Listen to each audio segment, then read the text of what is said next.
Hi, so welcome to Schick and his World Conference. And it is very exciting to see you all here. Thank you so much for coming. Thank you so much for everyone that is joining us on Zoom worldwide. My name is David Gurevich. I'm from University of Haifa. And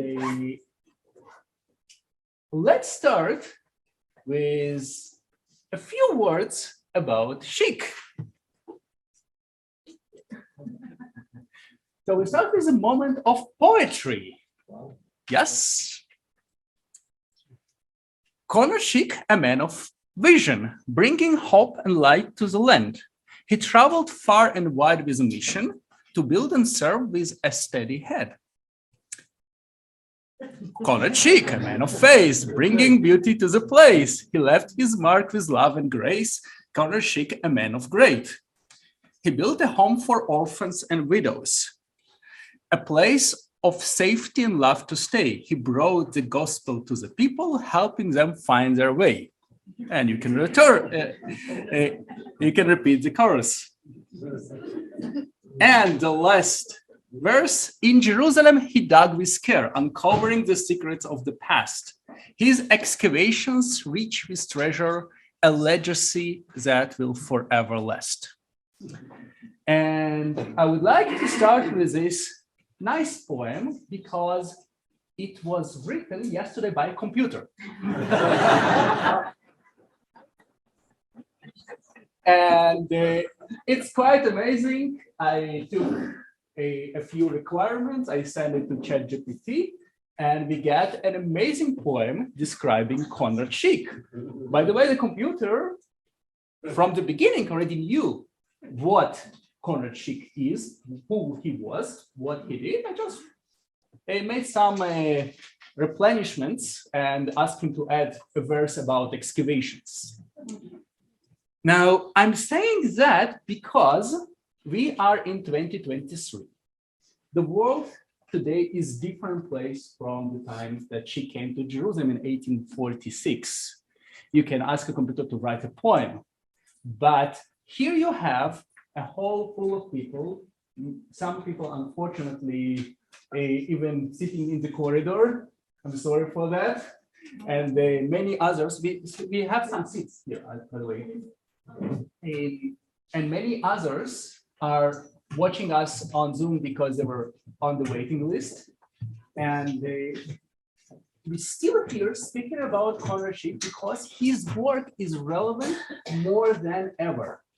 When I say more than ever, when you walk around Jerusalem, you notice the buildings that he made, buildings that he planned, institutions that he started, and of course, you cannot speak about archaeology of Jerusalem without speaking about Conrad Schick. If you look on archaeological surveys in their bibliography, you will always find Conrad Schick because he explored, he worked, he excavated almost everywhere here in the city.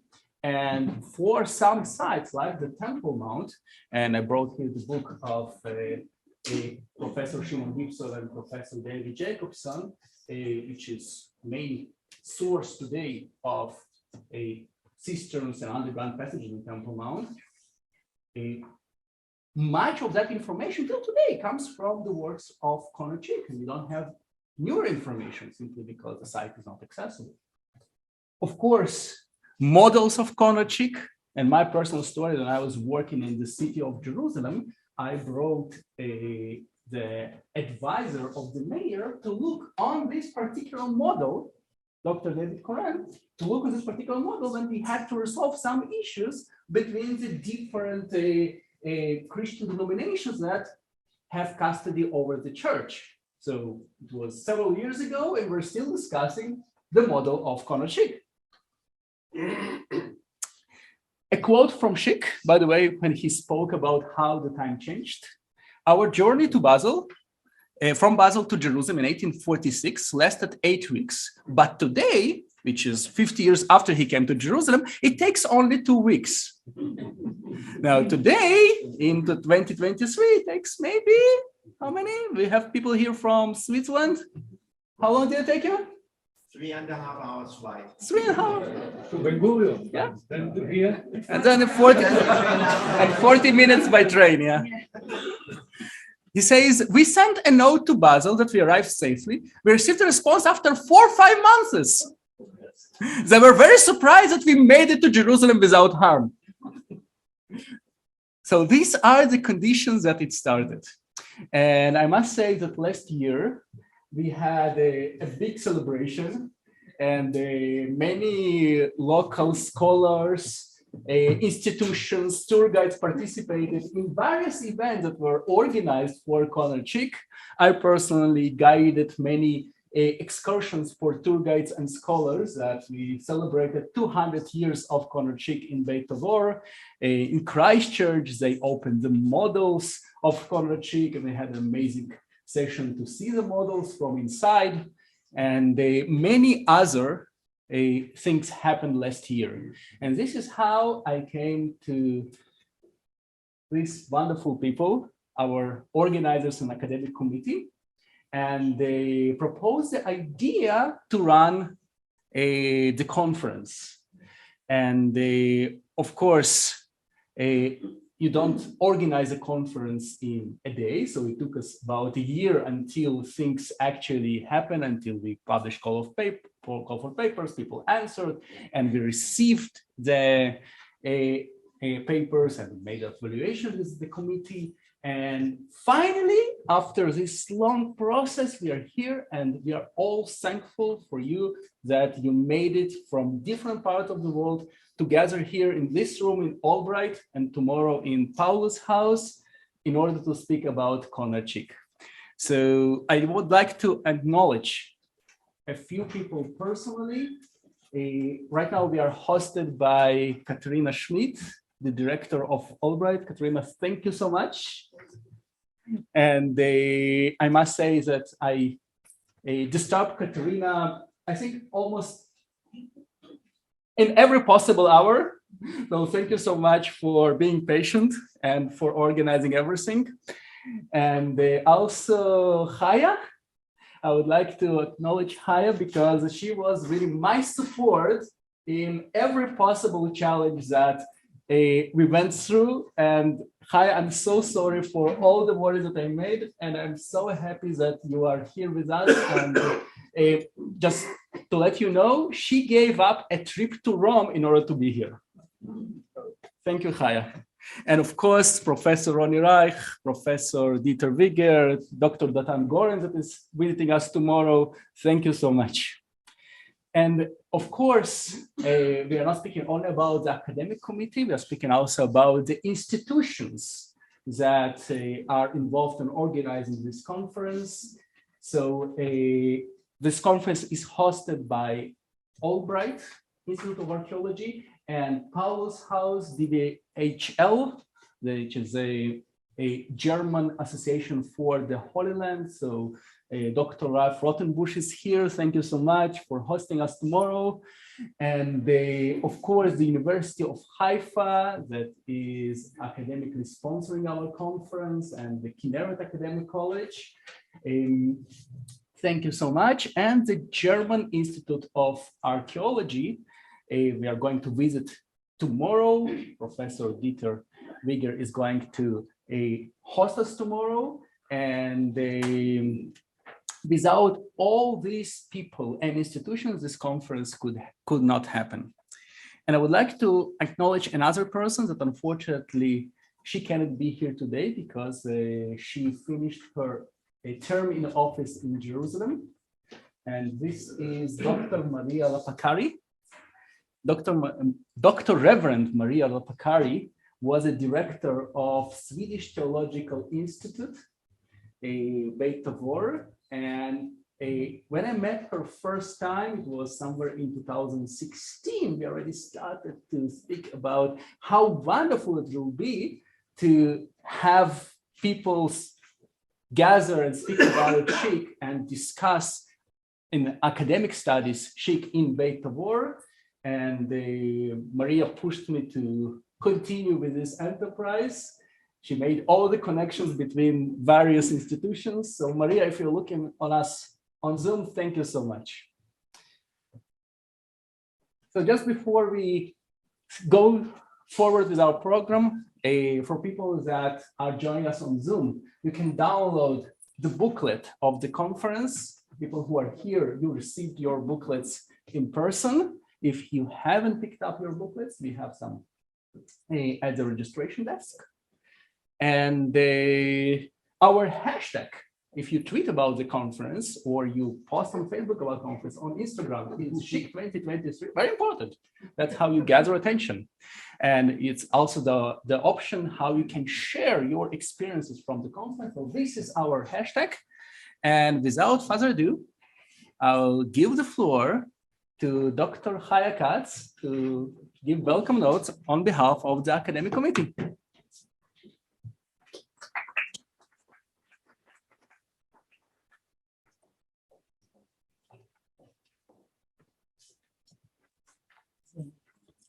It will be very quick because since I don't wish to take time from the conference itself, I just like to thank all of you for coming. I would also like to thank the Albright Institute, Katharina, today, and the Paulus House, with Dieter tomorrow for their hospitality. And especially to David Gurevich, who had organized all this conference. And I wish you a pleasant and fruitful conference. Thank you.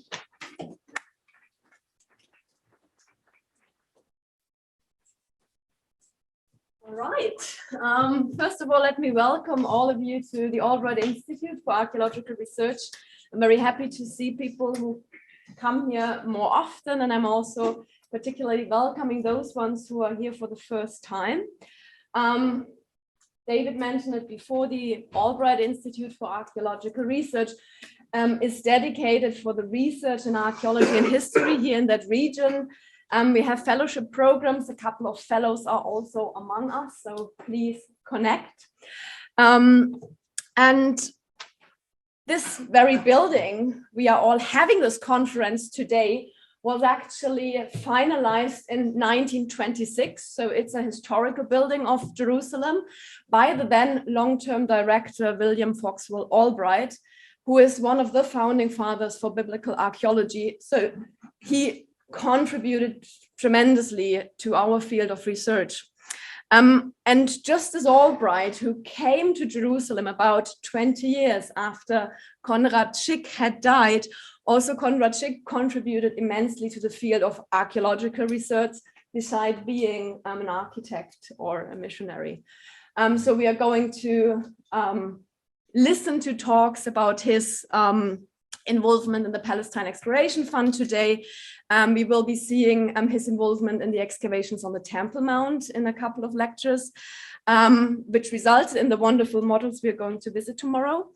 And he was also involved in publishing the Garden Tomb, which is also just around the corner. So we are here really today at the spot in Jerusalem, and I hope that the fact of being in this historical place is also inspiring and stimulating for our discussions.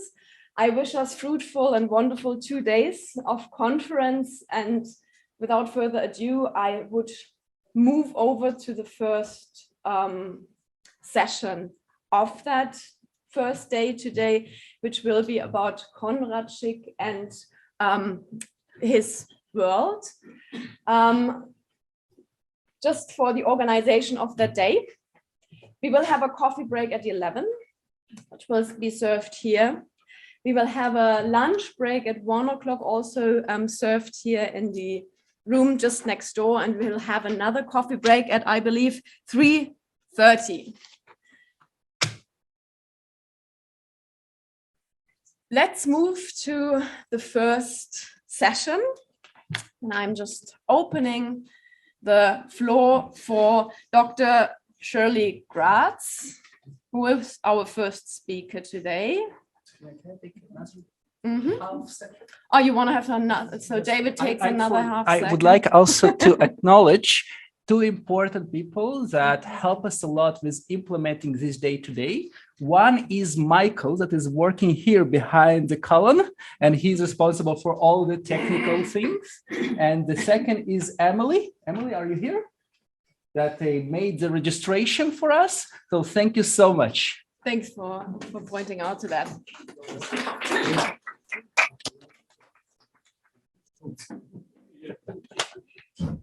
Shirley, Dr. Shirley Graetz is here. I'm alive. She was born in Germany, and she came to Israel in her early 20s. She studied and received her PhD in Engineer Eastern Studies from Ben Gurion University in 2013. She is a licensed tour guide, author. She just brought out a fantastic new book some month ago on Conrad Schick, Schick's Jerusalem, which I believe is also there in the backside of that room on the table. Very exciting. And we are most happy that she will actually open this conference with her talk on Conrad Schick and his community involvement. Thank you so much for being here. So, good morning. I hope you all flew here. I must say I'm very nervous, though there should be really no reason for me to be nervous because I've been talking about Schick for the last 3 years. I've been living with him and living Jerusalem through him, but anyway. So, and I thank you for putting me first because then I'm going to be finished and really enjoy. And the rest of you will be, oh my God, I'll be next. So thank you very much. So thank you, Dr. Gurevich. We've been in contact for a very long time and for all involving who organize this wonderful conference. I'm looking forward to hearing every speaker and learn more about Conrad Schick, whose accomplishments are really endless. For me personally, this conference is especially exciting after researching Schick's life over the past 3 years. Okay, from various sources, we know that Schick was involved or a member of many committees, sometimes even their chairman in several institutions in Jerusalem. For example, the Leper's Jesushilfe, which is started out as a small house on what today is the Agron Street, and later moved behind to the German colony. He was not only on the committee, he was also the architect of the first house, and together with Theodor Sandel on the second house, and also the husband of his daughter, Lydia, who was the doctor. He also helped with this building. So he was also in that committee. He was also on the committee of the Johanniter. Oh, another picture of the, if you don't know this, is this part of the tour tomorrow? Is this part of, oh, okay. So it's worth it if you're in Jerusalem. They have wonderful coffee next to the Leper station. Anyway, so this is the house in the behind the German colony. He was also part of the committee of the Johanniter Hospice today in the Old City. I know some of you are staying there. If not, you should go visit. It's a really beautiful building. He also built some rooms there. He was a part of the committee of the German Social Club, a club in which German lectures were held once a week and once a month for women as well. And Schick was the chairman for many, many years. Why are you laughing? Once a week is good. It's less than we have today. Once a month. And he was in the committee of the Sanderetsky Children's Hospital on the Prophet Street, which maybe we'll see tomorrow. He worked for the British Mission, for the House of Industry. We will hear about that, but he was also on various committees there. He was part of the PEF, Palestine Exploration Fund, and the German Society for Exploration of Palestine. And of course, he was also an active member of the German and English Protestant community. Yet in my presentation, I would like to show you how Schick was a pillar of the community in a more broader sense. How he was involved in the life of the general local community, the people of Jerusalem, Christians, Jews, and Muslims, some poor, some rich. And as Abraham Moshe Lund stated in his eulogy for Schick, Schick was popular with all the residents of the city, regardless of race or religion. I was lucky to be in contact with Schick's great-grandchild, who provided me with sources. So Conrad Schick, for those who don't know, I was reading more about him and his life and his family life. This is more, my book is more about his life than his achievements, though of course they're inside, but it's a novel. So it's more about his family life. So he was married twice. This is his second wife, Friederike Doble, with whom he had 5 children. Only the girls survived to adulthood, and this is Schick in his 50s, and his wife, and Lydia on the right, and then Frida and Anna. As the main source, I will use the diaries and letters written by his daughter, Lydia, and the eldest daughter. This is Lydia, the eldest daughter. She is buried in Jerusalem. She lived here until 1944. And Anna, the youngest daughter, who is left Jerusalem in the 1980s. The sources were sent to me by Schick's great-grandson, Dr. Ronald Grobe-Einzler, during the COVID lockdown. So no complaints from me about having nothing to do. I have kept very busy. I had the honor to visit him a few weeks ago, and perhaps he's joined us via streaming. So be careful what you say today. Later, I also got to know Walter Trautmann, another great grandson of Anna, who also sent me sources. I thank you both very much. So this is me and Schick's great grandson, Nin, great grandson. He is the grandson of Lydia, the oldest daughter of Schick. From Anna's diary and Lydia's writing, we learn not only about Schick's family and their life in Jerusalem, but also about his connection to the community, his connection to the people of Jerusalem, not only the European community. We learn about his generosity, his compassion, and in his involvements with the locals, and which makes him a real pillar of the community. So the first story, so this is Anna's diary, and one of the first stories I would like to tell you is about Jerusalem syndrome. We know what Jerusalem syndrome is. So Anna Schick writes that many times crazy people come to Jerusalem, die von irgendeinem religiösen Wahn befallen sein, who are afflicted with some kind of religious delusion, people who suffer from the Jerusalem syndrome. Anna describes that most of the time people with Jerusalem syndrome come with some money, but very fast they become poor and helpless, and they are at the mercy of other people. Like this guy, a sailor named Sinyad, who came to Jerusalem and paid someone to make him a big cross out of an olive tree. He carried it through the city of Jerusalem. He harmed no one and was gentle, and was a gentle soul. And as the Muslims perceived the mentally ill as holy people, they did nothing to him. He walked with a heavy cross up and down the street without the police interfering, much like they do today. Here Schick enters the picture. Mein Vater nahm sich seiner an. My father took care of him and let him live with the family. The man lived over 1 year in Schick's house. He received food in his room and would have stayed longer if Schick's house help, the old Relly, had gotten along with it. But the two of them did not get along, so Schick rented a room for him for a long time, and many evenings he would come over to drink boiling water and tea and have some snacks. After some years, the cross had become too heavy. So at the request of Schick, a carpenter shortened the cross. Sinyad told Schick that God personally told him to carry the cross and follow his path, especially on Mount of Olives. Anna writes that at the end, when Sinyad died, Schick took his cross and had it erected on Mount of Olives in one of the caves he liked to go to. Now, in case you're having a déjà vu, and of course you should have as researchers, because you know the story, you're right. And so Anna writes that Selma Lagerlof described Sinyad in the cross bearing in her book Jerusalem. But this was in a different time. Anna states that when Sinyad lived and died, not even one Swedish soul lived in the American colony. I should be careful what I write next time. See if. We see how Schick takes personal responsibility for at least one of the poor Jerusalem syndrome people in the city. Another story, this time told by Lydia, is Schick's attitude towards beggars. Lydia tells that when she was a little girl, the city was full of beggars. Again, nothing new. So during the week, Schick would change money into small coins. He started a tradition that each Saturday, the beggars would receive money. Each one received 5 farah, which was the smallest money unit. At first, the beggars would go into their home, but they screamed and made so much noise that Schick introduced a different order. A specific time, the beggar had to sit on the side of our street and wait patiently. So he brought to them the German, orderly way of doing things. And not only that, Schick's daughters each got a bag with pieces of change, and they gave the beggars each one coin. Whoever came late did not receive anything. Ja?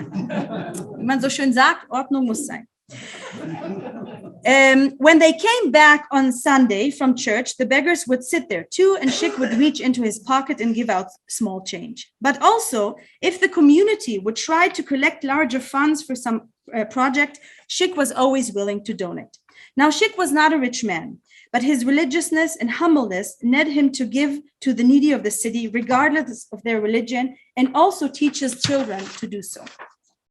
Were the beggars mostly Jewish? No, they were all of them.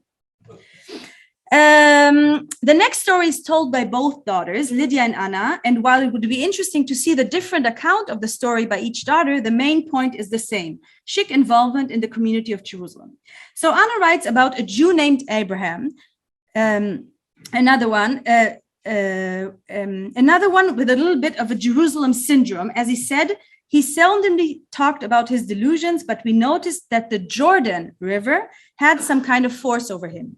Abraham, a poor Jew, had a small business on the side. He would make and sold matches.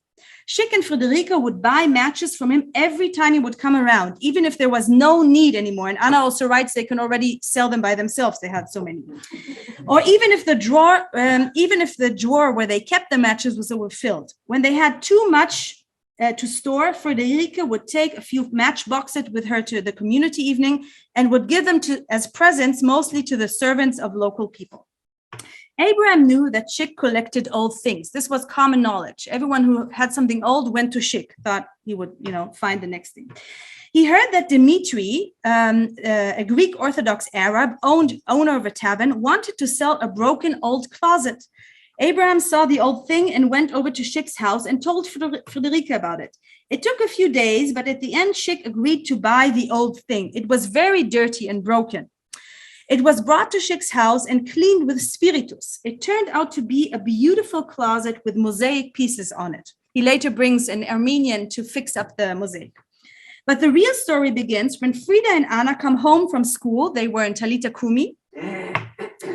And Frida finds a hidden drawer full of gold and silver coins, a real treasure. The entire family is very excited, yet Schickford had to check. He goes to Dimitri and asks if the money is his. It wasn't. So he goes to the Prussian consul to ask what to do with it. So the consul says, well, finders keepers, So Schick sells the old coins and goes to everyone that was involved in the story and gave them something. He built Dimitri a new closet and gave him some money. The cleaning girl, his girls, Friederike, each got to pick out a present. All the charity institutions in Jerusalem received a nice donation. And last but not least, Abraham, the matchmaker, and this time really a matchmaker, received a nice sum of money. And then he went off to the Jordan River and he never came back. He vanished. But Schick was not only a pillar with the community helping the poor. He also managed to connect to various VIP people, as we would say today. As Schick got older, his health deteriorated, and Anna accompanied him almost every day to his meetings in the old city when they already lived in Beit Tavo. However, she writes that to some places she preferred not to go. So when Schick visited the Greek Orthodox Patriarch or the Franciscans, someone else went with him. But she writes that she always enjoyed to visit the Armenian Patriarch, as she is invited to take part in the meetings, and also likes to visit the German-speaking rabbis. So we see Schick was in contact with all the heads of the different religions in Jerusalem. One famous person became a close friend to Schick, and that was Major Charles Gordon. While waiting for further command, the British Army commander Gordon rented a house in Ein Karem and came to Schick for company. Anna writes that he came many times to sit with Schick and talk about history and Jerusalem. But sometimes he came when Schick wasn't at home, and then he sat with the ladies. And then Anna said, we really enjoyed that time. And if you look at this picture and you put Paul Newman next to it, you really understand why. One time, his servant, Gordon's servant, came looking for him as Gordon had taken off with his horse without telling him where. Schick did not know, but Gordon still hadn't been back after 2 weeks. Everyone was worried. And then one morning, the Pasha had Schick picked up and brought to the Saria and questioned him. They thought that Gordon was a spy and maybe Schick helped him. Schick said that he can guarantee that Gordon is not a spy, and they let him go. 1 week later, Gordon finally showed up at Schick's house, very much sunburned. He explained he went up on a trip to Jordan when Schick told him that was very dangerous all by yourself. So Gordon answered, he always had God and a pistol on his side. Then Schick answers, well, you can always count on God, but on one pistol against a tribe of Bedouin, that's not so good. But not only British VIP were friends to Schick and his family. Another local VIP from that time, namely the head of the Turkish army and barracks in Jerusalem, whom Anna called Yusuf Effendi. Yusuf Effendi enjoyed a British upbringing and thus spoke English. When he came to visit Schick, he came dressed in civilian clothes. He sat with Schick many times, and also when he was not home, and just like General Gordon, he sat with the ladies. His friendship with Yusuf Effendi opened Schick many doors, especially that of the rooms of the military stations, even those with ammunition. Schick once said to his family, there's a lot of talk about the sick man on the Bosphorus. I think he's not that sick, like it's written in the newspapers. He will still live when our grandchildren will be born. Nah, I don't know. The last VIP that I will mention from Anna's diary was the Grand Mufti. While Anna writes, she does not remember his name, but I thought it was Mustafa ibn Tahar al-Husseini, and the picture is actually not of him. I couldn't find a picture of him, but it's his son. So I thought maybe they have some similarity. Anyway, so that was the Grand, and you should look how a Grand Mufti looks like. So this was the Grand Mufti of Jerusalem. So according to Anna, he lived just behind them, behind Beit Tavor, and the family met him many times, especially as Schick was in charge of the mosque and other buildings in Jerusalem. She described the Mufti as always riding on a beautiful silver shimmering donkey led into the city by a servant dressed in white. She described him as meticulously clean and well-dressed to the Orient dress code. Her description is much, much, much longer, believe me, I put it in one sentence. When the Mufti met Schick, he would stop and ask about his wellness and that of his family. And one time, the Mufti wanted to please Schick, and thus he invited him to bring 25 of his friends, men or women, to visit the Temple Mount without having to pay the entry fee. Schick was very happy to invite some of his fellow friends who had not had the opportunity until then. In return, when Schick went to the Mufti's secretary to set a date for the visit, he wanted to know how he could return the favor, especially as it was Ramadan season. So the Mufti asked for a big wooden table that seats 12 men. Schick commented, good that there is money in the gift cash box. The table was a success, and on the same night when they brought the table, in the same evening, the Mufti sent over a huge basket with delights of all sorts. Anna writes that the Mufti was on very good terms with the family with Schick when they worked together.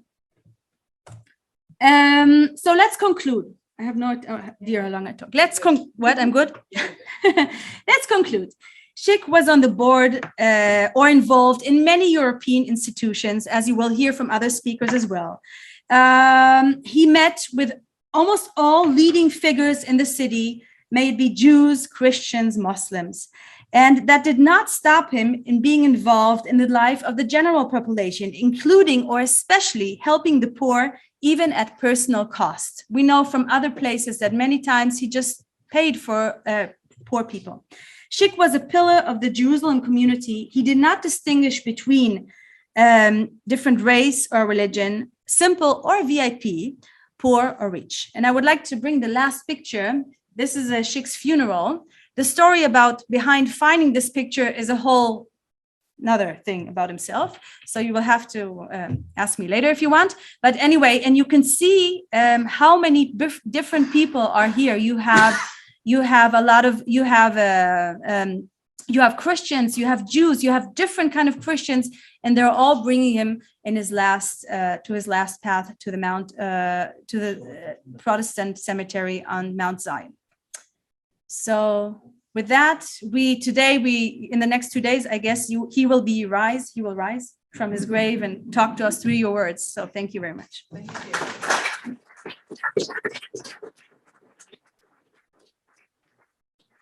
Thank you so much for this wonderful overview. I give the floor to questions that might there. Yes, please. We do the questions right after. They're all buffed. No questions. Yeah. Can you tell me the short story how it founded? Do you have it? Okay, so this was Reverend David Pilegi let me sit in his archives, and he has many pictures from San Krishona. And I was sitting there on a very cold day, and it was very cold, and they have no heating there. And I was going through, I think, 300 or 400 pictures, and he let me take them home to look at them. So everything that looked kind of familiar, I just downloaded. And then I started, when at home, I started to look at the pictures, and there were pictures of Schick and his family and some other pictures. And then I saw this picture, and this was actually, I thought that it was the funeral of Gobat, because I thought, who could have such a huge, you have amount of Kavasim, who are the guard, the special guards, and so on and so on. So I called my very good friend Tamar, which is here. I was out with my dog, and I called her and I said to her, look at this picture. Could this be the funeral of Schick according to the houses built at the end? Because Tamar was a specialist in the street at the end, which is called the Mamila Street. She knows exactly what time the worker came to his job and when he had his tea. And she knows every building exactly when it was built. So I said, look at the building. Tell me if this could be Gobat's funeral. And after 10 minutes, she writes back to me, this cannot be Gobat's funeral because that was 97, and some of the buildings were built at the end of the 19th century, beginning of 20th century. So, okay. So I'm out with my dog, and I'm looking at the picture on the iPhone, and I make it a little bit bigger, okay? I look at it, and I take my glasses off, and I look, and then I almost faint, because it turns out I saw some people I know. So I don't know, maybe I'm crazy to know people from the 19th century. But after working 3 years on Schick and looking at family pictures, I recognized 3 of his grandchildren and 2 of the people who are married to his daughters. Now, this picture is not in a good, you can't see it from here, but I can tell you that 95%, this is one of this is a Ludwig Schönecke. And over here, we have 3 of the grandchildren. And here in the middle is Adalbert Einzler. You will have to believe me, you can't believe me wrong. But, and then I thought, okay, so this is the right direction. This is the right, and you have Diakonissio there at the end. And after all we know about Conrad Schick, this would really fit. So I'm pretty sure this is his funeral. Especially about really recognizing his grandchildren. And there's also an old lady there. So it could have been, I don't think it would have been his wife, because I don't think she would have had so many kavasim. But for Schick, after all we heard that he was friends with the mufti and here and that, and all the heads of religious communities, there would be at least such a procession. So that's the story behind the picture. Any more questions? I just wondered if any of his descendants still live in Jerusalem. No, the last descendant, Walter, he died 1967, and that was like a few weeks before the 6-day war. So he was buried actually in Bethlehem, but he was the last descendant to live here. Schick's descendant. Any more questions? Yeah, yes. we have time. I saw in one of the pictures that you were wearing sorts of medals. What were those medals? I have no idea. I tried to figure it out, but it's too hard. If you know, please tell me. If anyone. The Russians gave to Schick, What?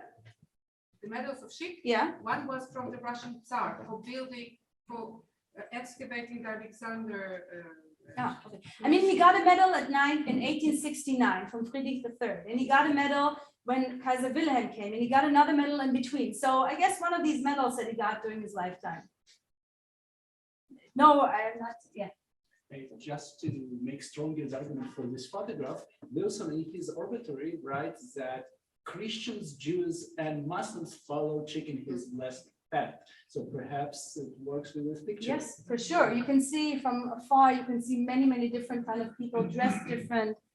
So, and I was very happy to find this picture. It was especially because I had written already about his funeral, that I had to rewrite the scene, but that happened a lot of times. So, but yes. Time for more questions. If there Did I are speak so any. fast? Wow. So you have half an hour, 20 minutes for the presentations, and You should have told me. I'd 10 rather. for- Okay, so I'll give any more questions. Okay, if you want, We will have time, exactly. Yeah. You will be around for 2 days. so yes. if anything There was comes up- also behind it, I put the 2 Schick maps, which I did. You can look at them later. And for those who read Hebrew, there's the book, the novel I wrote about him in Hebrew. And I must say that if I have one more minute, really my highlight was 2 weeks ago when I went to Germany and I visited his great-grandchild.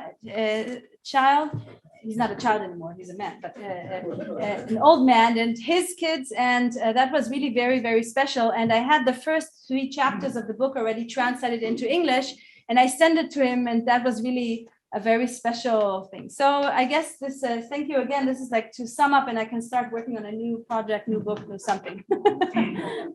One more question, Shirley? Yes. When is your book going to come out? Well, it's out in Hebrew, and for the English and the German, I'm always looking for a good publisher, running for it. Yes.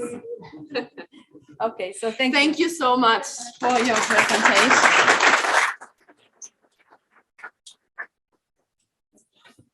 The people on Zoom asked to repeat the question in the microphone. Okay.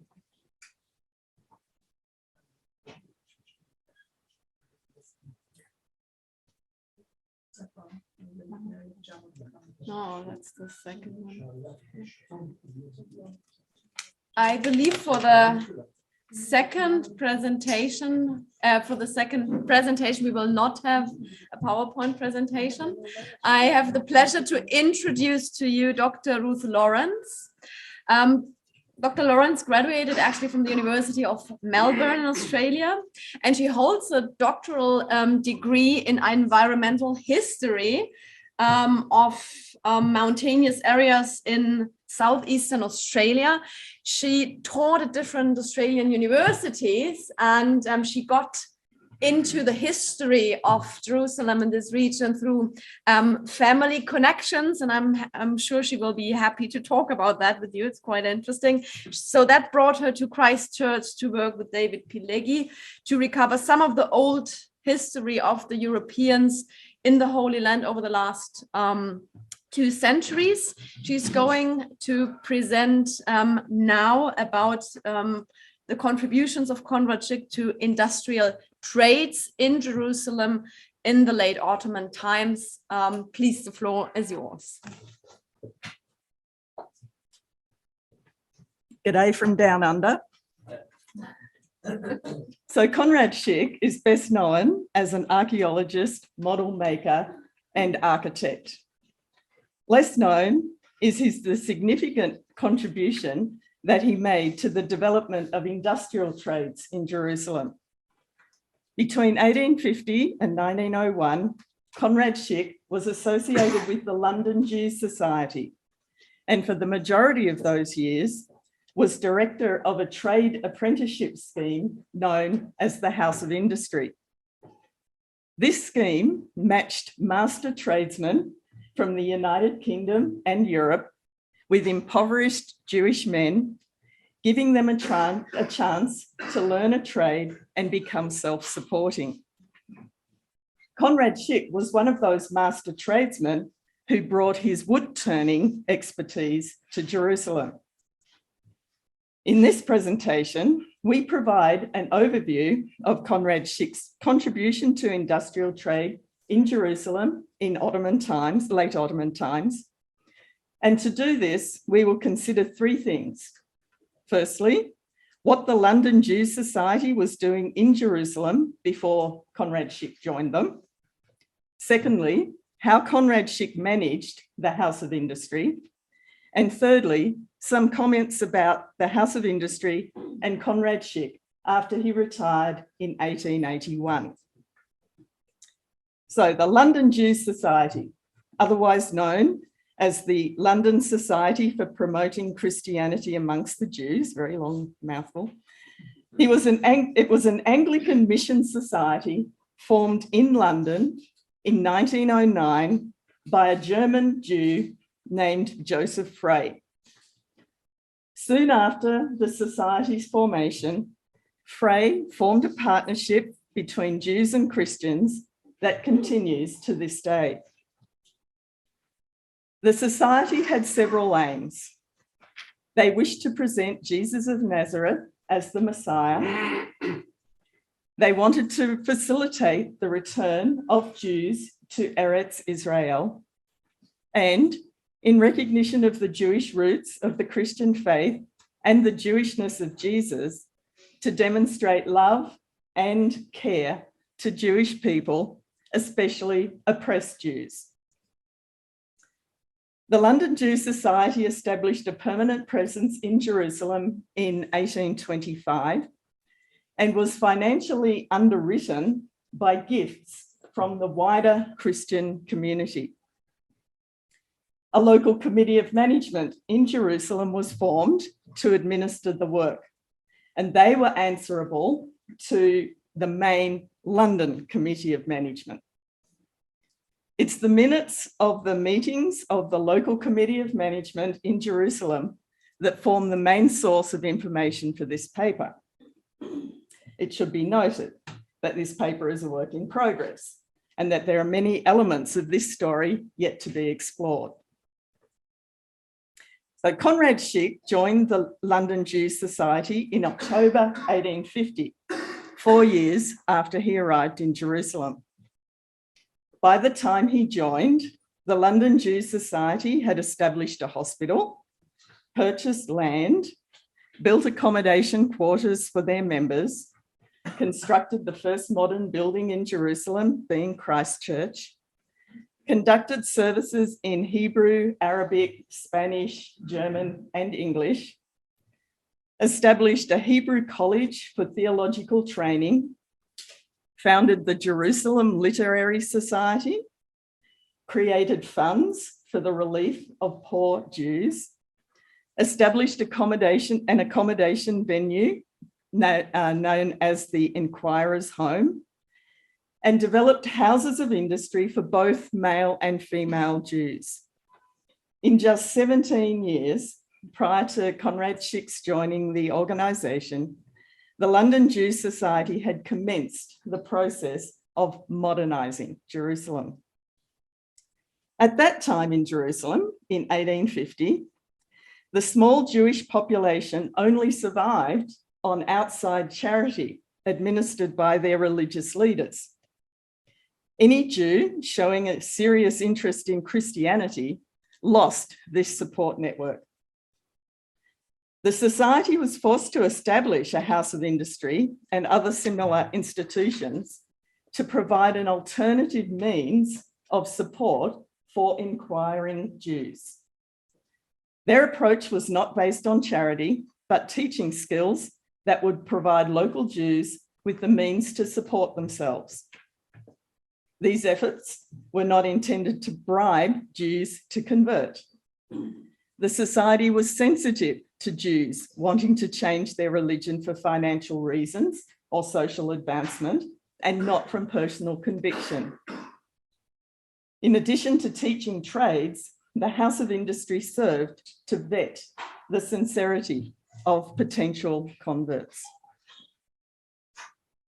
So the Jerusalem House of Industry commenced on a small scale in 1842 and was expanded in 1848 when the London Jews Society obtained the Sardinian Consulate building at what is now 4 Churches Street, or Alcanaeus, in the Christian Quarter.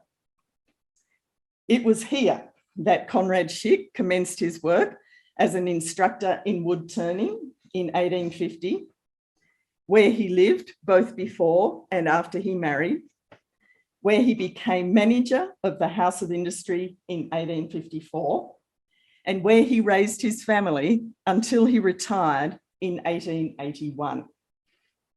And the residents of this building today still refer to it as Da Schick, or the House of Schick. The House of Industry was organised such that some trades were taught in the house itself and other trades were outsourced to affiliated master tradesmen. Those trades taught in the House of Industry during Conrad Schick's time included carpentry, wood turning, joinery, and making olive wood mementos. Items thus made included small wooden items used for household use, such as cups, bowls, vases, candlestick holders, and small chests of drawers. Olive wood mementos that were popular items for the growing tourist trade, as well as large wooden items such as household furniture, window frames, doors, and ornamental items. Special order items were placed by multiple organisations, and examples of wooden items made in the House of Industry can be found today in many churches and other organisations across the Middle East, Europe, and the United Kingdom. Olive wood mementos made in the House of Industry have also made their way into many countries around the world, including I have some that were made there. After the 1870s and 80s, model making, printing, and bookbinding were added to the House of Industry repertoire. Examples can still be seen today of items that were both printed by the Jerusalem House of Industry printing press that have olive wood covers that were also made in the House of Industry. The trades we have identified to date that were outsourced to affiliated master tradesmen include shoemaking, tailoring, blacksmithing, stone cutting, watchmaking, silversmithing, goldsmithing, and record keeping for a clerk's position. We're not aware of any items made by House of Industry personnel associated with these trades that have been preserved, and we'd be very interested to hear if anyone knows of any such examples. Between 1854 and 1881, when Conrad Schick was the manager of the House of Industry, he held responsibilities in 6 main areas.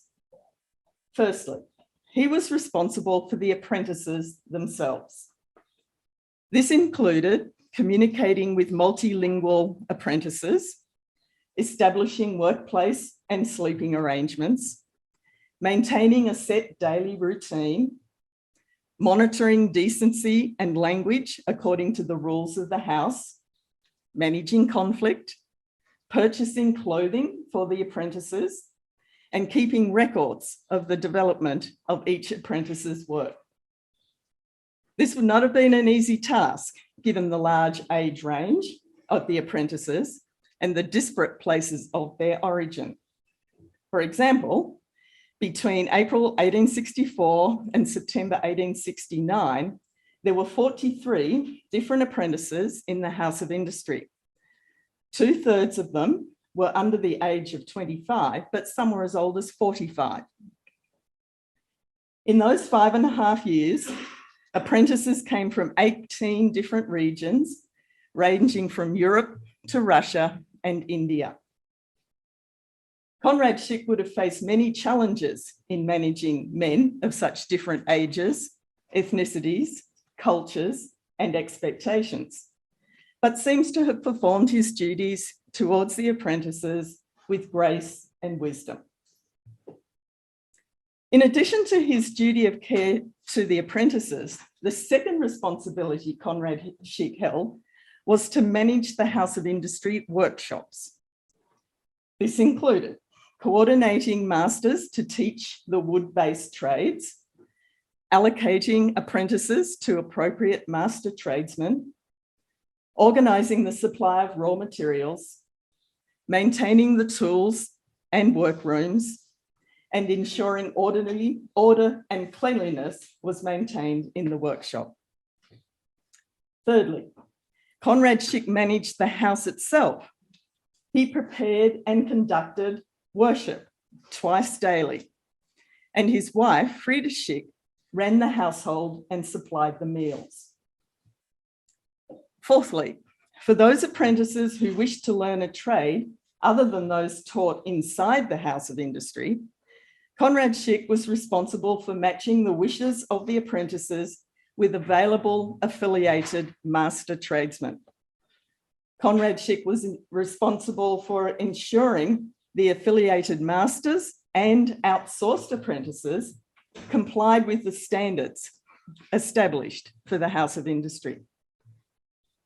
Fifthly, Conrad Schick played an important role in liaising between the Jerusalem Local Committee of Management and the House of Industry apprentices. He was required to give weekly reports to the Jerusalem Committee. Any correspondence between individual apprentices and the Jerusalem Committee was required to be in writing, and Conrad Schick would have helped the apprentices to write their letters to the Jerusalem Committee. Once at the Jerusalem Committee meeting, Conrad Schick advocated for the apprentices and then relayed decisions made by the Jerusalem Committee back to the apprentices. And it's worth commenting here on the involvement of the Jerusalem Committee in the lives of the apprentices. The Jerusalem Committee was comprised of senior members of the London Jewish Society, including the bishop, and all of them were from either Europe or the United Kingdom. From reading the minutes of their meetings, we've been impressed with the high degree of pastoral care shown by the Jerusalem Committee towards the apprentices in the House of Industry. We estimate that about 40 to 50% of all the Jerusalem Committee minutes relate to House of Industry apprentices and other matters. For example, the Jerusalem Committee considered the suitability of every single apprentice candidate. They compassionately discussed any disciplinary action recommended by Conrad Schick. They provided financial support for individual apprentices and masters in need, and often readmitted apprentices who hadn't completed their term, sometimes on up to 3 separate occasions. They certainly had the best interests of the apprentices at heart. The sixth main responsibility of Conrad Schick during his tenure as manager of the House of Industry was to maintain the Dar Schick building. In 1857, he identified some major structural issues with the building, which resulted in the removal of one whole wall and the relaying of its foundations. At the same time, in 1857, some additional rooms were purchased and built across the road from Dar Schick. To ensure the structural integrity of the additional rooms and to link those rooms to the main building, Conrad Schick built 2 arches across Churches Street and added rooms above the 2 arches. This building program represents Conrad Schick's first foray into the architectural field and probably piqued his interest in the archaeological studies as well. In conclusion, we'd like to make 2 additional comments about Conrad Schick and the House of Industry. Firstly, after Conrad Schick's retirement from the House of Industry in 1882, he continued to work for the London Jewish Society as an agent and custodian of the society's many properties until his death. Conrad Schick was the longest serving member of the London Jews Society in Jerusalem ever. The House of Industry continued for another 5 years after Conrad Schick retired, until it was closed in 1834 due to external influences, including olive wood supply issues, competition from cheap olive wood articles, and the world economic downturn of the 1930s. Our final comments relate to Conrad Schick himself. What made Conrad Schick so successful in whatever he put his mind to? It certainly helped that he spoke multiple languages, some of which he learned whilst in Jerusalem. As Chaim Goren and Rehab Rubin claimed, he had, quote, a unique and accommodating attitude, end quote. He hailed from the Swabian region of southwestern Germany, which is characterized by a culture of thrift, cleverness, and hard work. He brought those traits with him to the House of Industry and contributed to the transformation from a charity-based society to a work-based society as he taught and oversaw the introduction of many industrial trades in Jerusalem. Underpinning Conrad Schick's remarkable life was an unwavering Christian commitment.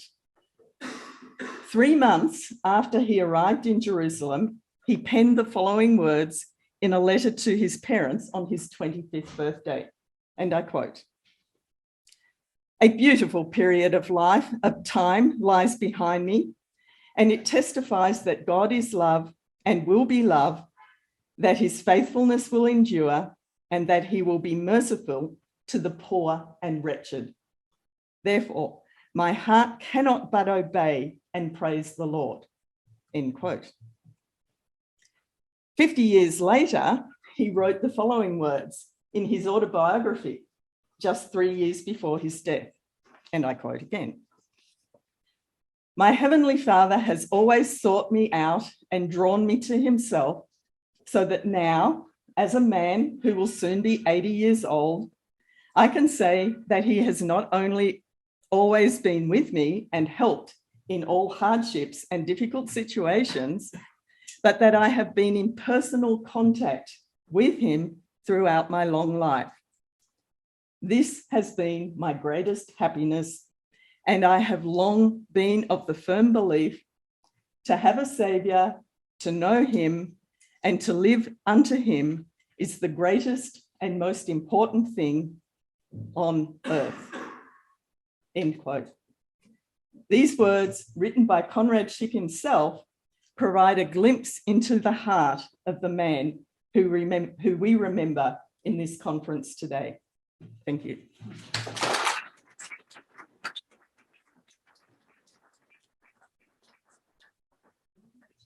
Are there any questions? Or my co-author, David Pelletti. I saw the, yeah. Yeah. Is there very much correspondence between Conrad Schick and the British consul from 1846 to 1863, a gentleman called James Finn? James Finn, in his book Stirring Times, claims that he organized the Jerusalem Literary Society, or the one where there's a precursor to Rolling Stones' Jerusalem pro-Jerusalem Society. Is that true, or is James Finn guilty of misrepresentation, or was in fact his idea rather than Conrad Schick's? David. No, it was not Conrad Schick's idea. The Jerusalem Literary Society grew largely out of the London Jews Society, and James Finn was a member of that society, as well as was vestry of the church itself. So it was out of that core that the society began, and of course expanded beyond the London Jews Society. There was also Mrs. Finn who claimed that she got Conrad Schick started or connected with the House of Industry. And her book Stirring Times and Remembrances. Yes. David. So we just mentioned Dar Schick, and I know that David and Shirley, maybe you also were involved in the research about this place. If you can just position us on the map, what is what you found out about it? The question is about Dar Schick. Okay, so Dar Schick is located not very far from the Damascus Gate inside the old city. It's on Churches Street today. And the building itself is largely original in the sense that it has the majority of the building was there when the Sardinian consulate had the building. And I don't know how long they had it for 6 years, but I don't know its history before that. So it's today houses about 4 different families in the one sort of small compound. And it was Conrad Schick's first home. He lived there with his family, and it wasn't very far from the very first place that Conrad Schick stayed in when he came to Jerusalem, before he joined the London Jewish Society. So for the first 4 years, he was with the Pilgrim Mission and also lived at another venue, but also very close to the Damascus Gate. Does that answer your question? First and then second. On the same subject of Finn and Conrad Schick, who introduced the Jews at that time to agriculture? Was it James Finn or Conrad Schick? Again, a question to James Finn. Conrad Schick seemed to concentrate on industry and James Finn on agriculture. I thought I understood it was Elizabeth Finn who introduced agriculture and established the Abraham's Vineyard. Yeah, is that, you have anything to add, David? I don't think we know anything about Conrad Schick and agriculture. He was an urban child. It was mouse. Yes. Which they speak in Dar Schick, do you know that?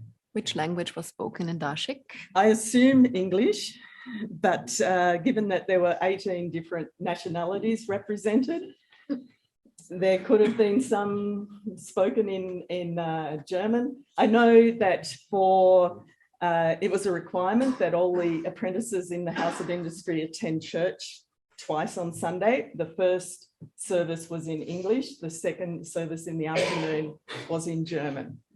So maybe that gives us a clue. Please, yeah. You said he was not a wealthy man, yet when he retired from the House of Industry, he built a very nice house on the most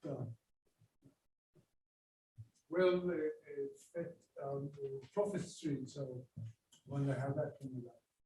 Yeah, I put it down to 2 factors. Firstly, that it's as a reflection of his Swabian thriftness. He was very thrifty in his dealing with money. So I assume that he would have saved quite a lot of money. But secondly, he had a lot of contacts around the city by that stage in the architectural field. So maybe there were some favors given. I don't know. I have a quick question on the apprentices. I mean, you mentioned that there was some he brought from Schwaben, but were they basically all on the ground and he would sort of headhunt them in Jerusalem, or would they come to the House of Industry? I'm not sure if you mentioned that before, but I was just curious. Yes, so the House of Industry apprentices usually made the first approach. Okay. So they were in need of work. It was a requirement for entry into the House of Industry that the would-be apprentices complete a 3-month course in Christian teaching, and that helped to set a note of discipline in their lives. And not all of the would-be apprentices got through that 3-month prerequisite time. And so then they made an approach in writing to the Jerusalem committee, and then the Conrad Schick became their overseer once they entered the house. There was a big influx of apprentices into the House of Industry in the 1880s associated with Russian immigration and the first Aliyah, but that postdates Conrad Schick's time. Thanks. Thank you so much, Ruth, for your talk.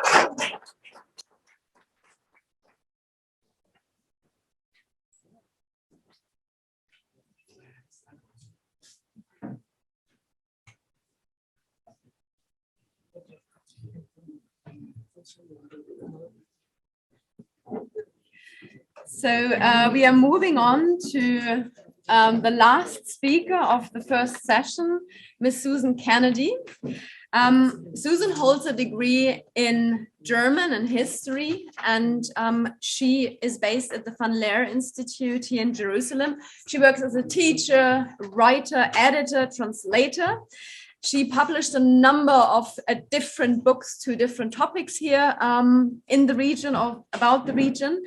And she just published a book on the, not published yet, but she works on a book that is hopefully going to be published soon on leprosy in Palestine between 1816 and 1951.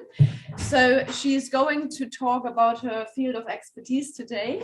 And we are looking forward to your talk. You can use very small. Yeah. Hang on, where is this thing? Let me just check this thing. Okay, can you got it? I know if I'm hidden, it's better, so it's fine. So let me just say hello. Let me just say hello. I feel very bad. I told this very old Father Tarragon from the École Biblique that my talk was at 11, and I feel really bad that he's coming out in the cold and he's going to miss me. But anyway, thank you, Father Tarragon. Thank you, Sammy, for encouraging me to give this talk. As I was listening to the first two speakers, I realized that I've known Schick for a long time. I was a teacher at the Anglican school, and my classroom was actually the operating theatre of the English hospital before it became the Anglican school. And just recently, I've been very involved with Schick because I've written a book, which is not yet published, on lepers and leprosy in Palestine and Israel. In fact, there are still 5 lepers in Israel now. They are curable, but there are still lepers. 4 of them are foreign workers coming from Thailand and Africa, but 1 is a partner of a foreign worker, an Israeli woman who lives in Eilat, and they're all being treated at Hadassah. You can't hear me? Am I not near the microphone? There's another chair over here. Okay, anyway, so, and it also occurred to me as I was on my way here, I walked through the old city because I love the old city, that whereas I see Jerusalem as, I kind of feel as if I'm walking in the footsteps of the 19th century characters. I think the missionaries that I'm going to be talking about a little felt that they were walking in the footsteps of biblical figures. So I don't think the missionaries made a huge distinction between their life here in the 19th century and biblical life. I think they conflated the 2 periods. Anyway, my book, I've spent the last 2-3 years studying lepers and leprosy. I've been stuck, or I've been not been stuck, I've been blessed to be in the Van Leer, which is only a few hundred meters from Bet Hansen, Jesus Hilfe. So I've spent a lot of time in Schick's buildings and in the Van Leer. Both are amazing buildings. We have a lot to be grateful to Schick for. He's created enormous amounts of beauty, harmony, symmetry in Jerusalem. There's so little beauty left in the world, and Schick gave us a lot. Anyway, I spent the last 2.5 years with my head in books, and in manuscripts, the Moravian church looked after the lepers until 1951. So all the manuscripts I've been reading were produced by the Moravian church. They produced mission reports, sometimes annually, sometimes monthly, depending on what was going on. So I've hardly seen human faces. So this is very, very touching and very special. So I didn't really know how to do PowerPoint. So I'm going to talk first briefly about Schick, and then I'm going to introduce the PowerPoint. I'm not going to intersperse my talk with the PowerPoint because I didn't know how to do that. So bear with me. Okay. So when Conrad Schick arrived in Jerusalem, there were a few hundred lepers in the city, camped in and around Zion Gate. Some were just outside the gate and some were just inside the gate, in between where Zion Gate goes down to Dung Gate. I'll show you on the PowerPoint. So they were camped out outside the gates and just inside the gates. They lived in hovels, made usually of mud brick. In winter, they often collapsed. And these hovels were referred to in Arabic by Arabs as Bayt al-Maskin, houses of the wretched. The lepers that were in Jerusalem had largely come from neighboring villages. There was no leprosy in the towns. Leprosy was an illness of very poor people in rural situations, in cramped conditions, unsanitary conditions. And the sheikhs of the villages would force the lepers to leave the village when the illness became too advanced.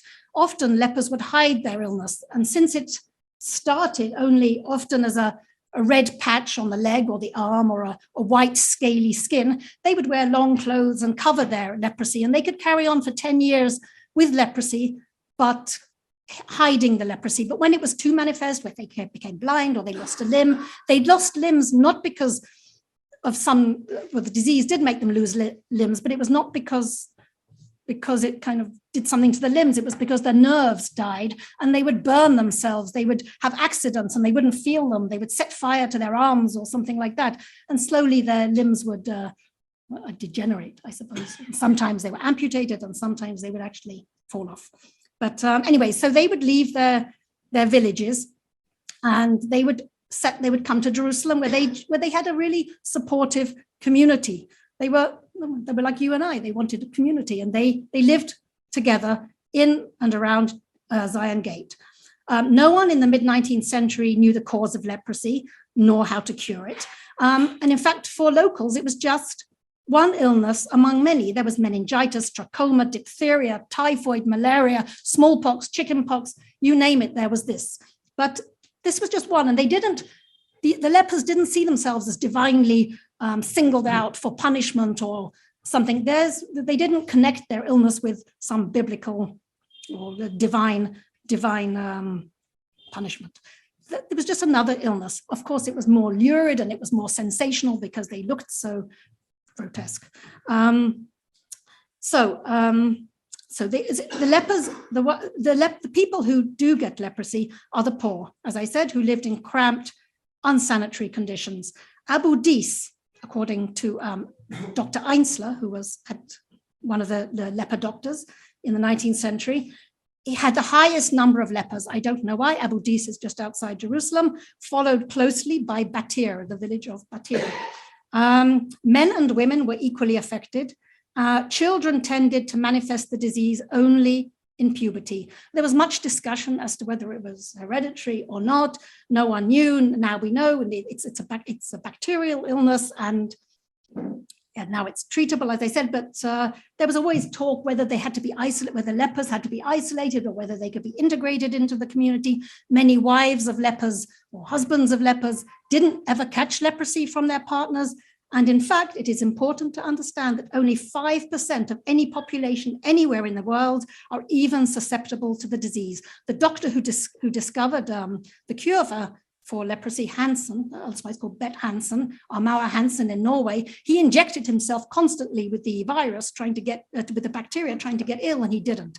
And none of the deaconesses, none of the nurses, who worked in any of the leper hospices here. They didn't wear masks, they didn't cover themselves up. No one got leprosy. None of the visitors got leprosy, none of the visiting preachers, sermon, none of the Arabic teachers, no one ever got leprosy. It takes a certain 5% of the population are susceptible. It takes prolonged exposure to somebody with leprosy to catch it from them, and you have to have a very weakened immune system. You have to be ill in general.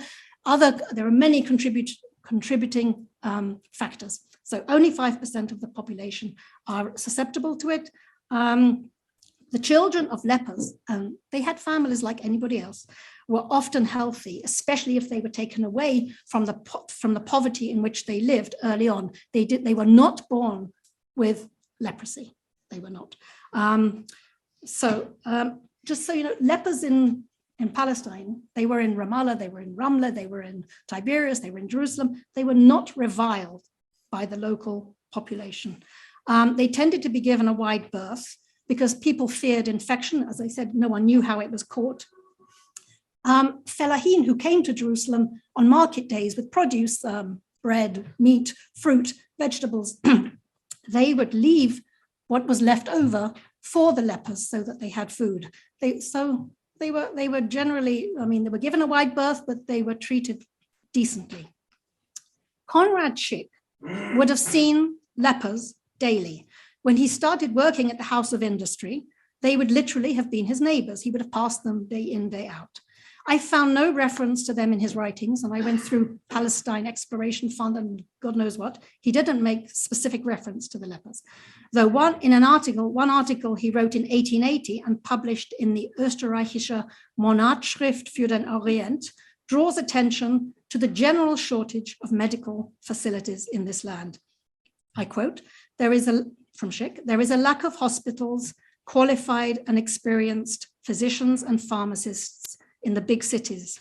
It is necessary to set up an institution or hospital in the center of the country, preferably in Jerusalem, to look after them. Apart from the lepers' horror value because of their grotesque appearance, which seems to have been actually very titillating to visitors. Visitors loved to talk about the lepers when they came home, you know, the limbs that were falling off and the ugly faces and the cowl and the no eyes and the missing nose.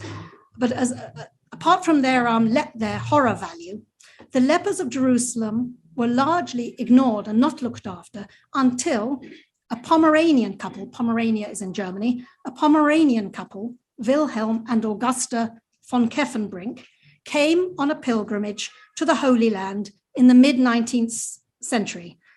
When they came, the city was ravaged by a cholera outbreak, and it had been abandoned by all of those who had the means, financial means, to leave it.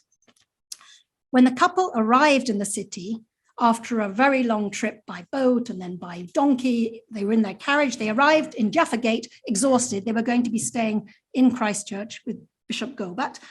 They were accosted immediately by a horde of lepers. That's what the lepers did. They would beg. That was their form of sustenance. So as soon as they arrived in the city, this couple, who were here because she was infertile, she hadn't had a child after 10 years of marriage. They were very wealthy, and she was coming here to pray for a child. Anyway, so as soon as they arrived, they were accosted by a horde of lepers who were jangling and rattling tins, and a little child grabbed the hand of Augusta.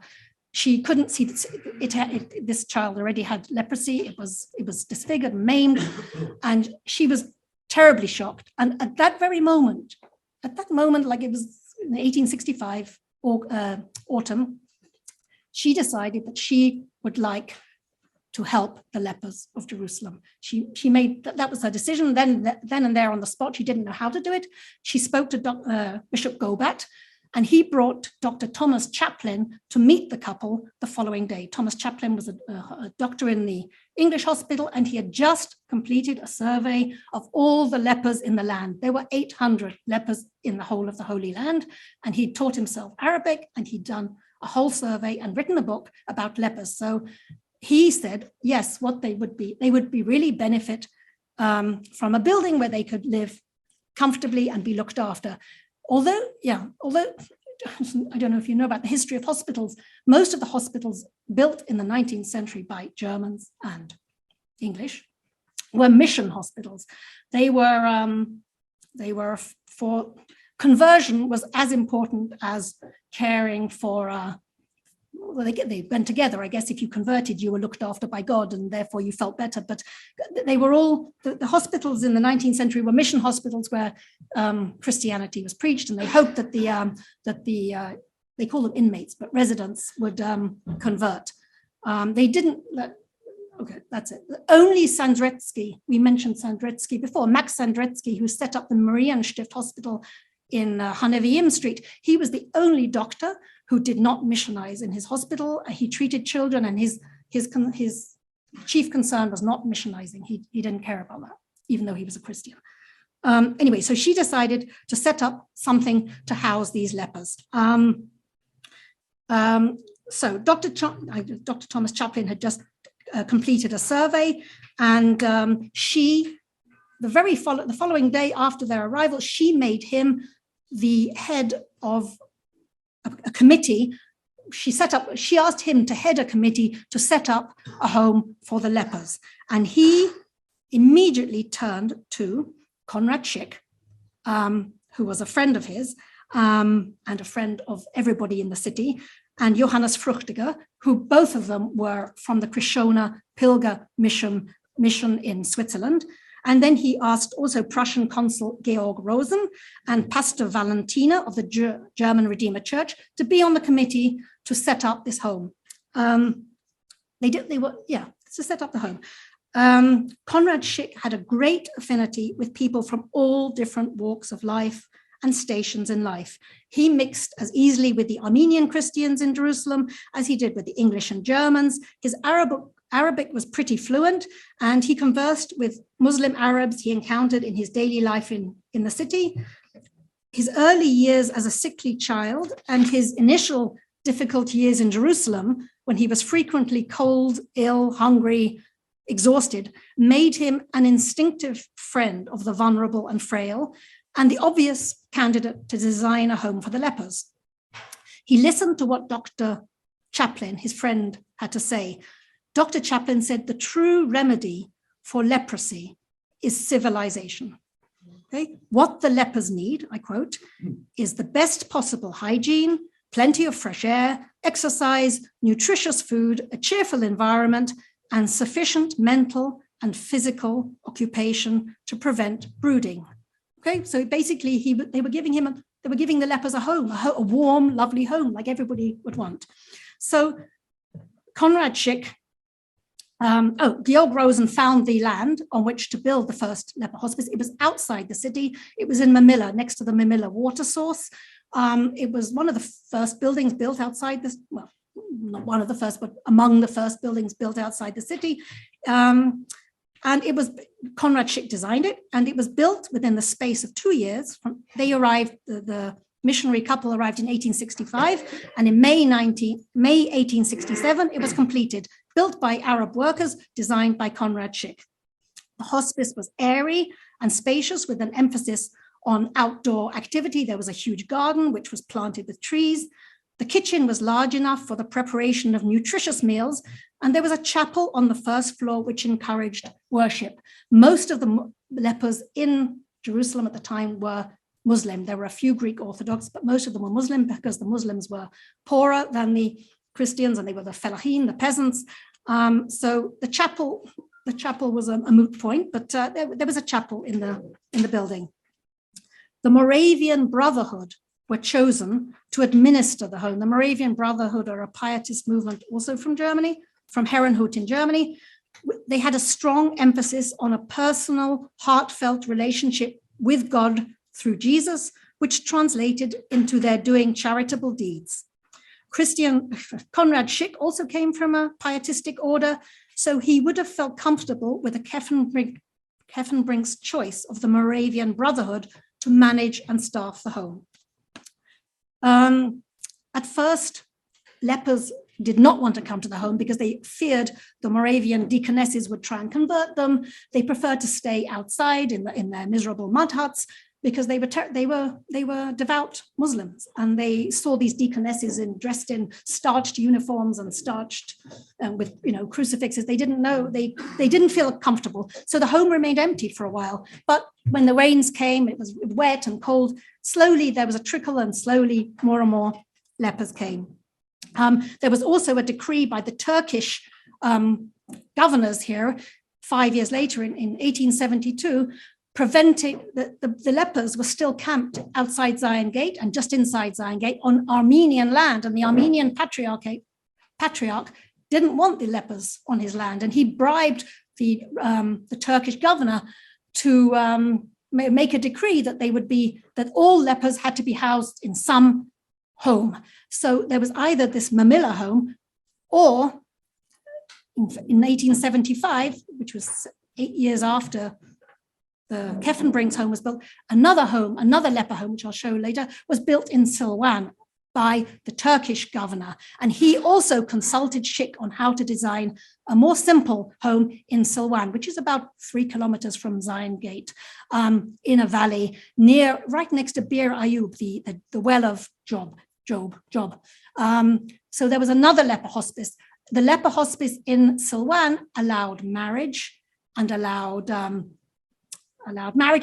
begging, because whereas the Mamilla hospice, which the Keffenbrinks built, did not allow the lepers to marry and did not allow them to beg.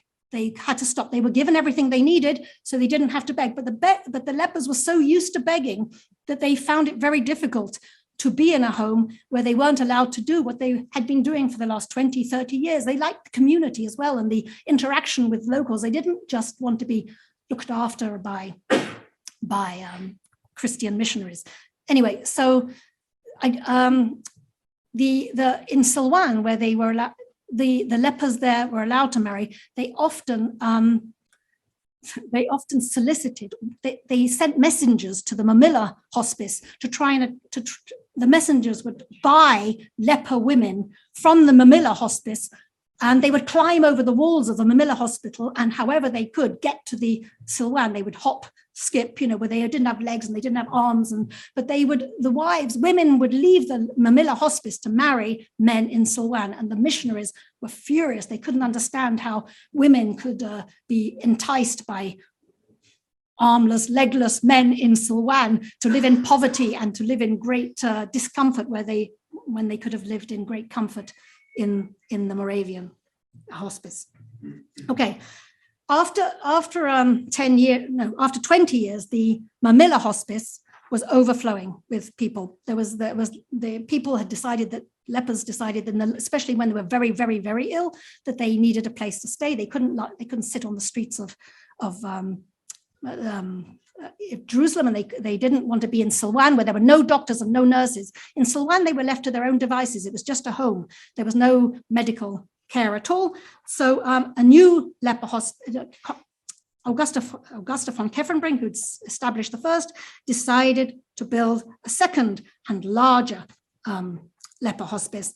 And again, Schick was sent out to look for land, and he chose a plot of land very near Consul Finn. The British consul had a home in Talbia, and he found a plot of land which was owned by the Greek Orthodox Church, and it was a vineyard. He found this land, and they had neglected the vineyard, and it was not well tended, and he proposed to the Greeks that he would buy it, and that was what happened. They bought the land. It was between the leper colony, between the Templar colony and Conrad and Consul Finn's home in the middle of Talbia, right next to the Jerusalem Theatre now. So Conrad Schick wasn't hiding the lepers away. He chose a prime piece of land in Jerusalem, and he built the second hospice in 1887. It incorporates some distinctly Schick features. It is generously proportioned with a magnificent double staircase leading to the main floor. The rooms are planned around an internal stone-paved courtyard and connected via a roofed corridor. The second floor rooms are connected by a roofed balcony with wooden stairs leading down to the courtyard. The basement ceilings, as well as the top floor roof, are built of cross vaults supported by meter-thick stone walls. The second hospice, unlike the first hospice, included a children's wing. The healthy, 2 minutes, I got all the pictures. Oh my God. Really? Oh my God, I got pictures and pictures and pictures. Oh, okay, okay, I'll go to the pictures. It included a children's wing. I just want to say this, and I think it's important that it had a children's wing. The children were the healthy children of sick parents, because Conrad Schick by this time had his own family, and he knew how important family was. In the first hospice, no family was allowed, whereas in the second hospice, the children were allowed to stay. And that was really important for the lepers themselves. This is a leper, as you can see, in outside Bad Hansen, outside Jesus Hilfe. It was called Jesus Hilfe. Augusta von Kaffenbrink didn't like the name Jesus Hilfe because she didn't want to draw attention to the Christian side of it, but I think it was Conrad Schick's decision to call it Jesus Hilfe. How do I go down? Okay. Use computer, it will be easier. Down here? Yeah, and then just this use one. arrows, yeah. Well, okay, here is a leper child, very close, he blind, I think, in Silwan, very close to where the first, where the Turkish hospice was built, the Turkish government hospice. Here is a leper outside Zion Gate. As I mentioned, that's where they were originally. Here, women lepers, presumably from the Silwan shelter, are waiting for handouts. Russian nuns frequently came by with provisions for the lepers. They always had these tins, and that was, they got food given to them. This is, it says here, Visite aux Lépreux. It's a French delegation in June 1897. The French visited the lepers are sitting down with their collecting bowls, and the dignitaries are around them. They came with food, they came with money, and it was important for dignitaries to visit the lepers. I have here a book, the Baedeker to Jerusalem, 1876. They say you have to visit the lepers. I mean, the lepers are an attraction. I mean, they were like, I don't know, they're like the Holy Sepulchre now. Everybody wanted to see lepers. This is the mud brick hut outside Zion Gate. This is how they used to live outside Zion Gate before they were forcibly housed. Children and mothers cooked on you can see a saj on the right. They made their bread. They cooked. They lived in a community. Here you see Zion Gate at the back. It's inside Zion Gate, between Zion Gate and Dung Gate. The lepers are there. Where the Batei Machase are now, this is where they were. Yeah, that's where they were. They were inside and outside, close to Batei Machase. This is the Mamilla Asylum, the first asylum that the Keffenbrinks built, that housed about 25 lepers only. This is the Turkish asylum in Silwan that Conrad Schick helped design but did not design. It's 5 different apartments, 8 people per apartment, and they slept on mattresses on the floor. It was kept spotlessly clean, and this is where they could marry, and their children lived there too, and there was a well not far where they got their water, and the Turkish government gave them a few grosh every day. They didn't have to beg, they got a handout, and they could buy the basics that they needed with the money given to them by the Turkish government. This is Nurse Joanna on the right from Jesus Hilfe. She is visiting the lepers in Silwan, the poor lepers who don't have a doctor. She is visiting them, and as you can see, they look okay. They're sitting in the sun. They wear the one on the second left. He's called Said. He was in Jesus Hilfe, and he moved to Silwan. He was blind and had no nose, and Hadassah Hospital did the first nose transplant for lepers on him. I got pictures of him without the nose and with the nose. His name is Said. He lived till the age of 80, and he actually preferred to be in the Silwan home in the end because he had family who visited him, and he had a child who visited him. Anyway, that's Joanna. She's the longest serving Moravian nurse. She worked here for 40 years. That is the first picture of the Aussätzigen. They call them Aussätzigen, the lepers. That is Bet Hansen. The flag, the imperial, I know I have to be very quick, I'll speak as quickly as I can. The imperial eagle, the flag, the imperial eagle is flying on top. You can see they like to be jumped. There's nothing in the garden yet. It's empty, but you can see it's incredibly beautiful. In the basement, in the front door, that's where the cows, sheep, and goats were kept. The downstairs was for the livestock, and the lepers, who were often shepherds, looked after the livestock. There was a chicken coop here at this end of the garden, and each of the lepers had their own chickens, and they loved their chickens. They loved their chickens like their family. They wouldn't eat them. They talked to them. They played with them. This is before there was. This is before the garden was planted. I'm going to show you a picture with the garden planted. That's today. You don't need to see that. That's a big, wide picture of Jesus Hilfe and Moongrove, seen from the German Templar colony. There's a grazing land. I know, I'm sorry, I'm going over the time. You should just see this. This is after the cisterns were made by Conrad Schick. There was finally enough water to make a beautiful, beautiful garden, fruit trees, cultivated terrace, thanks to the water from Schick's cisterns. Gustav Dahlmann, he was a German who came to Palestine in 1899. He stayed in Jesus Hilfe, and he designed a biblical garden with all the palm, carob, olive trees, and that's what you see now. The lepers called it Paradise Garden. Here is the first water overflow. Can you see the water flowing? The first time in 1902, a year after Conrad Schick died. Finally, there was plentiful water. There was enough water for everyone to wash, to drink, to clean the place, and to feed the animals. You can see the nurses, everybody watching the overflow. It's dramatic. Lepers, many blind, in their dorm with a Moravian deaconess. Here is every morning at 9 o'clock was bandaging time. Here you see the lepers being bandaged. It happened every morning. It's on the first floor. The first room you enter when you go up the stairs is the bandaging room. This is the child. I said there's a children's wing. This is Naif. He's a healthy boy. He's barefoot. He's in the garden beside the children's wing. Dr. Einzler, he was married to Conrad Schick's oldest daughter, Lydia. There he is in the middle. He's in Jesus Hilfe. It's 1890. He's sitting with the Moravian deaconess nurses and a visitor. That painting is still there in Jesus Hilfe. This is Said without his nose at the loom. Just like in the House of Industry, they were all given jobs to do, weaving, carpentry, whatever he's weaving. Here is Harand, an Armenian. There weren't many Armenians, but he was amazing, amazing man. His grave is in the Protestant cemetery, the first row on the right. Amazing man. He's mending the shutters. He was a carpenter. I just wanted to say, this is the old city, Souk al-Atarin.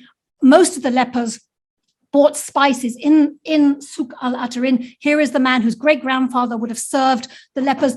The lepers believed that they could be healed with herbs, and they still, to this day, buy herbs. This man thinks he can cure COVID. He gave me plenty of COVID medicine. It didn't help. I got it 5 times. It didn't help the lepers. They were armless and legless, but he believes he can help. And I just want to say they tried every single remedy to cure the lepers in Jesus Hilfe. And they were in touch with doctors in London, in India. They injected oils and serum and all sorts of kochs tuberculosis. They did everything for the lepers, and the lepers begged the doctors, please don't give us any more injections. Just give us coal tar soap. We want to wash. And there was a man in England called Mr. Bailat, and he sent free coal tar soap. Coal tar is a distillation of coal, and this was what the lepers wanted. They didn't want to try any newfangled cure because it made them worse. It made them sick. They just wanted to wash, be clean, and live as comfortably as they could and live out their days. Some converted, but I think to Christianity, but I believe they only converted because they believed the deaconesses wanted them to, and would look more favorably on them if they did convert, because there are like 7 or 8 examples on their deathbed. They all renounced Christianity and said, no, we're dying a Muslim. We're not Christians. We just said we were Christians, but and so that's it, as you say, I think we've gone over time, but I'm saying they did have some conversions. 4 or 5 of them remained Christians to the day they died. They're buried in the Protestant cemetery on Mount Zion.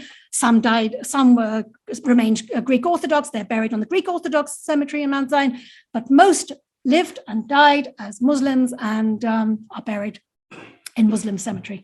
I think I've got a thing that says, thank you very much. There we are. Thank you for the overtime. Sorry. think it worked pretty well with talking and having a presentation. Yeah, it's not so much, yeah. I'd suggest if there is an urgent question, we can take one now. Otherwise, yes. Is the house in Siloam still there? Pardon? Is the house in Siloam still? No, I went there, I walked everywhere and I couldn't find not one brick, stone, no, nothing. The well is still there, the spring. It was still there in the 50s and then. It was still there in the late 50s. No, it was still there. Yeah, and then they moved to Ramallah. They moved all of the Silwan lepers moved to. There's a mountain just outside Ramallah where they moved to, and now there are none left. It's now a home for handicapped kids. Star Mountain, just outside Ramallah. It's called Star Mountain, Sternberg. Still run by the Moravians. One last one. Were there any Jews among the lepers? Were there any Jews among the lepers? Is the question. The first Jewish leper entered Jesus Hilfe in 1899. His name was Yehuda. His parents were from Salonika. They spoke Ladino. His mother died of leprosy in Salonika, and his father brought him to Jesus Hilfe. Yehuda was 14. At 19, he converted to Christianity, and he became Johannes.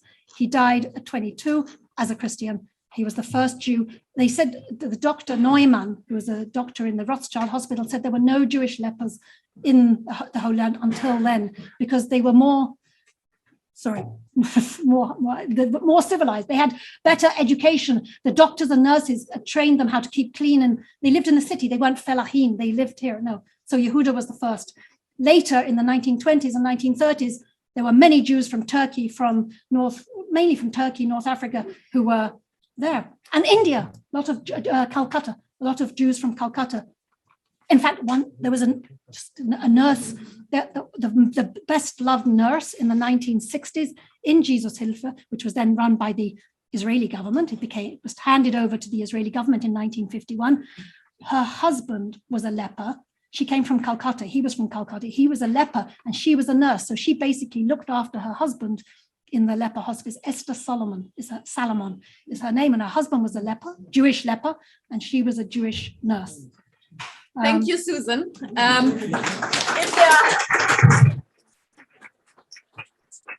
any more questions? A fantastic topic for coffee break. And we see you back after the coffee break here for the second session. Dear colleagues, distinguished guests, I'm very happy that you are back. I'm bringing the best readings from the German Protestant Institute of Archaeology. Of course, we are very strong connected with Conrad Schick. And in 1898, when we were founded, there was a discussion in our board of trustees if he should become our first director, but he was very, very old at that time and still ill. So we got Gustav Dahlmann, who was mentioned before, and this was our first and very, very distinguished professor of our institute. Tomorrow you will see our institute. And I have to introduce today 3 lectures of excavation. And the first one from Dr. Dorothee Heinzelmann and Dr. Jürgen Krüger. Both of them are art historians. Dr. Dorothee Heinzelmann is affiliated at the University of Köln and at the Amt of Denkmalpflege in Rhineland. She is very eager in working on the Church of Redeemer, and we are very happy that she is doing this work on the medieval cloister there and in the church. And famous is also Dr. Jürgen Krüger. He is appointed professor of art history at the University of Karlsruhe. I know that he worked on Muristan since years, and so we can be happy to hear now a very well-based lecture about excavations on Muristan. I hope we can now also show your presentation. Could help us somebody?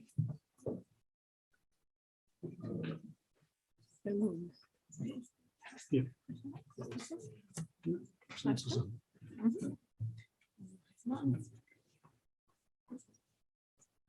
So the floor is yours. Many thanks for coming. Okay. So, dear David and company, thank you. We thank you. For Zoom, they ask to be muted. Okay, we thank you very much for this invitation. Before I begin my lecture, one word about the Muristan. Oh, excuse me. Muristan itself, but you know the importance of it. What is the Muristan? Perhaps when you are familiar here at home in Jerusalem, you know all, but I will remember you. Muristan is the Arabic Persian word for Bimaristan, for hospital. The Muristan was the hospital founded by Saladin in the neighborhood of the Holy Sepulchre Church. But before, there has been the hospital of the Order of St. John.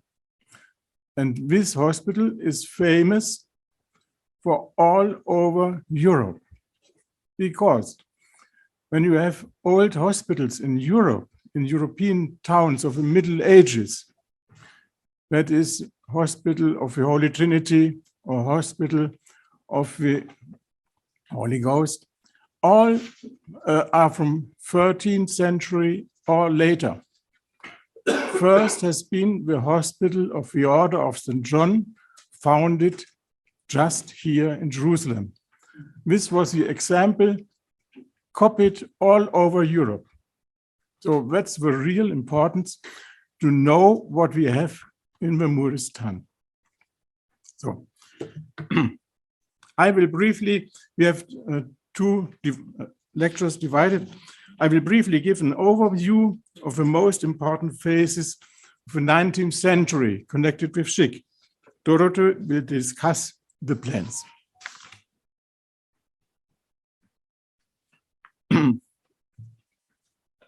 What the surroundings of the Holy Sepulchre Church looked like was first reconstructed only from written sources.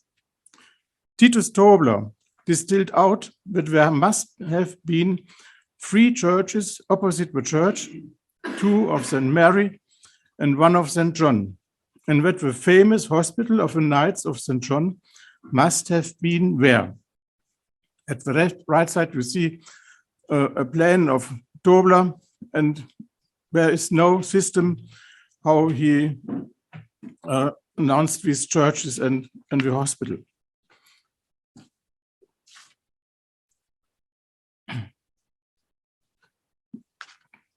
In the year 1865, the Palestine Exploration Fund was founded, and 2 years later, Charles Moran conducted the first excavation on the site. You see the line, that was his trench. But his aim was not to find the hospital, but to find the second wall that would be proof of a correct location of the Holy Sepulchre. His results were disappointing, finding only one little bronze piece at right seat. Only 2 years later, 1869, Prussia managed to get the 1/3 of the site, the eastern part. You see here in blue.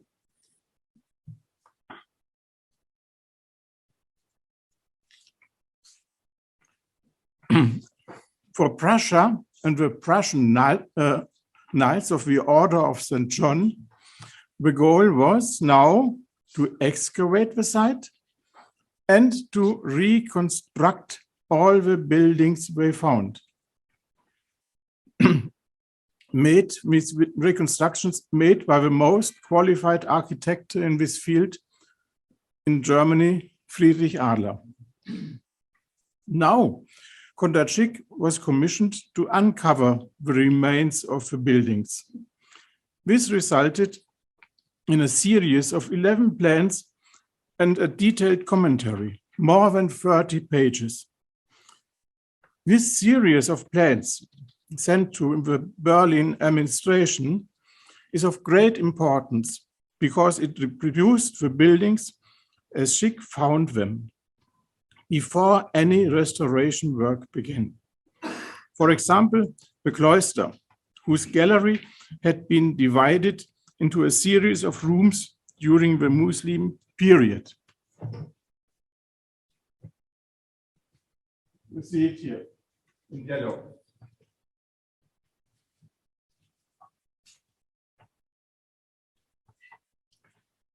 Schick was also able to identify different building phases. You have seen it here down.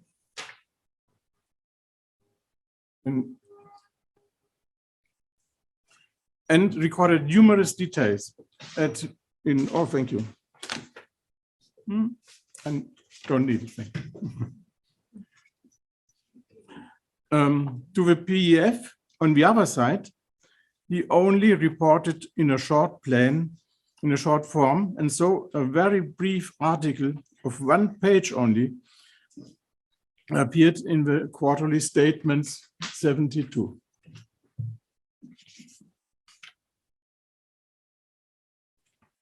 The next one.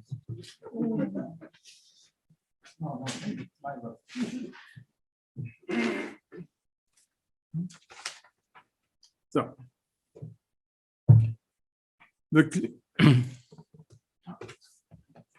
the cleanup took about 4 years. It was a huge work. In the end, Schick was able to produce another large plan of a Prussian compound, which he, of course, had to send to Berlin. That's the sheet at the left side. Again, with extensive commentary. This plan was printed 10 years later by Charles Warren in his great book on Jerusalem, but were quite without comment. That's the right side.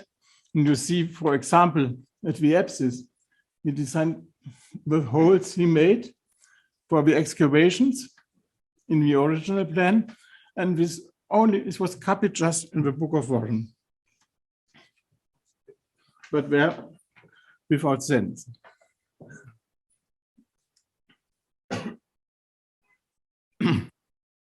It was not until 1886 that a small excavation campaign began again to investigate the area to the west of the Santa Maria Latina church. See it here.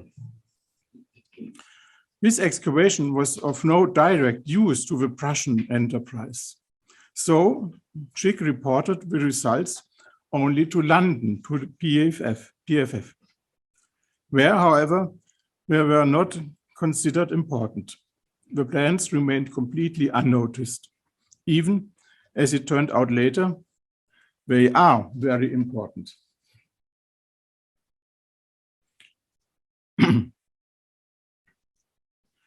Only with the reign of Kaiser Wilhelm II in 1888, the project was taken up again in a modified and smaller form.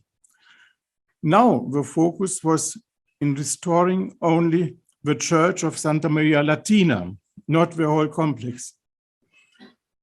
Just within 5 years, the church could be consecrated, an act of state for the Kaiser.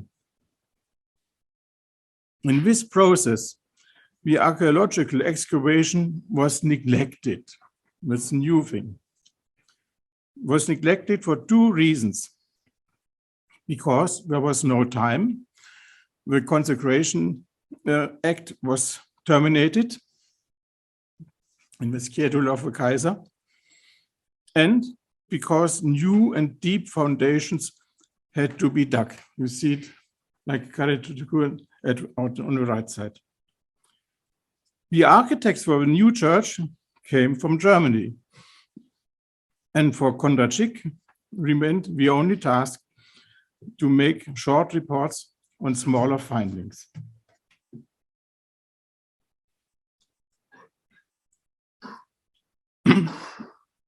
In 1898, the greatest part of Muristan was still underground. One suspected that most of the hospital of St. John must be located here, in the western part. However, this plot belonged to the Greek Orthodox Patriarchate, which had no interest in Western traditions. The plot was quickly dug up, and the new bazaar Aftimos built over it, which we have out now. Schick was only able to record in a hurry the most important traces. You see it here in a printed form. But what he draw has become the starting point for future research the whole 20th century. Oh, pardon. To sum up, Conrad Schick played several roles. First, he was the most important excavator of the site. Second, but he also looked for several buildings for the German community in the midst of the ruins, such for a chapel and the first school to build, to use it very quickly. And third, he had the idea of separating the Greek and Prussian properties by the Muristan road. That was a really modern urbanistic idea. You find it not in the excavations, but this was a new idea. So, thank you.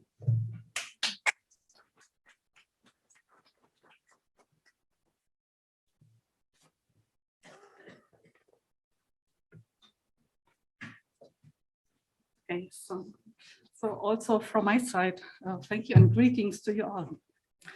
In my part, I would like to show on the basis of the plans of Conrad Schick how he dealt with a building stock in the Muristan over many years and what is characteristic for his plan drawings.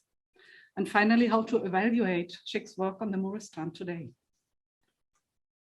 Schick always prepared plans together with section drawings in order to show the findings in 3 dimensions. He often added comments in the drawings, and there are usually handwritten reports accompanying the plan series in which he explains the findings. Much of this material is unpublished until today and is found in different archives. His plans always bear a scale, and cardinal points are always indicated, which is important to say. With his last series of plans from 1900, he tried to show the complex building situation in the Muristan in 2 plans showing 2 levels and 10 sections. However, a closer look reveals that the assignment to the levels does not always quite fit, and discrepancies between plans and sections become apparent. Oh, sorry. One example is the relationship between the northwestern hall and the Church of St. Mary Major, located in the center of the Muristan. In the lower plan here on the left, he shows the ground floor of the hall at the height of the foundations of the church, and the church itself in the plan of the upper level, while in the section below, the hall has the same floor level as the church. The same phenomenon is to be seen with the Church of St. Mary Latrine, the predecessor of today's Church of the Redeemer, and its cloister. In the lower plan here on the left, the medieval church is shown together with the foundations of the cloister.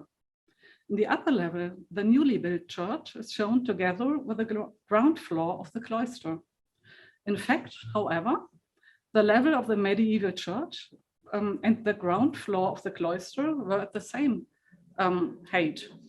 But this can be seen only in the section where the medieval floor level of the church is drawn as a line below the newly built church.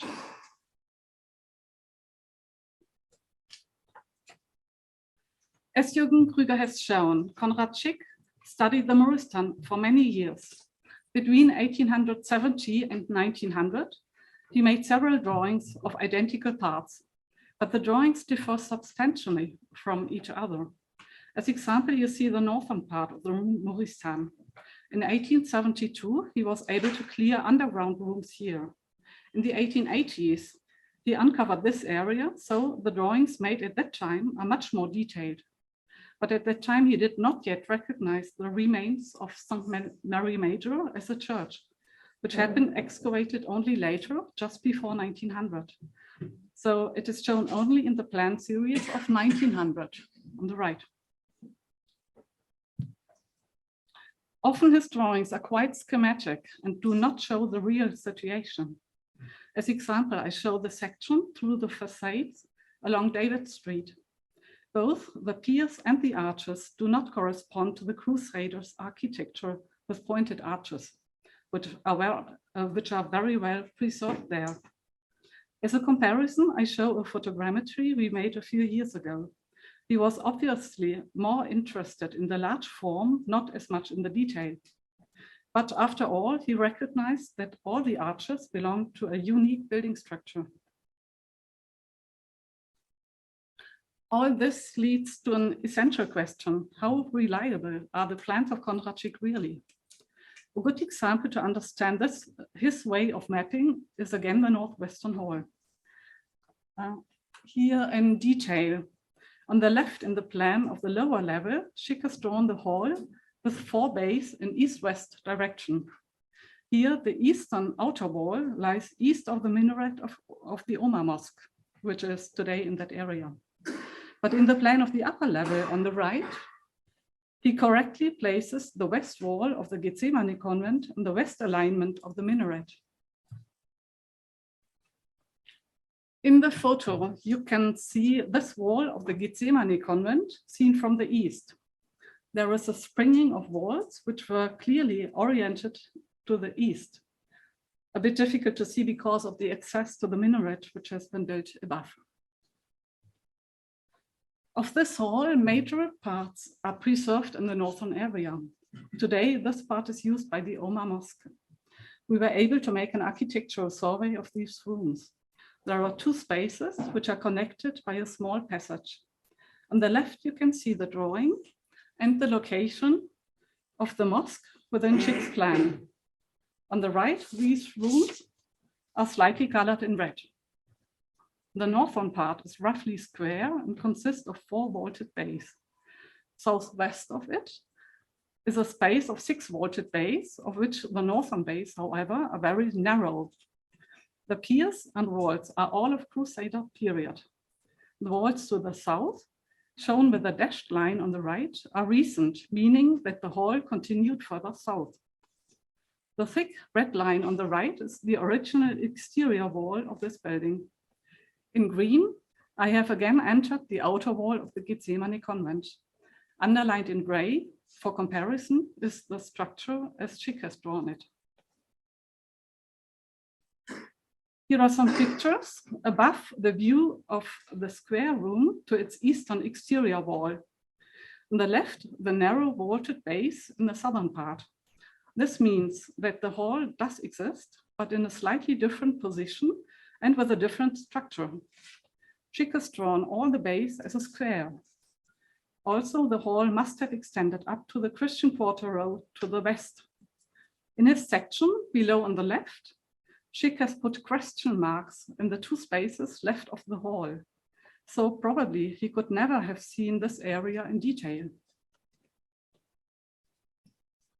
Photographs from the late 19th century clearly show the progress of the excavation of the site. Above left, you can see the eastern part of the Muristan seen from the south, which was already largely accessible in the 1870s. Therefore, Schick's plans here are largely accurate and reliable. Below left, you see the central area in the 1880s, seen from northeast.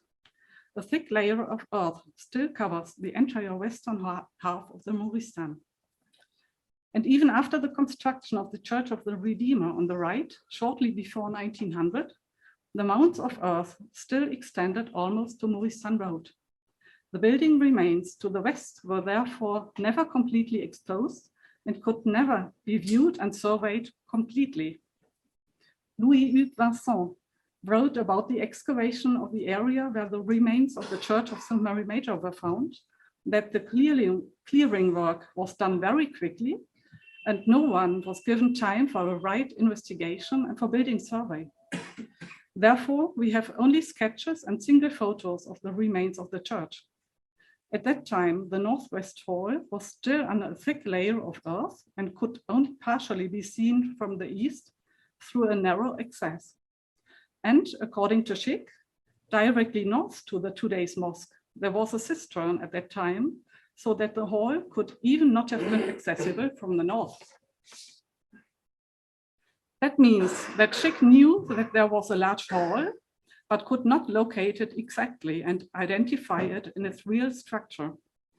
This drawing is therefore more like a reconstruction than a building survey.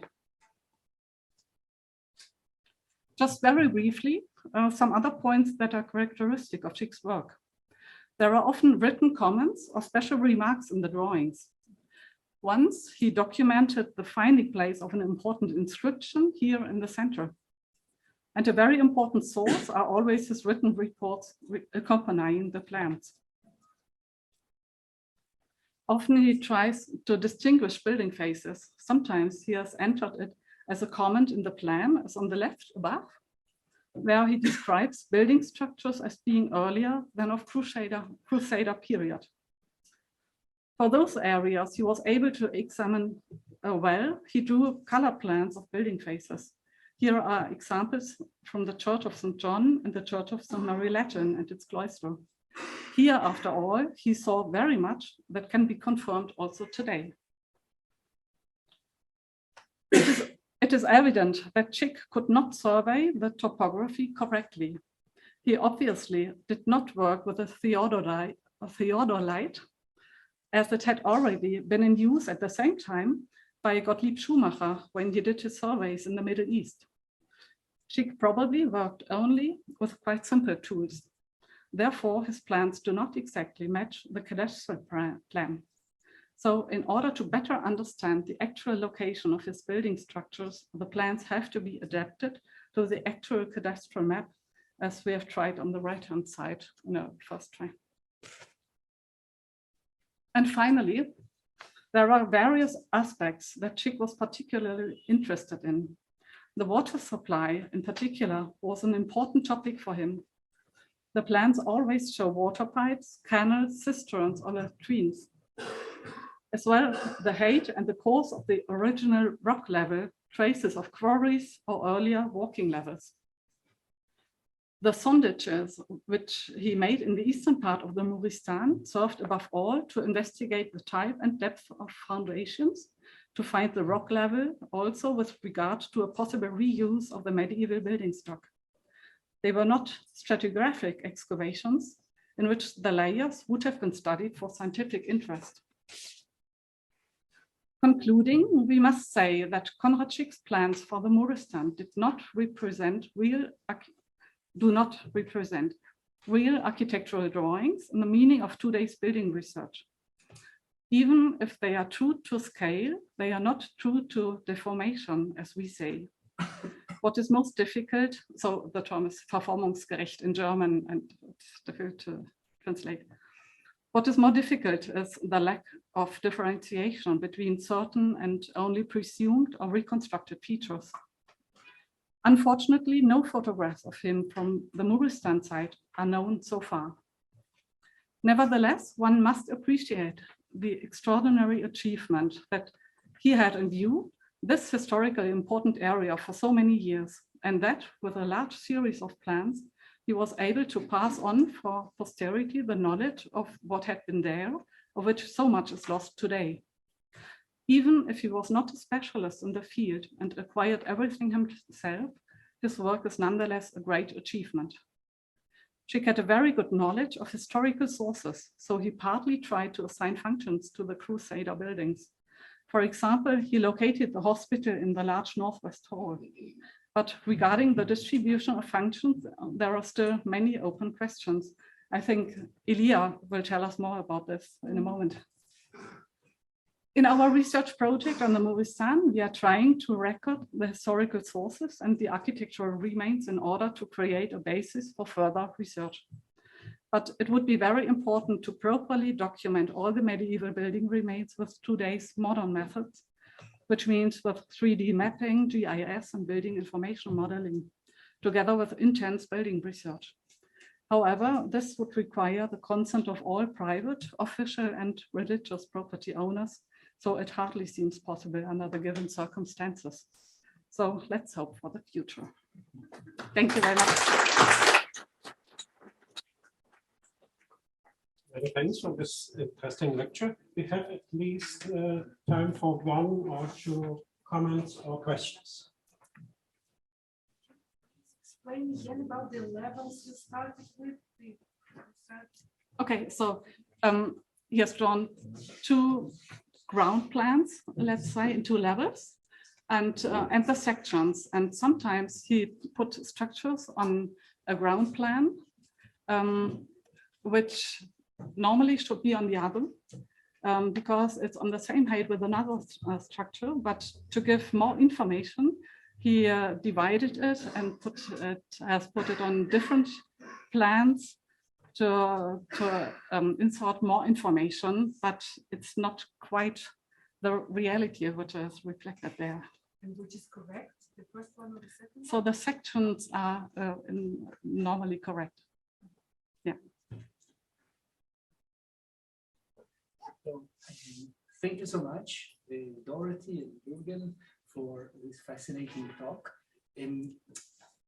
I have a general question. You mentioned that your conclusion is that the plans are not always very accurate, and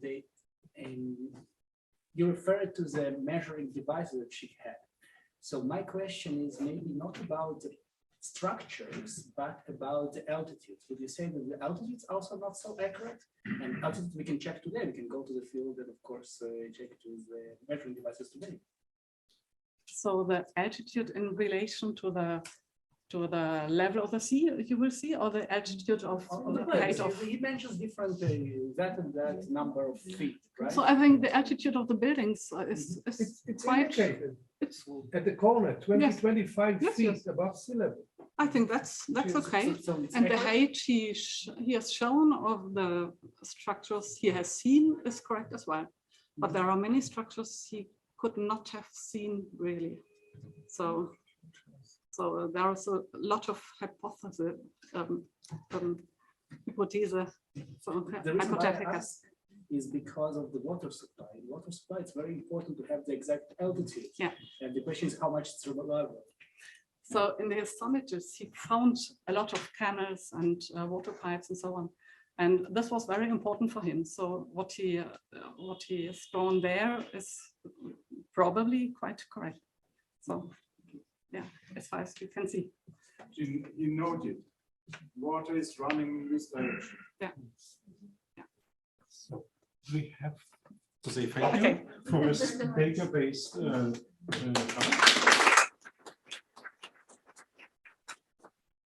our session about excavations and the past, and now I have now to jump to Dr. Ilya Berkovich. He is affiliated with the Austrian Academy of Science, and he works there in the Department of Geschichte der Habsburger Monarchy.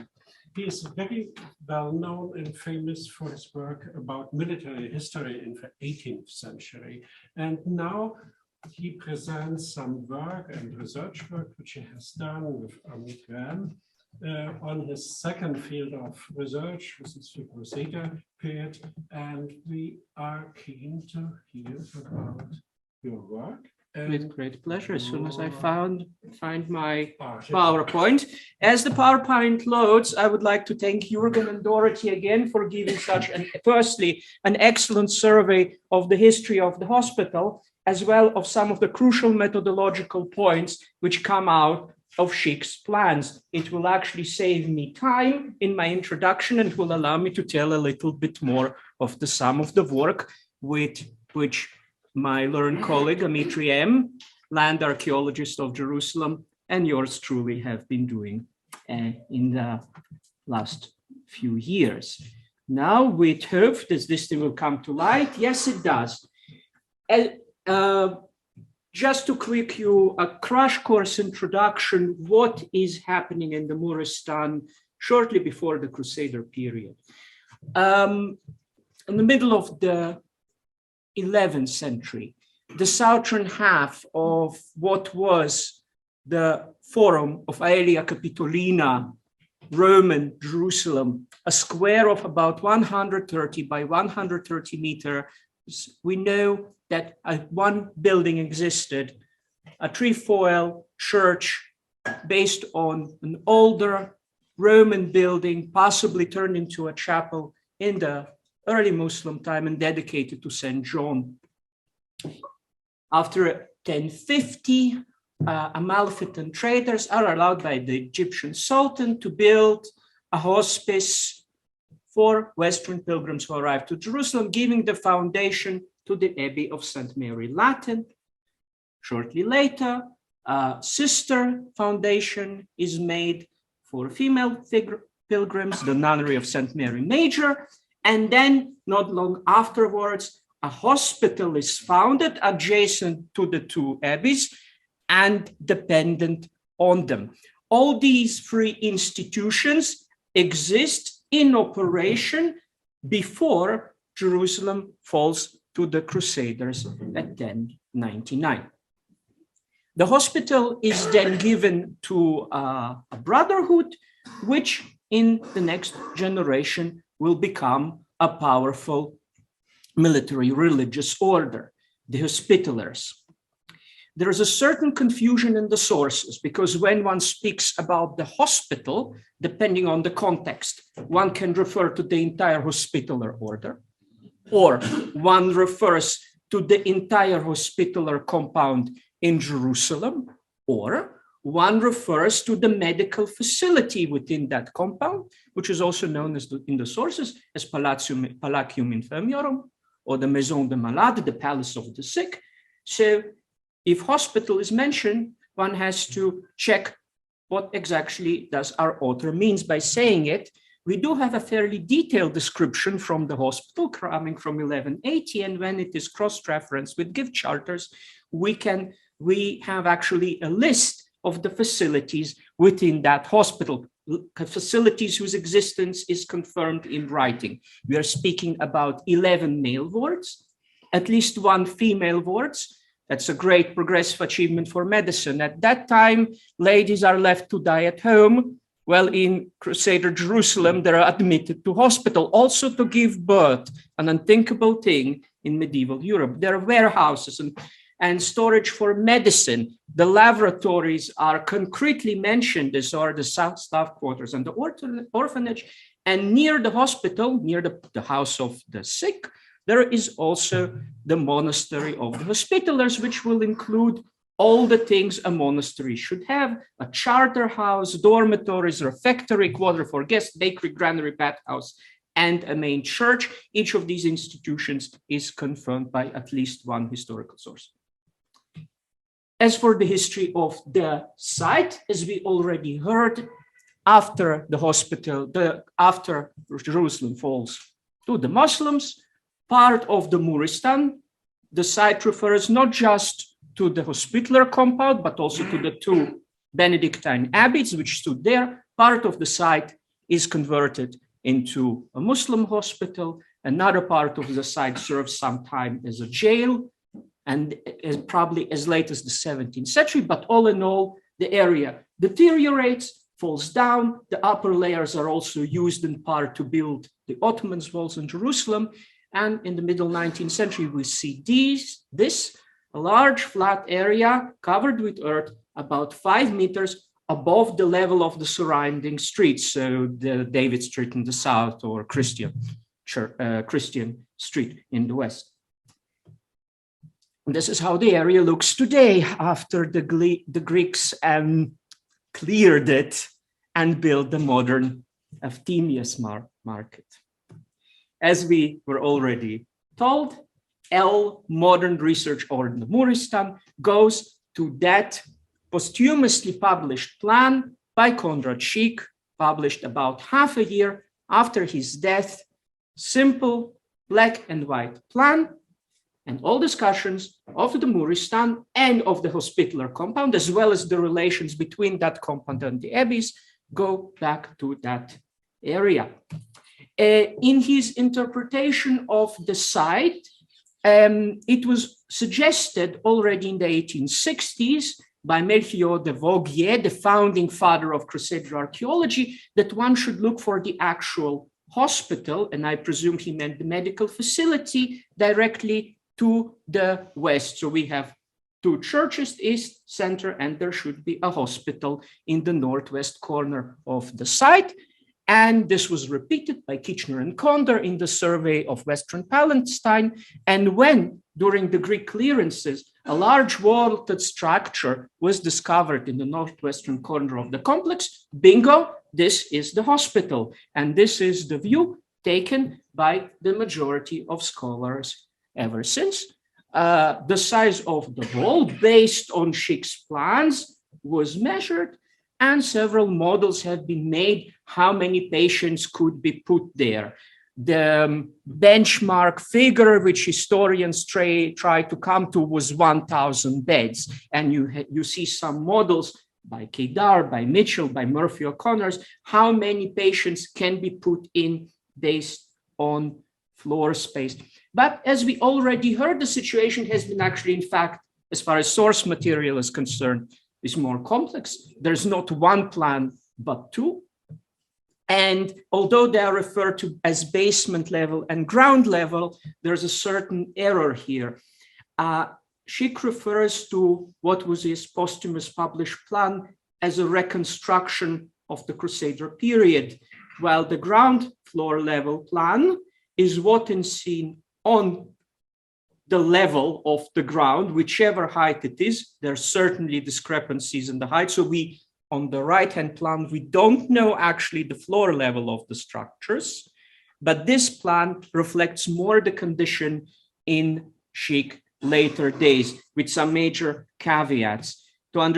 These plans are impossible to understand unless one consults the sections, and the first ones to do it properly and to integrate them into a comprehensive model were my two learned colleagues whose paper you just heard. If you haven't read these articles, you should do it. Anyhow, when it comes to why Schick made several mistakes in his plans and their inaccuracies, the reason actually comes quite prosaic. One should just read through his correspondence with the PEF. And as you see, in the eighth decade of his life, Schick was suffering from deteriorating health. This is just a list of some of his main sicknesses at that time. In April 1895, he was confined to working from home. He couldn't go out. Later that year, he could only go out while riding a donkey. And now we come to 1898. This is the start of the major Greek reconstruction building clearance work, call it as you wish. He's confined to bed for several weeks at a time. In other words, Schick is not there at the site. He is given free access by the Patriarchate. This is confirmed by his own correspondence, but he is not there surveying the works. He appears there once every few weeks and tries to document what he can. However, in addition, the works are done in sections. An area is dug up, cleared, often with the use of the material which was dug up to build modern walls. Nevertheless, based on his descriptions, which appear regularly in the late 1890s and early and also 1900, not in articles, but in short reports, in the quarterly statement of the POF, you can understand that the Greeks are working roughly put from the northeastern corner to the southwestern one. So there's a clear sequence. And as Schick health deteriorates with time, whatever is the condition in the plan toward the south, we will expect a deterioration indeed. So far are the plans of 1901. But as we are told, in fact, there were other projects in the Muristan in which Schick was involved. That's the list of all of them. This includes helping Warren to dig a certain number of shafts. It includes architectural measurements of what later later was turned out to be the Church of St. Mary Latin and the adjacent cloister, as well as a large arcaded structure along David Street. This was done in 1872. There were also, even earlier, he was helping with the digging of the trench and the measuring of the walls underneath St. Mary Major. Then an area which was part of the Santa Majora Nunnery, marked in yellow, the measuring of the Marchana compound, and marked with orange the big Greek excavations. And there was a further letter updating written in the second half of 1901, informing of a discovery of an exit alley whose existence was known due to a charter of King Amalric from 1172. There was an alley running within the compound and separating some of the properties there. Schick has reported the discovery of the exit of that alley into Christian Street. That's the square in violet. I will not encumber you with details of some of the work recently done in the Muristan. We have also been at the Omar Church as well. I will just ask you to note the lovely cavetto, the lovely quirked molding at the lower side of the springing. We will come back to them eventually. We are also preparing for publication, finally, Schick plans of St. Mary Major, but just look at some of the spolia integrated into the walls of the Gachmena Monastery and the Israeli police station in the basement. Unfortunately, you cannot photograph there, but what you see on the outside, some of those corbels you actually see also on the southern wall facing David Street. You see something very similar. I can already tell you this is where the entrance to the 1172 alley was, but feel free to quiz me on that later should you wish. Anyhow, going to Schick plans, as we were told, those plans were color-coded. And probably Schick's best and most serious plan was the one he produced in 1872.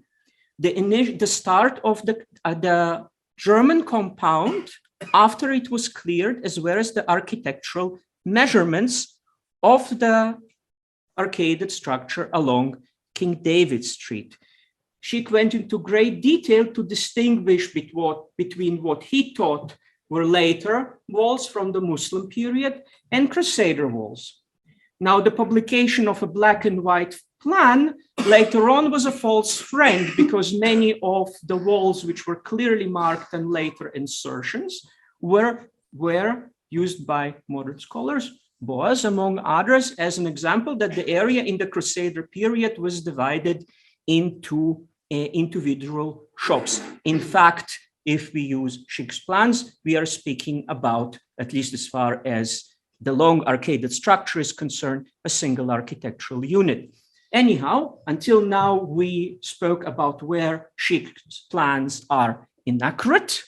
Now, let us look at where they can actually help us. I will look at 3 concrete places. One, we spoke about the northwestern hall. The northeastern corner of the complex, a much larger vaulted structure, about 3 times as large, potentially, is located. What was it used for? And to begin with, are we speaking about one structure or 2? There is a debate on that. So I will consider the seam between the 2 structures. Secondly, where is the boundary with St. Mary Latin and the north? And last but not least, we see that the arcade along St. David Street has 3 models. Actually, perhaps there are more. So let's look at each of these 3 points at turn. So the northwestern hall is taken by the hospital. What was the northeastern hall could be used for? And we have several suggestions. Poultry market and shops. This is based on the black and white plans. Again, as I said, those plans, good that they were published, but they were false friends. The same goes for the warehouses. Well, if there is the hospital, where is the convent? So Murphy O'Connor suggested that in fact the convent was located in the southeastern corner. And if the men were in one corner of the complex, perhaps according to Boas, the women's ward were at a different part.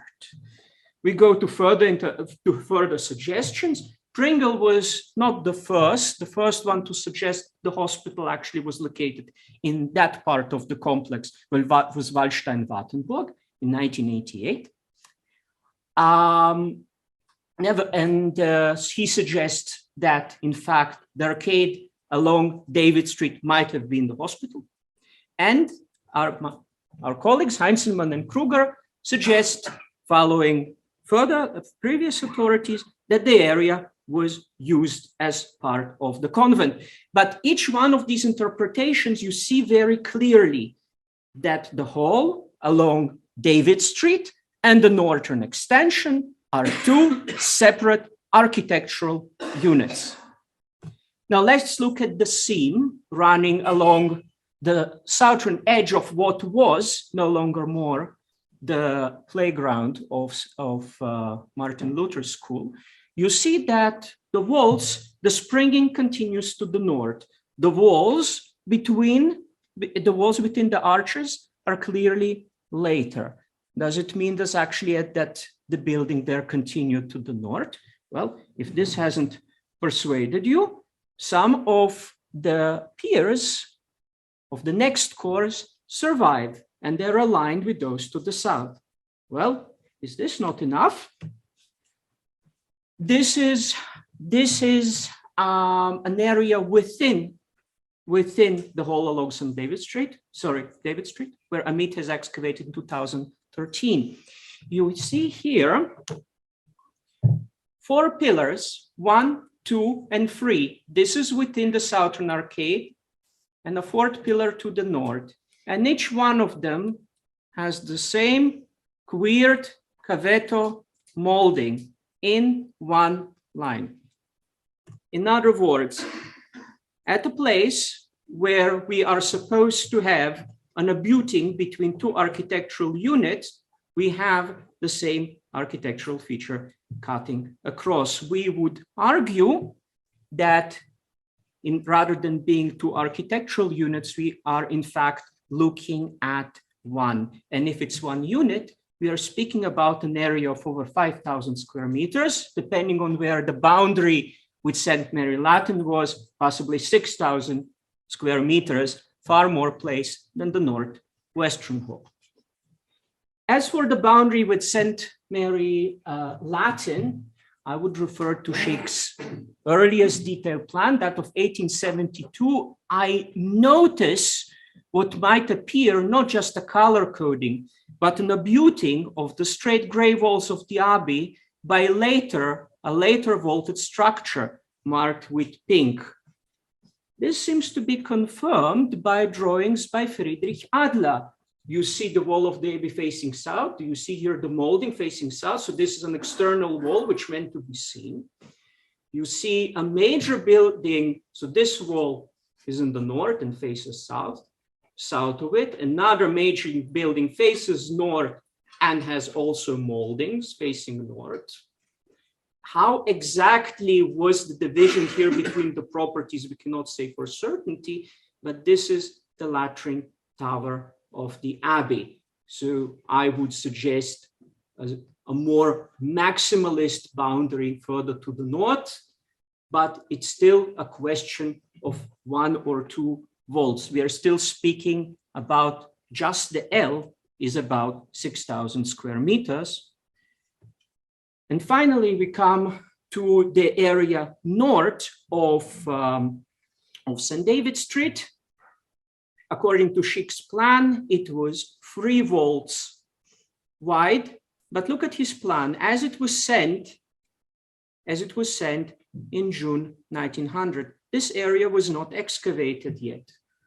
But already in 1898, we see more walls. So this photograph was taken exactly from the roof of the vault over crown Prince Frederick Street or Muristan Street today. So over the third and last model, supposedly. And you see that in 1898, there were mole walls to the north. So in fact, the large arcade along David Street might have had 4, if not 5 models, we would suggest. Last but not least, not the most recent, but probably the most important discovery. This is, what does it look to you? Regular, small, rectangular openings piercing a vault in the ceiling? It's a latrine, of course. It's a latrine. And this is the largest medieval latrine on record, not just in the Middle East, but probably also in Europe. So the highly sophisticated latrine in the headquarters in Acre is only 1/3 of the length. And in terms of capacity in cubic meters, you're probably speaking of a fraction of 1 to 8. And this is not including the floor below. We don't know where the original floor. You'll see in a moment. You'll see in a moment. This is a scan of that structure. Schick was aware of it, I can tell you. This is a scan of the structure, and you see how the latrine worked. There were double seats along the crown of the vault. And in the northern side, there was a latrine tower, which reminds, in a way, the tower you also saw in St. Mary Latin, according to Schick's plan. We don't know exactly. The area has been heavily reworked in modern times. So much of between the stones, it is covered mostly by modern concrete. But let's see what we can do. We cannot say for certain whether there was this part first and then the latrine was extended, or it is part of the same structure. Nevertheless, we believe that in its final form, it looked like this. And it is interesting that in the statutes of the hospital from 1180, we are told that the sergeants working at the hospital were to take the patients to the latrine on their hands if necessary. So the latrine was not within the hospital wards, but it was somewhere close nearby to where the patients could be carried. And also, perhaps it also has to do with the fact that you have a central row of chairs rather than having them along the walls. It's easier to bring a person there like this. So based on all that, so this is where the latrine is. And it is, again, this is Schick's reconstruction plan. So our suggestion of the division within the three institutions within the Muristan runs as follows. St. Mary Latin, no great surprise. One is not entirely certain about its southern border, other than the latrine tower, because it has a door to the north and there's another block door to the south. But as I said, it is probably a question of that vault. As for St. Mary Major, again, no great surprises. We know the beginning of the alley of 1172. We know the end of the alley of 1172. Well, how exactly it ran here, I would presume relatively easy. And as for the hospitaller compound, we would suggest that the Palatium Infermorum was located in the most elaborate, the most beautiful and the largest part of the compound, not least because in addition to its size, there are signs for numerous water facilities, baking ovens. We are not speaking that patients were using all this area. No, it includes the hospital wards as well as all the supporting facilities. And if you include, and if we believe, as in fact Pringle does, that we are speaking more of a rectangle than an L-shaped building, we're already approaching 10,000 square meters just of floor space, not including the first floor, whose existence is confirmed. This is it. I hope I have persuaded you. And thank you for your attention.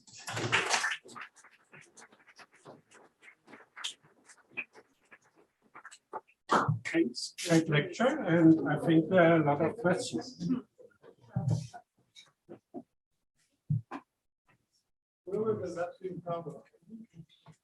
The Latrine Tower of the St. Mary Latin. It's here. It's here. It's this element. And then, so the part which reminds us of a latrine tower is located here, and this is the larger latrine. So it's a huge facility. There has also been discovered by Zubera Dawi from the Israeli Antiquities Authority water pipes leading generally in this area. I have to check again his records, but generally water pipes are running from the area of the Patriarch Stad in the general direction of west to east, somewhere about here. And if one remembers how the latrine in Acre has functioned, where water was used to flush the latrine occasionally, and using of used water from baths or from kitchens and having a latrine downstream was a common practice at that time. So this being said, we do believe, because of the latrine's location, that the patient's ward have to be somewhere nearby. I have to be a little careful here. The northern part of the latrine touches St. Mary Major. Perhaps the nunnery and the hospital share the same sanitary facility. I believe not, but the northern part is a tower. So the seats were actually located one level higher than the central row here. Perhaps there is a division. I don't know. As Dorothee said, it is all private property. Alas, even my colleague, the almighty land archaeologist of Jerusalem, cannot go there if he wishes. He has politely to ask the owners, and it depends what they're up to that day. So research is ongoing, and we are working on it, and it's good. New things are coming to light. Thank you. And yes. Is any of this part of what we can see under the Redeemer? No, under the Redeemer, I almost forgot. At the cloister of the Redeemer, Professor Vieweger will correct me if I'm wrong. I believe it was about 7 or 8 years ago. There was a small excavation. Of course, under the church itself, there was a major excavation in the 70s, and now it is accessible to visitors.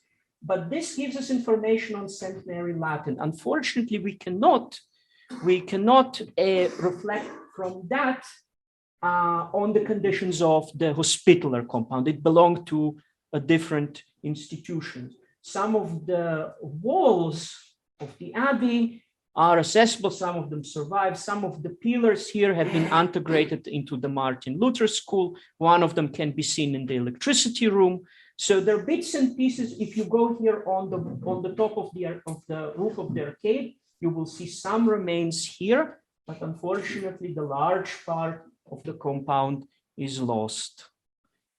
This still survives, but you need to persuade the property owner. If you succeed, please tell me.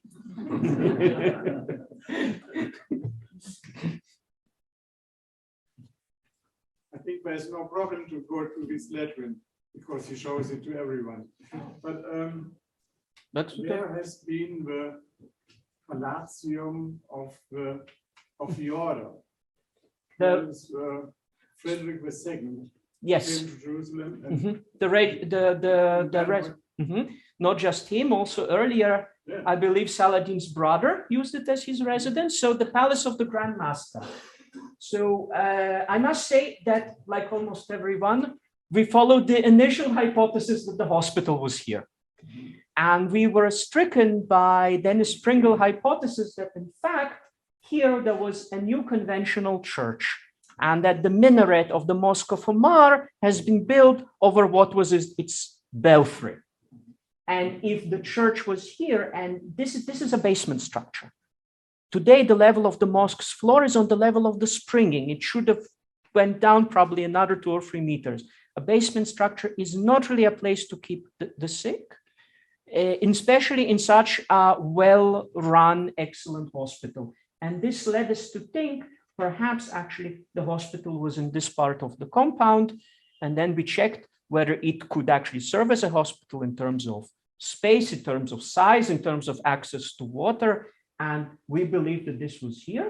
The convent was located over the large hall, probably here the conventional church and the other facilities. Considering what was the site of the other two abbeys, there should have been enough place for it, especially that it also extended to Marhana. One last thing, in the donation charter of Kilk Amalric, which divides the alley, which runs somewhere here, the last clause specifically refers that the Knights of St. John and the Nuns of St. Mary must maintain all drainage and wastage channels together and share the costs. And what is where the two properties meet? What is there? No, sorry, we have now to finish. Mit but we über have- Kaffee. But we have a lunch break and then we can discuss this interesting thing again. Again, good afternoon. And I want to start with some words about the history of the archaeology and the importance of it. And as a researcher who had dedicated a great deal of time in the field of the history of archaeological research, I know that many scholars, as well as the general public, are much more interested in the findings themselves rather than in the history of the research that has led to the discovery of those findings. However, these topics are of great significance as they are the ones that create a layer in the research that allows us a broader view of the ethic of the entire discipline. Within the practice of the history of archaeological research, the archives and what they contain play a central role, and this is the subject of our session, Conrad Schick through the archives. I would like to invite the first lecturer, Dr. David Gurevich. He is a research fellow in Zinman Institute of Archaeology in University of Haifa. His studies focus on the PEF archives as well as the archaeology of Jerusalem. And he will speak about challenges and contribution of Schick's files in the PEF.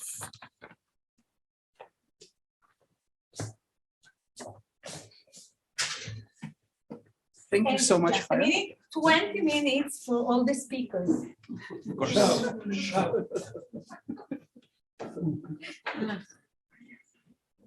Right. You see the presentation, right? Okay. All right. So, as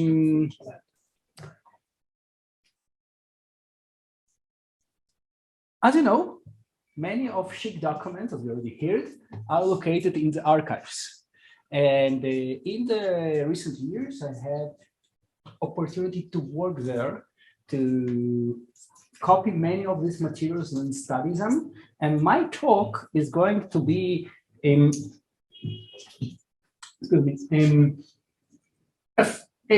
going to provide a few insights about what we can do and what we cannot do with these materials in general.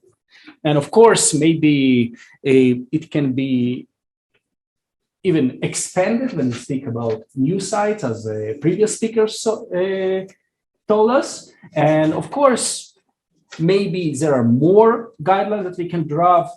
If we produce more materials. But let's stay with the general thing. All right. So a bit about Conrad Schick, that we are talking about him from the morning. And Conrad Schick arrived in Jerusalem in 1846. As you heard, he became a teacher in the House of Industry very soon, and that means that he started to work on producing various models of sites. These sites are extremely important for the archaeological research of Jerusalem, speaking like Temple Mount and the Church of the Holy Sepulchre. Tomorrow we have a session that is dedicated to them. Now, one important point about Conrad Schick, despite all his achievements, or maybe regardless of all his achievements, he was self-educated. And that means that he did not study according to the standards of Western academia. It means that sometimes he improvised and sometimes he applied the common sense, and that common sense, what Schick believed, does not always relate to the common sense of scholars of that time, and of course not of our time. One important thing about Schick is that he became a city engineer for the Ottomans, and that means that he was allowed access to many sites that were inaccessible to other scholars. Now, he was also a personal friend of Charles Wilson, which gave him the opportunity to start working with the PF.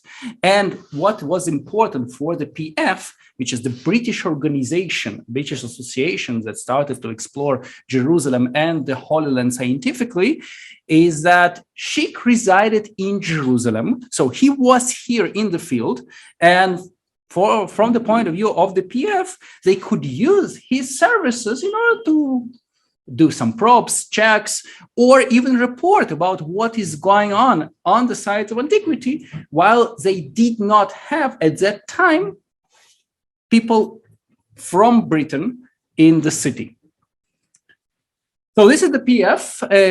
That's the entrance to their old office, right? The sign, a Palestine Exploration Fund, established in 1865, and its goal was to scientifically explore the Holy Land. And I say scientifically because in that regard, perhaps they were very different from other associations, because from the beginning, they emphasized that their goal is science.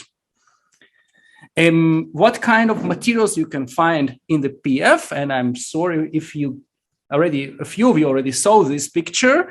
That is because this picture was taken in old offices of the PF. And in the old offices, you can actually touch the materials and get to the storage room.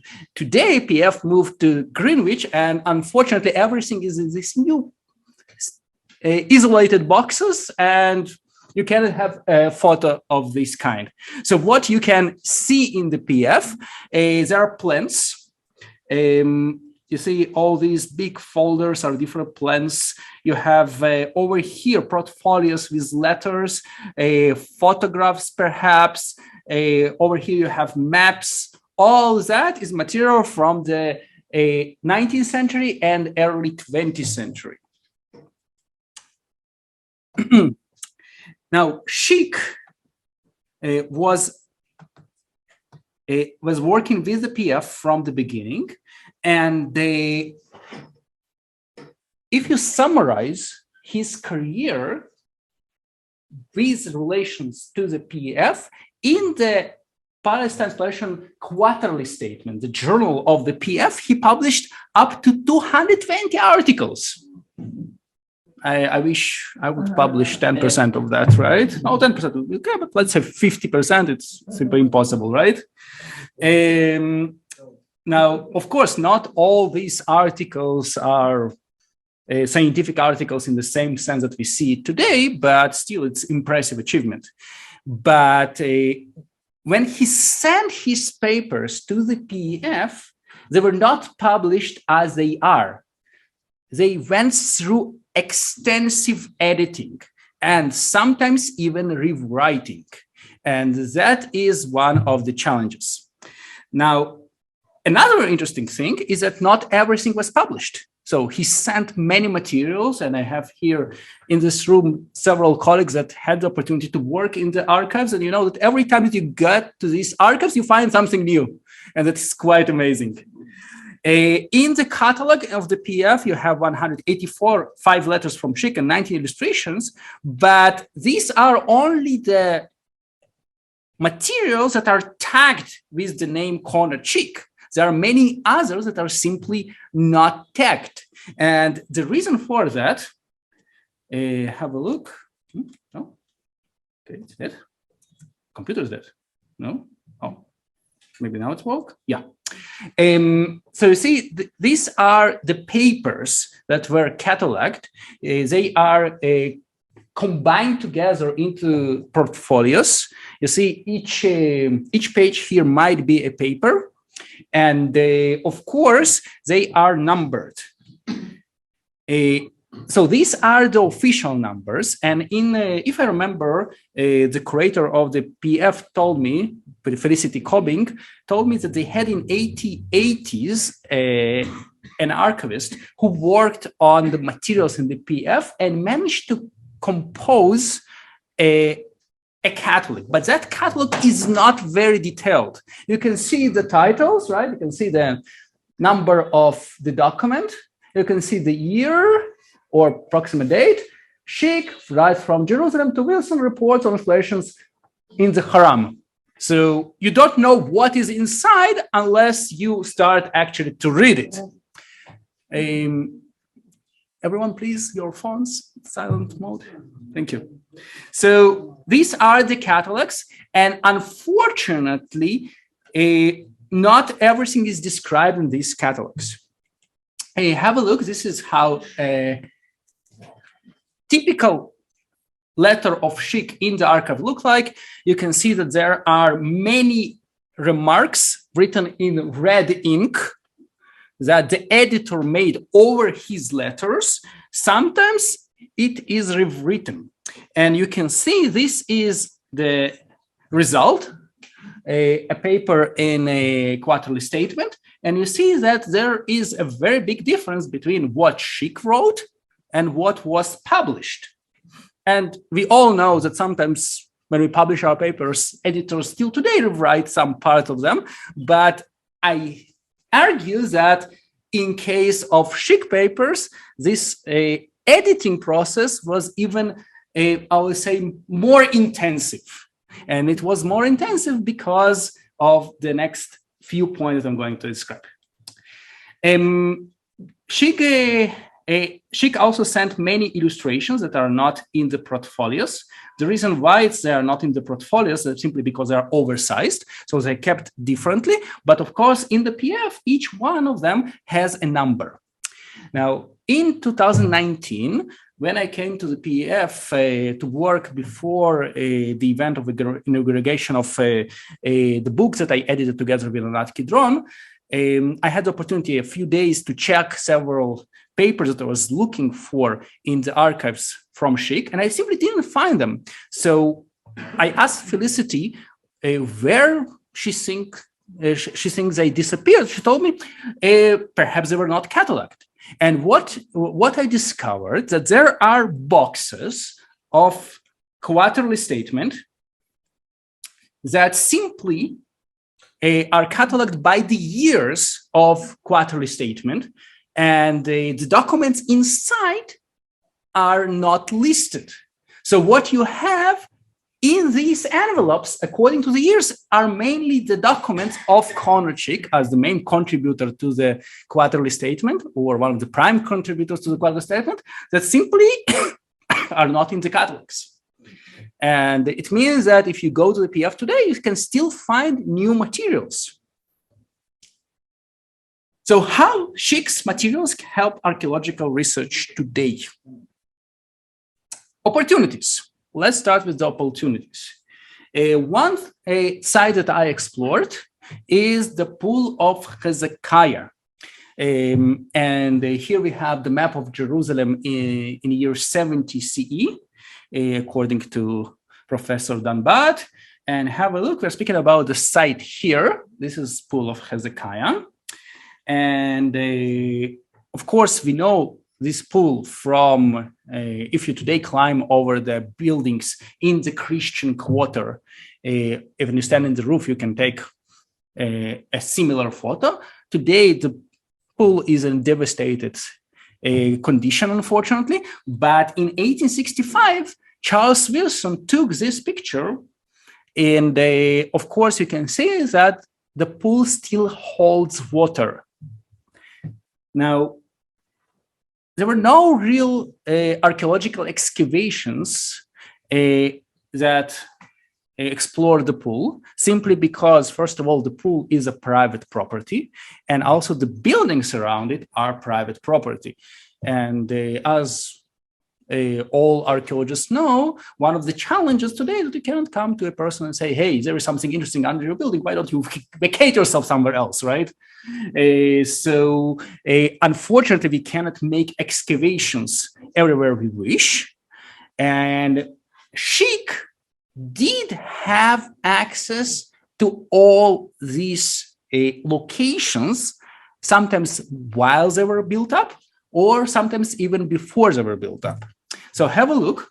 In the PF archives, there is a cross-section made by Schick, and I cropped the relevant part of it. What you see here is the pool of Hezekiah.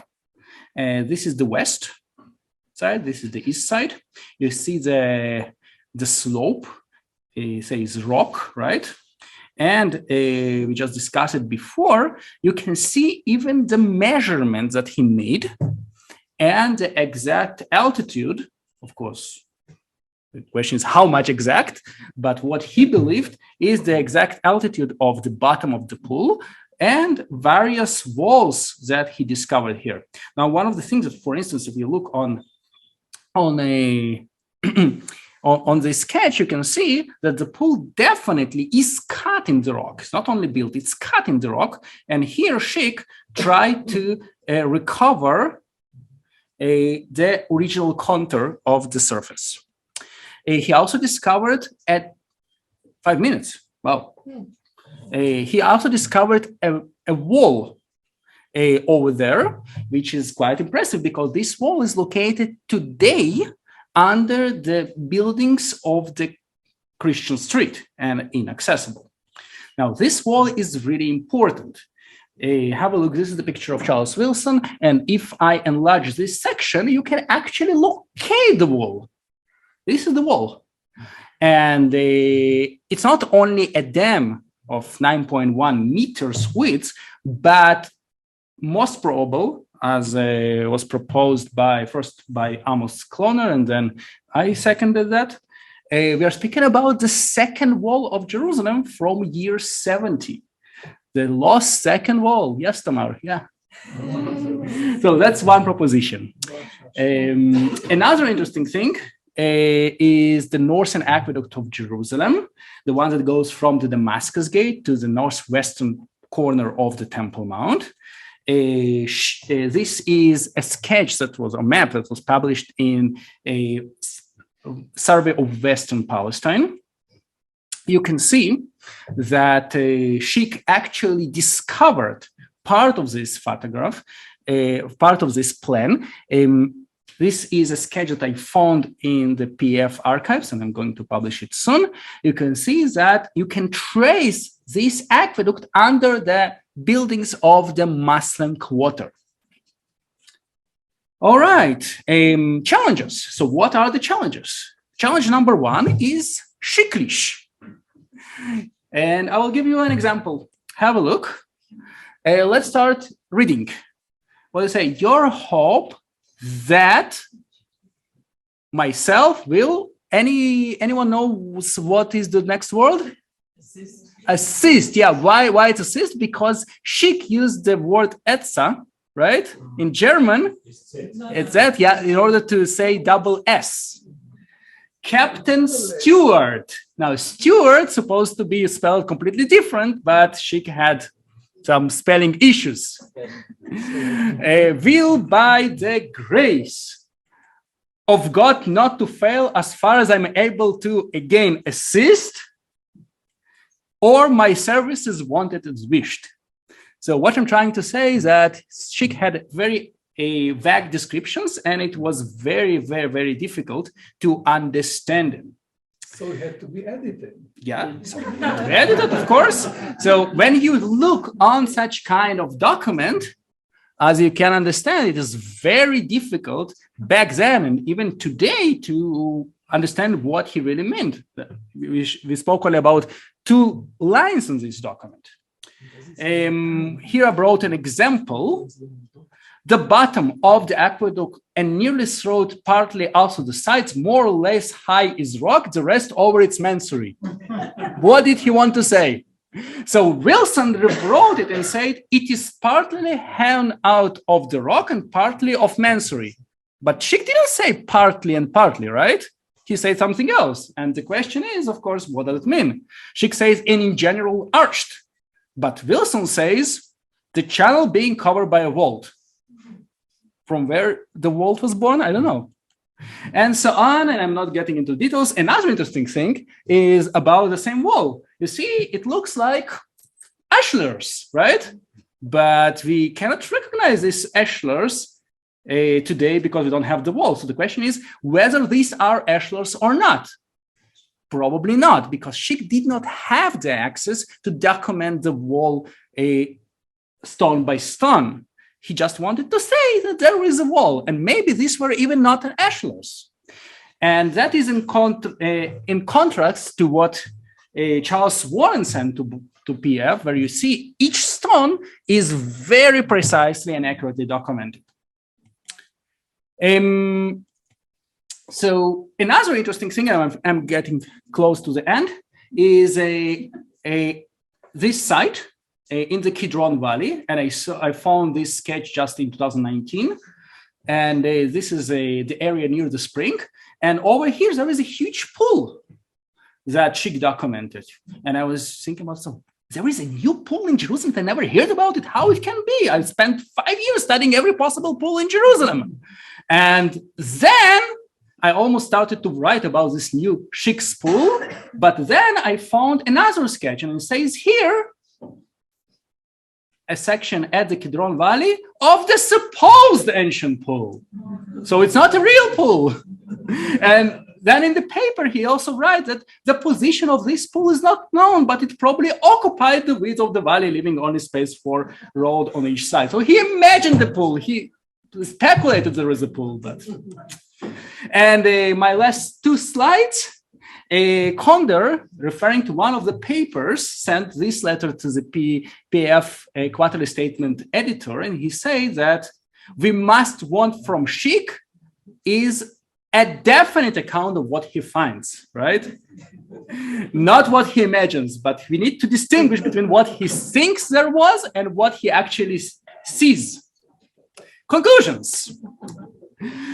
Schick sent to the PF extensive number of notes, reports, and sketches. However, Schick's materials had poor English, as we saw, ambiguous descriptions, and sometimes speculative theories. He published materials, underwent extensive editing and rewriting by the PF staff. Sometimes the meaning was changed, obviously, and as it was mentioned here, it was not so easy to contact Schick for clarifications. They couldn't send an email. Therefore, the original draft should be studied in order to understand what was really happening there. But materials that even they contribute much to the research, that especially for the sites that are not accessible today, in order to assess their validity, we must check the entire corpus to see everything that Schick wrote about that site. Otherwise, we have that supposed pool that will become a real pool. Thank you so much.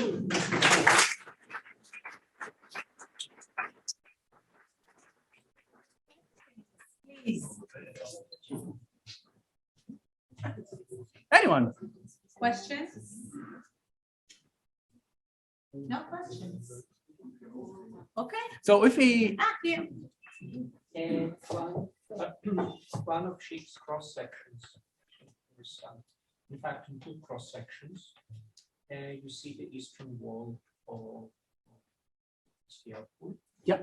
On one of them, it's a massive ashlar wall, and he supposes that it's an ancient wall. And then in the other place, you see something modern, or at least definitely not ancient. And parts of it, if I recall correctly, appeared in one of the earlier reports. It's 1892, I think, and as well as the Marchana sections, with both ashlar and non-ashlar wall. And then there was a wall found to the south under the Imperial Hotel. Yes. So in your opinion, is there some sort of ancient wall there or not? So there is an ancient wall because we saw it at the picture of Charles Wilson and also Amos Cloner, while he was city archaeologist in 1970s, actually saw how shop owners destroy part of that wall. Another sentence. Actually, we know from Robinson, even before Schick, that that wall continued even northern than the pool itself. But as north as Damascus Gate? No. But you took it up to Damascus. That is a map.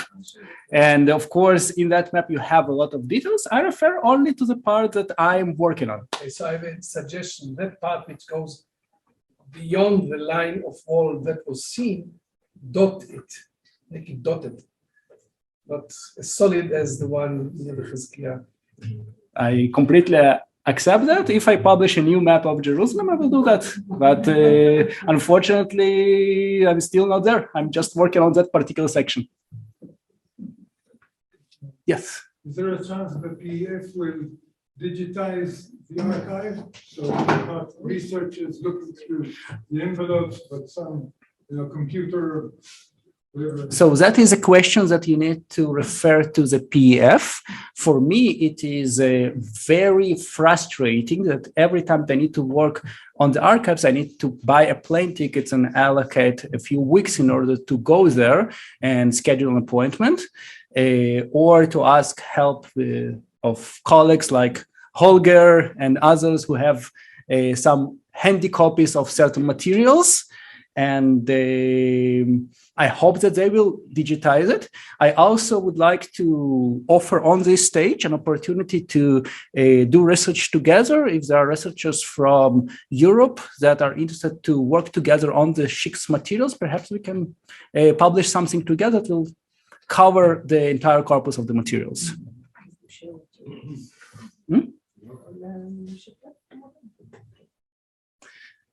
Thank you. I was going to say that there's some quarterly reports which are online.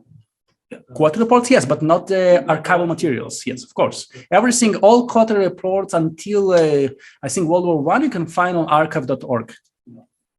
And I would like before I go away, I just want to acknowledge all the wonderful people that helped me with crowdsourcing in deciphering Schick's materials, because what we did, sometimes I was completely stuck with understanding what is going on. So I posted in on Facebook, and colleagues like Dr. Norma Franklin and others started to work together with me and try to guess what Schick really wrote.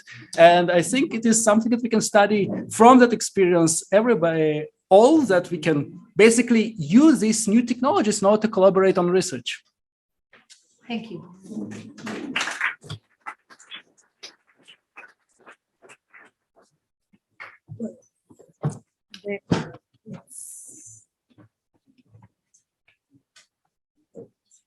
Okay. The next speaker will be Mr. Joel Stokes from the University College London. He digs in archives. He studies, he actually studies past excavation from archives. And the topic of his lecture is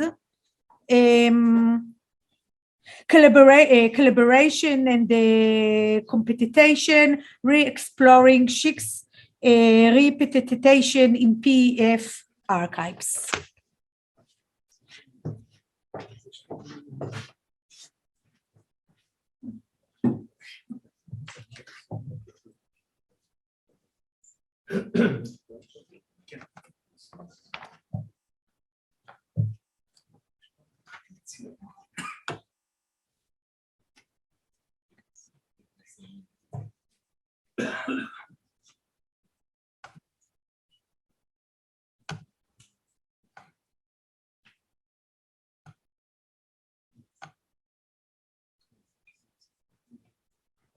Okay, thank you very much, David and the rest of the team, for having me. As the introduction said, a lot of my work is digging in archives. I'm kind of a soft archaeologist. And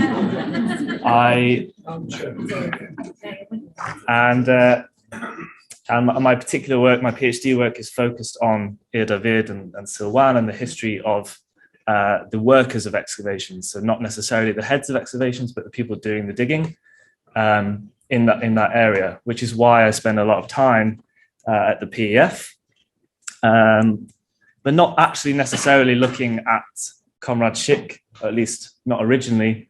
The work that I do looks at other characters, which I'll show you in a minute. But through that work, I've come across Conrad Schick. So this is where David mentioned that a lot of his research was in the old archives. This is the swanky new building in Greenwich. And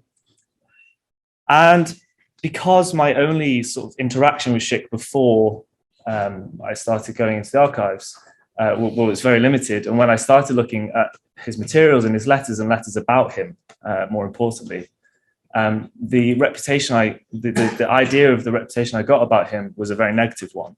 There's a lot of letters behind his back saying, you know, please stop him digging here, or can he please do something more specific, or he's very unreliable. So when I saw the call for papers for this seminar series and this conference, and the reputation of Schick in the call for papers was very popular and very sort of venerating, I was a bit shocked because the only exposure to Schick I'd had was in the archives. Obviously, in the archives, you can see that he is a prolific writer, and his work is by far the biggest corpus of work in the PF, at least to my knowledge. And all of his letters are extremely long. The average is probably 1 or 2 pages for everyone else. Schick regularly sends 5, 6, 7, 8 pages of notes. And as David showed, and as I'll come on to discuss very briefly, often those letters are quite difficult to interpret in their entirety. So today I want to look at his reputation, but less in terms of his professional abilities and more in terms of a question about whether there was some sort of racism or xenophobic approach to dealing with Schick because he was German. Previous scholars who've worked on Schick and his reputation in the archives have suggested that this is not really a factor. It could be, but it's not maybe a significant one. I want to maybe argue that it is a bit more significant than we previously thought, and it should be considered at least in conjunction with his often questionable interpretations. So since his death in 1901, Conrad Schick has rightly been remembered as a highly valuable source on 19th century Jerusalem and an authority on the topography and the early archaeological work going on in the city. In his obituary written by Charles Wilson, who was a longtime colleague of Schick's, Wilson wrote that Schick was, as a rule, accurate and painstaking, and his knowledge of the natural features on the ground on which the city stands was in some respects unique. That seems a bit to me like a backhanded compliment, but I'll come on to that in a minute. Others have called for papers for this conference, the first scholar of Jerusalem, and Nazmi Al-Jube has described Schick as unprecedented in his understanding of Jerusalem's topography.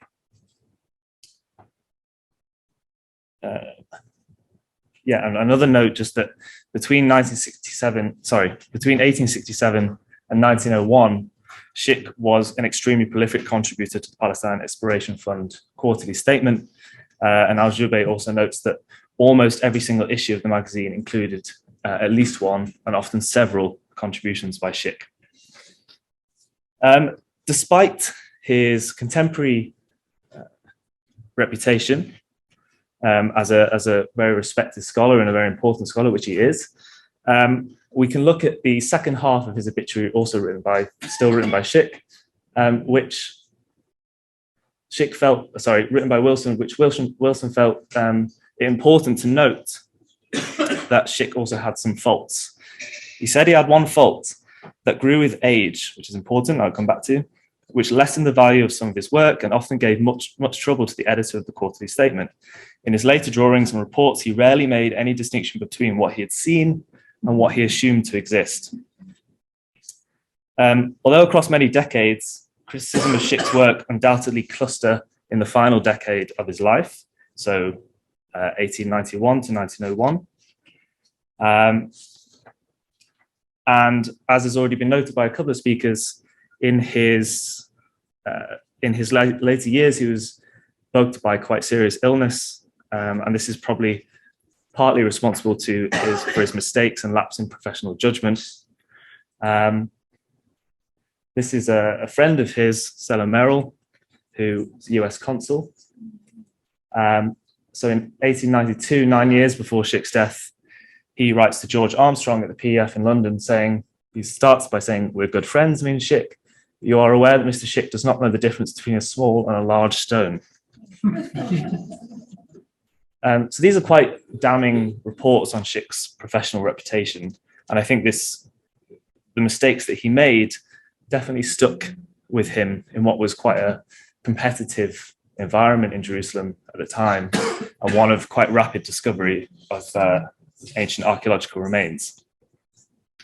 So I want to build on the idea of Schick's damaged reputation, but move away from looking at his work in particular and look at some of the sources from the archives that describe or suggest that he was maligned because of his nationality. And I'm going to do that through 2 or 3 particular examples and also using the background context of the time. So this is from David's paper in 2019. And David said, obviously, it's impossible to get into the state of mind of PF officials in the 19th century regarding xenophobic attitudes.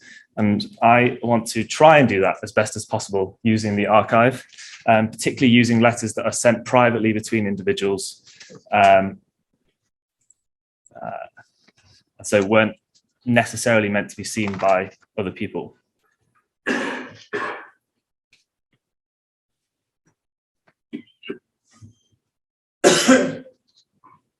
So I mentioned just before that Conrad Schick was involved with many people in Jerusalem and many people at PEF, but these are some of the main characters that I'm going to talk about today: Claude Conda, Charles Clement Garneau, Sella Merrill, who I've already shown you about, and Major Charles Wilson, who Schick, in the numbered archive, Wilson is the person that he has the most correspondence with by far. Claude Conda, a little note on him. He's quite a young member of the PEF working in Jerusalem, extremely ambitious, extremely arrogant, and that his competition almost with Schick plays out in some of the letters, which we'll see. And Charles Clement Garneau is also very important because he was a French archaeologist working in part for the PEF. In part for the PEF, spoiler there. And he was responsible for a number of, for discovering a number of forgeries, which I'll come on to discuss, by another German during this time, which created tensions. But I'll come on to talk about that in a minute. Obviously, the other major characters here, George Armstrong, we've already seen the letter sent to him. Warren, perhaps the most famous person who worked for the PEF. And a lot of these people are also, the English people at least, the British people are very friendly outside of the PEF context. So Warren and Conda are good friends when Warren serves as police chief in London during the Jack the Ripper cases. Yes. Actually, when I looked up Claude Conda, I came across quite a not academic website that suggested that Claude Conda was one of the suspects for the murders and got away with it because of his friendship with Warren. So the first thing that I want to talk about that I think might have contributed to at least some suspicion or wariness of working with Schick is the Shapiro scandal. Moses Shapiro, very briefly, was a German Jewish antiquities dealer. He had a shop in Jerusalem. And in the early 1870s, he claimed to have possession of a Moabite stone. And Charles Clement Ganneau eventually decided that it was fake, along with Conde. And this caused a lot of tension between German and particularly French parties in Jerusalem at the time. He later also tried to sell similar things to the British Museum that didn't go through. And eventually he sort of disappears, goes into exile, and kills himself in a hotel in Amsterdam. Rotterdam, sorry. So we can see here from the letters that Conde in particular sent in response to the Shapiro affair, that the PF, at least representatives of the PF, are wary of Germans, but also very keen to sort of stay away from this scandal. And so in particular about Shapiro, I should be glad if the English archaeologists score off the German Shapiro and if the great caution of the PF would not be thrown away. Conde also talks about the awful row going on about the Shapiro thing. It's becoming a national quarrel between French and German, and to that there is no end. But he also talks about being on good terms with the Germans, despite the fact that the PEF continued working with Ganneau, which created further tensions between Germans and French archaeologists and scholars in Jerusalem. So I think it's fair to say that on the back of the Shapiro scandal, and also particularly because Schick was kind of a free agent in Jerusalem and working for a lot of different parties, the Ottomans and the Germans, and other people as well, that members of the PEF in London and rival archaeologists in Jerusalem, could reasonably be a little bit suspicious of a German who was not constrained to keeping archaeological knowledge and data just between him and the PEF. And we can see that in the second half of Claude Conde's letter, which we saw before, where he talks about Schick sending a copy of the rock contours of Jerusalem to Baal, and it seems probable they'll soon be published in Germany. And he says, I think something should be done, or the Germans will be claiming the work as theirs, and the Fund lose all the credit of their bit of Jerusalem's topography. So there's clearly sort of competition between Germans and the PEF at this time in order to get research out and publish it as much as possible. And this is written in 1874, but later on in his life, definitely, Schick is involved in the highest echelons of German society. Kaiser Wilhelm, when he comes to Jerusalem, Schick is a sort of a personal guide for him. So members of the PF and who are working for the PF will definitely be aware that Schick has contacts with rival scholars in Jerusalem.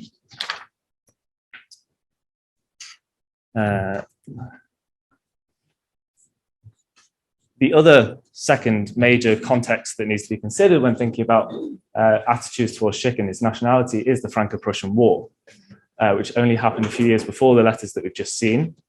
And in a letter to Wilson, Schick complains about Clement Ganneau. He says, there came last week a French priest to me asking for a copy of, I can't read what he said, but a copy of drawings. It seems to me he was sent by Monsieur Ganneau. The latter don't confirm with me in any respect on the ground myself being a Prussian, of which I am indeed not sorry. This is even more interesting because Schick isn't Prussian. He's from the south of Germany, but that clearly doesn't matter to Ganneau. And I'm guessing to some degree that his tensions with Schick are something to do with the Franco-Prussian War, maybe, but also something to do maybe with the Shapiro scandal as well. So the implications of this for Schick. It is possible that, I mean, it's definitely true that the English aristocrats and privately educated scholars who were working in Jerusalem saw Schick, who was a self-educated man, as David said, as below them. And you saw the comparison between his drawings and Warren's drawings. There is differences in quality. The mistakes in his work and amplifying his findings, particularly in his last decade of his life, are also a factor. His long verbose letters in patchy English. and all of these things making him potentially quite ineffective to work with, at least in the eyes of the British scholars working in Jerusalem. But I do think there is valuable insight in the archive, and I've only presented and only managed to look through a small amount of the archive compared to how much there is in regard to nationality and background context. But I think there's probably, and well, definitely more there to explore. But I do think there is, not quite yet, I do think there is wider connotations as well for looking at how people are dealing with Schick and how people are talking about nationality and using the language of national, like explicitly nationalistic language in letters in the PF at this time. And based on the recent work of people like Gabriel Polly, who's published a book called Palestine in the Victorian Age, and lots of workshops and conferences happening at UCL in particular, there is a growing interest in how Europeans used archaeology and surveying as soft power in the last few decades of the Ottoman Empire. And I think these sort of private letters about Schick are symptomatic of a wider movement by European powers to gain as much power in Jerusalem through soft power means prior to the collapse of the empire and obviously then British mandate period. Thank you.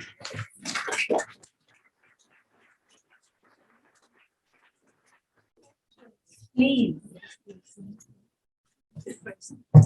I wanted to ask about the nationality point of view. Are there any, are we familiar with any other German scholars in Jerusalem that maybe can be cross-checked? Maybe we can, I don't know if you check to see if there's any other way that the British acted to them or worked with, or maybe didn't work with because of their. So there is, the short answer is that I need to do more research into looking at how people are talking about people's nationalities and specifically looking at German researchers in Jerusalem. A small example beyond Shapira, and there's a lot more about Shapira, is that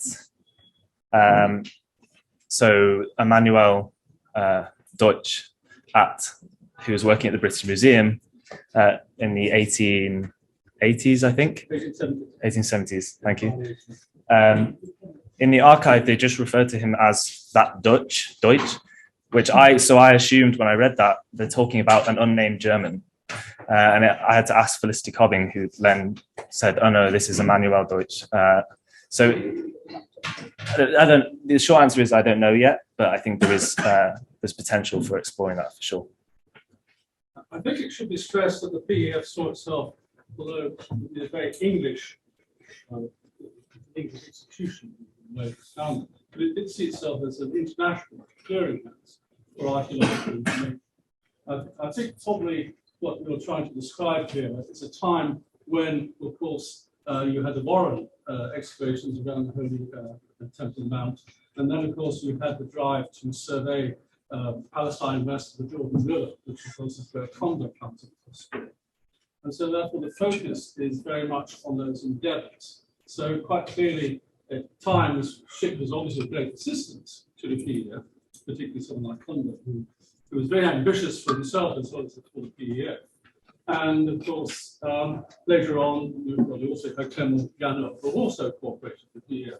So, I think there's a tendency to look now, because of the history of British involvement in Palestine, this is beginning some kind of neo-colonialist ambition.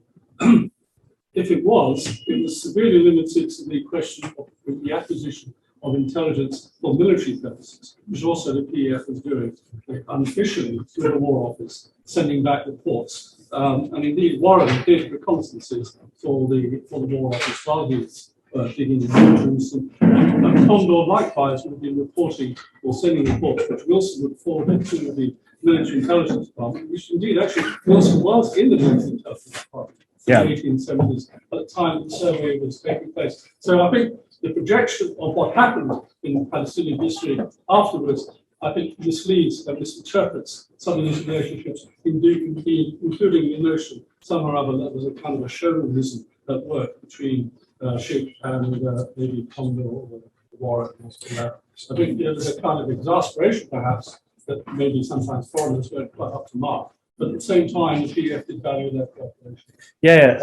So thank you. And I think, so when I've spoken to Felicity, she's also Felicity Cobbing, the head archivist at PF. She has also been extremely, she stressed that the PF saw itself as an international organization and did not discriminate on who it worked with. But I think it's important and interesting to look at these private letters or letters back to the PF at multiple levels. And one is the personal level, personal prejudices, and the other one is the representation that the PF wants to put out. They know that these things are going to be published. And you're right that although Condor complains a lot about Schick and his work, in some instances he talks about his nationality, he does also recognise in other letters that Schick was extremely important for the PF, particularly because of his access to the Haram or Temple Mount, and is keen to not damage those relationships. Yeah, but I think that the interpretation of discrimination or not discrimination, but maligning or sidelining can happen at multiple levels, and it's important to try and get into the heads of. I don't think it's crucial for us. That's all I would say. But Okay. the other thing you haven't mentioned, that no doubt come across it, is the affair of the Mervite stealing of the stone, which of course sets Clermont Ganneau on one side and Prussians on the other, sort of into conflict as to its veracity. And of course, that has quite an impact on relations within Jerusalem archaeological communities. And that's another factor, basically, that the Brits aren't the only ones in the sense who are playing one side up against the other. Anyway, everybody's doing it. Jerusalem is still this gold scorpions in the 19th century as it was in the 11th century. Sorry, but there are more questions. Okay, Norma, Ronny, and Bill. Yes. Thank you very much for that. I just wanted to say, work I did many years ago on Gottlieb Schumacher. You've got stuff at the PF with regard as what became known as Megiddo, telling the there was a definite thing, we don't want to deal with this German. This the whole time is that subtext. Because he didn't actually want to dig with the Germans at Megiddo, he wanted to dig with the British, but the whole subtext there is they didn't want to know because he was German. And then again, he did dig for the first year at the Harvard excavations at Somalia. He was the director. And okay, we're talking about Americans now and not Brits, but the same thing. They did not trust Schumacher. And there's that, again, even the smaller subtext there, it's because he's a German. He's not, which was ridiculous because actually he was born in America. He was born in Zanesville, Ohio, but he was very much a German Templar. Yeah. So it's another example, I think. They don't like to say it in too many words, but it's there. Yeah, I agree. I think the subtext is definitely there, and I think the fact that Schick was working for so many different parties and producing work and things, that shouldn't also be underestimated. In the PF was very keen to share knowledge, and still is, obviously, but there is a certain feeling amongst the individuals working for the PF that we want to keep some things. This is definitely going to be a British discovery or publication or yeah. Just not the Germans. Not the Germans. Yeah. And this is before the First World War, so it's funny. Yeah. Just to Yeah, Ronny very short one. there. Yes. They were pleased with his work. I wonder, have you found any thank you letter or any thanks for his work, or it was not custom to do that in those days? From memory, I think there is thank you letters. There was a very interesting exchange when Schick offers a model of the Haram to Wilson. It takes almost a year he begs for payment 2 or 3 times, and eventually he lowers his office, says, "You can just pay me for the materials. I don't need paying for the time I spent on it." And he lowers his offer of how much he asked for, and it takes almost a year for the payment to be received by Schick. And I sort of saw that as But this is a concrete object. I mean, on the information that he has provided for 50 years. if they were grateful. Well, the rest of the of Wilson's obituary is very. We have to wait. It's very. Yeah, you have to wait until you're gone. Yes, the last one, sorry, we don't have time. Yes. First of all, thanks very much for this very interesting presentation. So, a very short question. So, to the best of your understanding and knowledge, so in the kings of Schick and Genoa, was there and all this rivalry, as far as you understand that? That is, so I did look around. The goal, my tactic was to not actually look at the Schick's letters and look at letters being passed between people outside of Schick at the same time. And I did look around that letter about Schick complaining for other things and couldn't find anything. That's not to say it's not there. As David mentioned, the amount of material is vast and time is limited. But in terms of their specific rivalry, I don't know yet.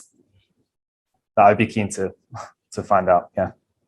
Sorry, but we don't have time. So all the questions during the break time. Yes.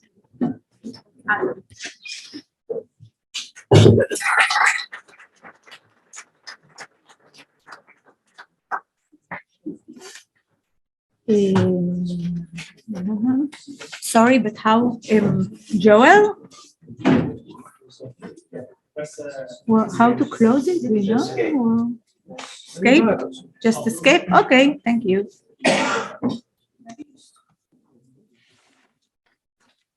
Okay.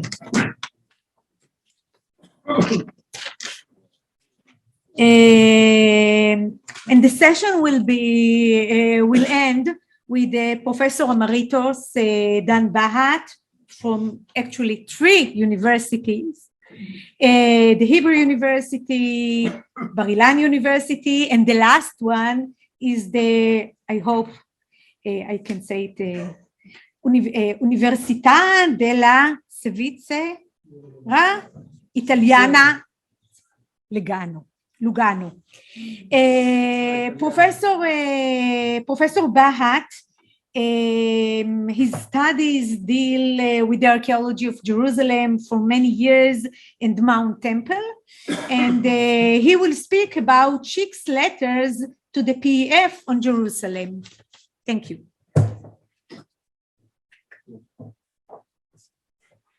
I don't have anything to show. Now, first of all, I must say something which I think is extremely important to say. The second part of this session, in the morning, Schick was introduced as a Superman. And the second one was exactly the opposite. The truth, of course, is different. We have to see the background of that period. I don't think that German, English, all that plays an important role. I don't believe in it. I want to remind you that Schick was actually also a religious leader, no doubt. He was one of the head of the Protestant community, German community. And I want to remind you that all through his life, there was a common bishopric, British, or English, and German. There was no question whatsoever. The cleft between the two of them was World War I.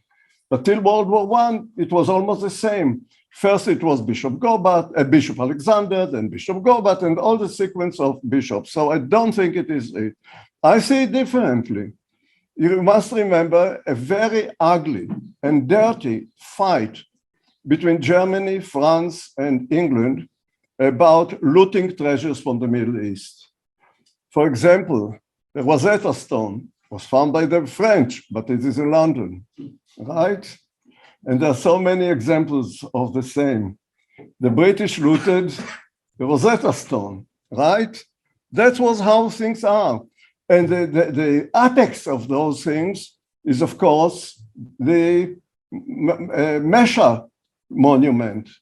Remember, the Mesha monument, we have it today broken because of the fight between those three. It was intact when Clermont-Ganneau saw it.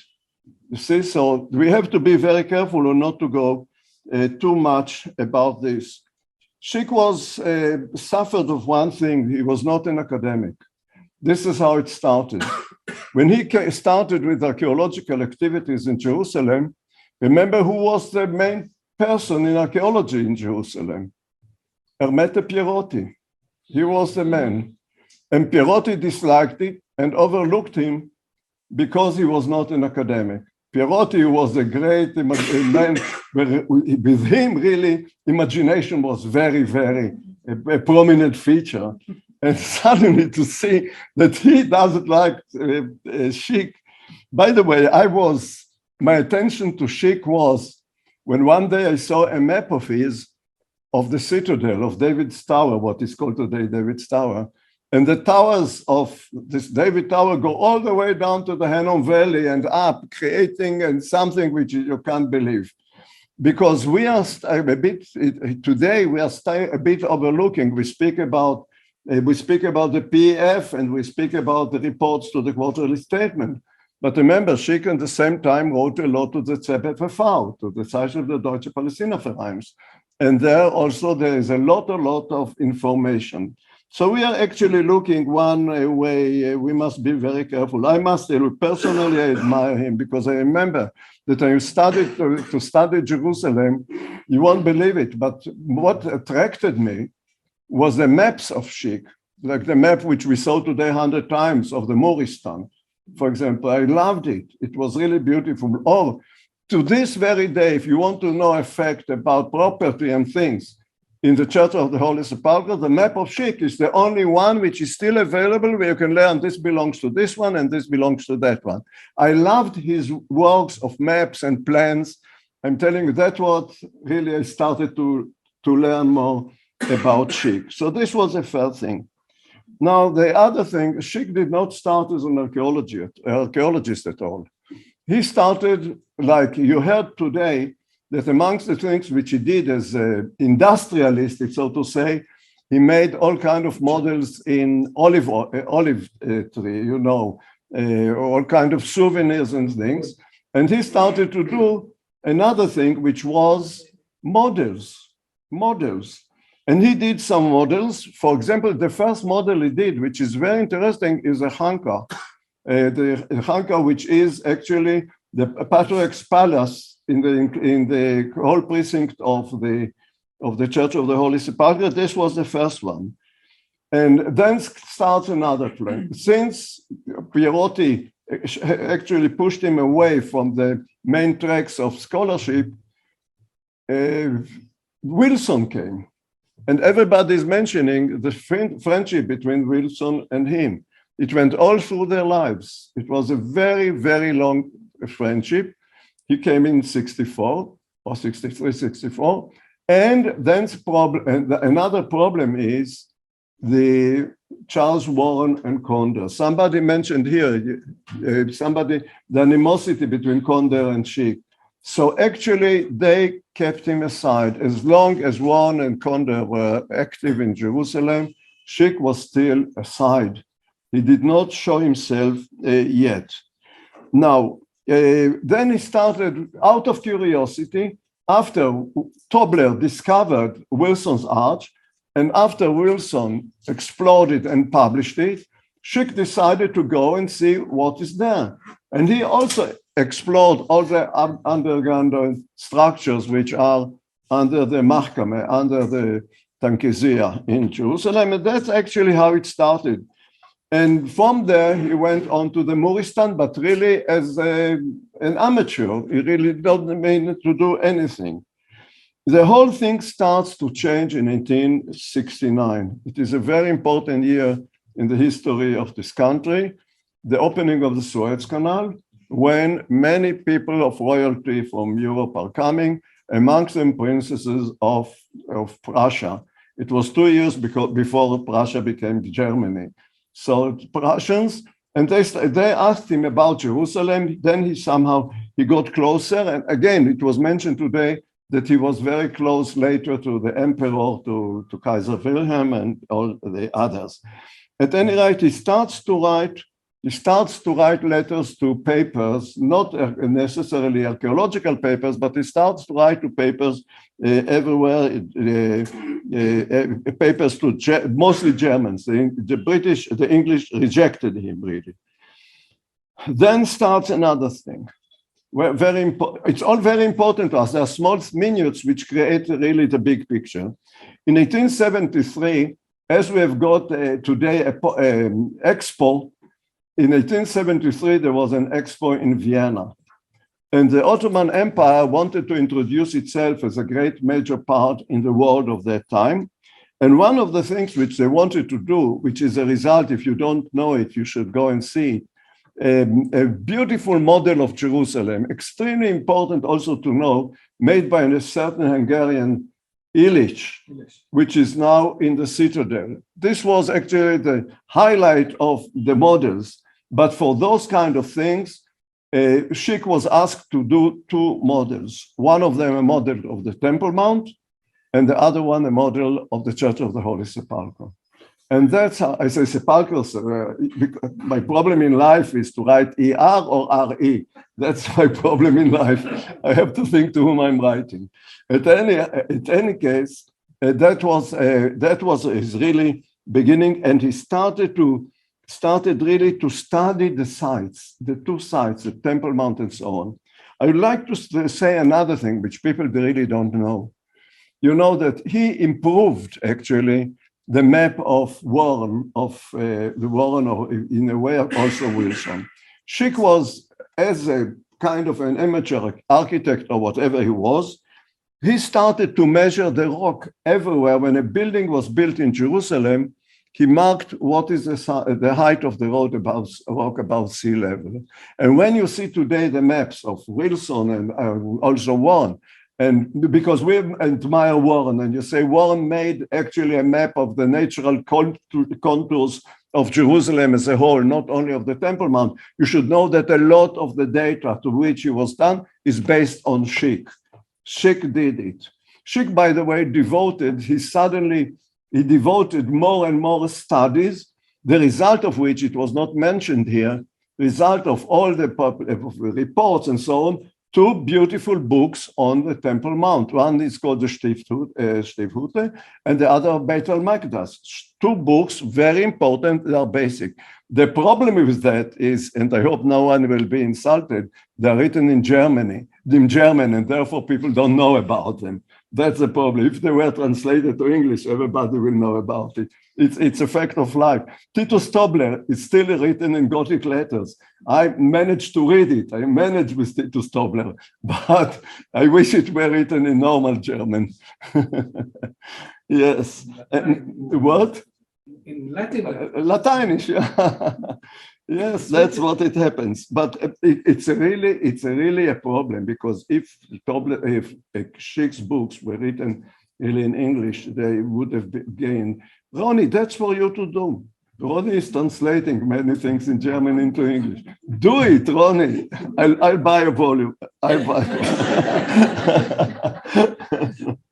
At any rate, that is what it is. And so the first report, which he writes to the PF, only 1872. And what happens in 1872? It's already when, after the years when Warren was here, Warren went already back.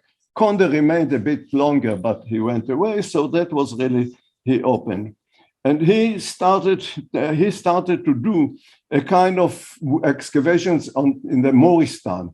It's a part which is we hardly see it when, you know, a lot was spoken about Santa Maria Latina, the church, but outside of it, he discovered some vaults, and he reported it to the PF, and therefore received the title of Imperial German Architect in Jerusalem. This is what he got. It was the first academic title, as you can say, which was given to him. He started to, when he discovered this, and he also discovered a big wall, which was later became very famous. When you look today at older maps of Jerusalem, the line of the second wall is running south of the Church of the Holy Sepulchre, and then it goes north and it clutches with the frontage of the, you know, Roman temple and the Constantinian Church of the Holy Sepulchre. And this was what caused a beginning of a real study and discussions which continue to this very day. What is the alignment of the second wall? And by the way, today I forgot about it when David mentioned the very thick wall which borders the pool of Zekiah on the east. This was one of the reasons which made Aviona to decide that this is the second wall, because it was so thick that it was believed. And if you look at the famous model of Jerusalem in the Second Temple period, you'll see that it forms a part of the second wall. Everything is now in doubt, of course, after the discovery of the gate by the late Professor Vigad in the Card of Jerusalem. At any rate, he was compelled to make some models more for the Turks and so on. He started to really, as I say, he started to register the levels of the rock in Jerusalem. And then somehow, because of all those occupations, he became an architect, self-made architect. And he started to build colonies in Jerusalem. Many of the colonies which today are occupied by ultra-Orthodox in the eastern part of the city, like Mea Shearim, Nachlat Shiva, and all those kind of places he did. And he also built a lot, were mentioned, the Hansen building of lepers, Talita Kumi, the famous Talita Kumi, and many, many others. And then he starts in 1873, he sends letters to the PF asking to mention the levels of the rock.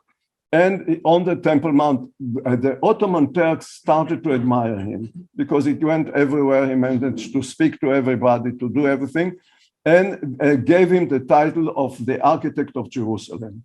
And under this title, he was allowed to go up to the Temple Mount and to do many things. The result, of course, were the two books, but it is such a great addition to what Warren did on the Temple Mount. The only thing I'm angry of him is one thing. He changed completely the name of the numbers of the cisterns.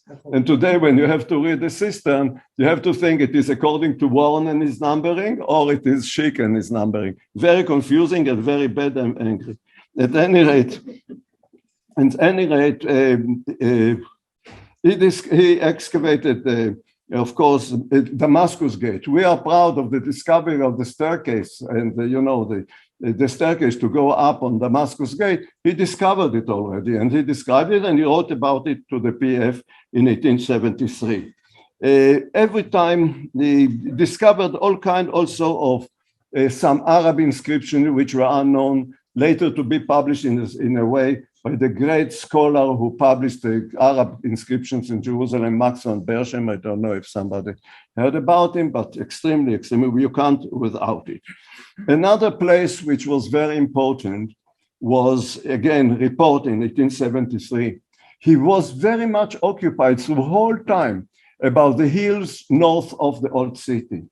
The hill on which there is a cemetery today, where is, on the side is, of course, the garden tomb, and the other hill, which is to the west. All the time he deliberated, are they part of the ancient city, are they not? And they described a lot about it.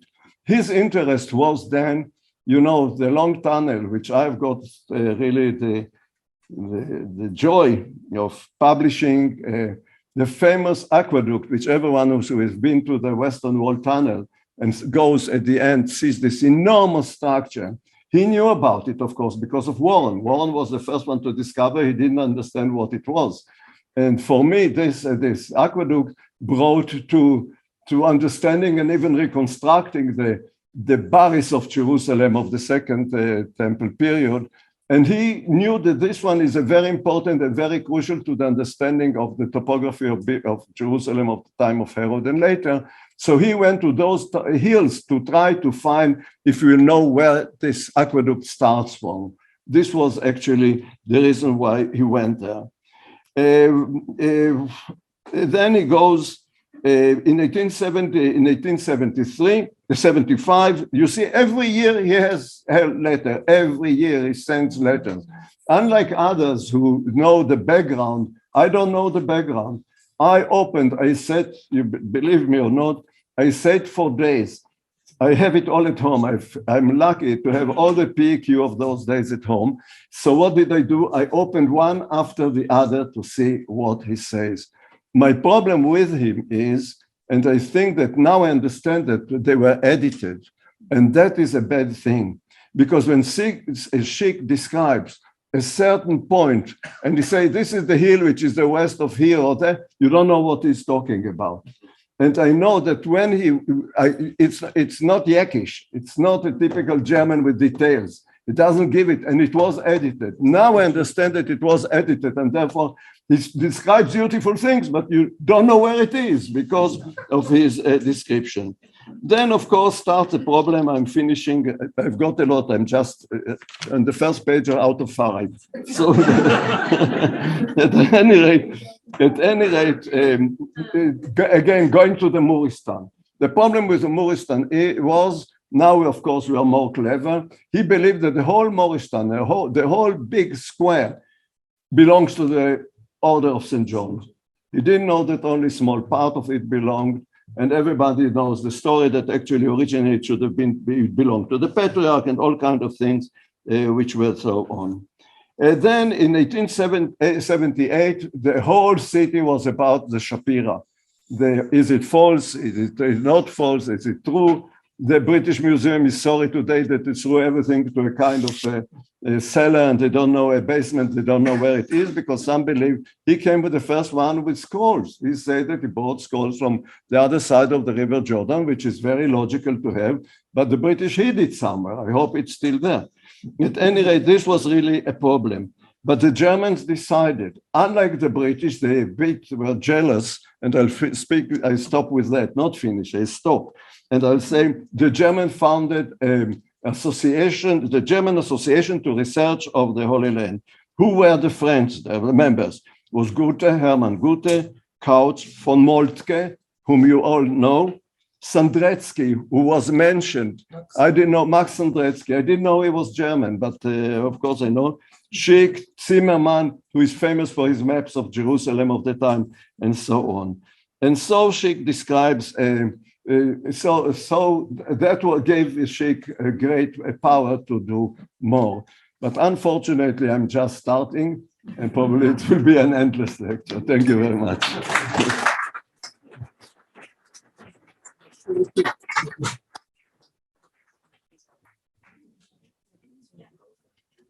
So it was really great.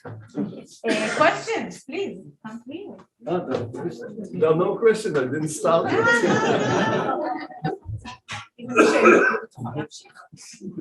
Questions. There is a question. So you mentioned at the beginning the books that Schick wrote in German.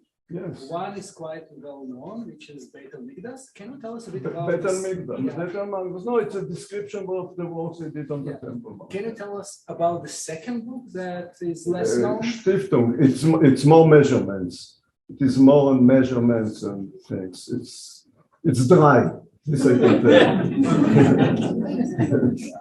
Yes, I'm telling you, the problem is that it's very difficult because he wrote in a typical 19th century German. Today, Germany is much, much easier, more simple. And again, I'm telling you, even when you read in English what he says, sometimes you don't understand what he means because of the complexity of the way he speaks.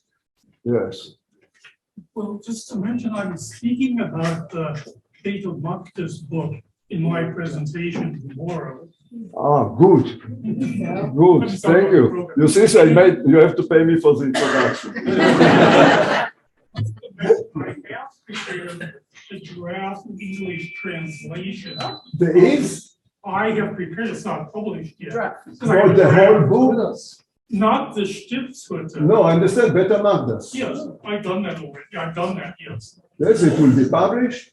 No, it's in a draft. It's going to be a while till it comes. Ronny is for that. It is his guilt that it was never translated to English. There are other things that should be translated more important. Which one? Dalman, for example. What Arbeit und Sitte? Nein, Jerusalem und sein Gelände. And other questions? Well, I didn't finish what I wanted to say. Yes. I'm also starting to translate the books of Titus Tobler. Oh! I finished with his first book, Lustreise ins Morgenland. That's his first book. I'm working now on his second book about Bethlehem. Well, he's got a dozen books. It'll take the rest of my career. I'm starting on Yes, that. yes. Gihon und Siloam. Yes. There's also a book. Yes, that's right. Yes. What? And there's also I'm also translating Gustav Dahlmann's Art by Unsitte. What volume?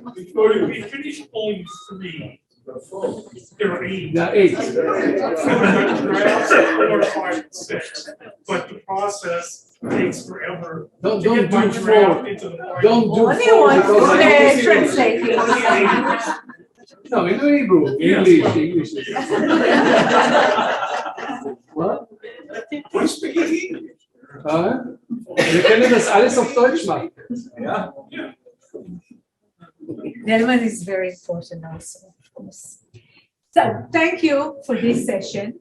There is a break now, and the next session is 4 o'clock with me.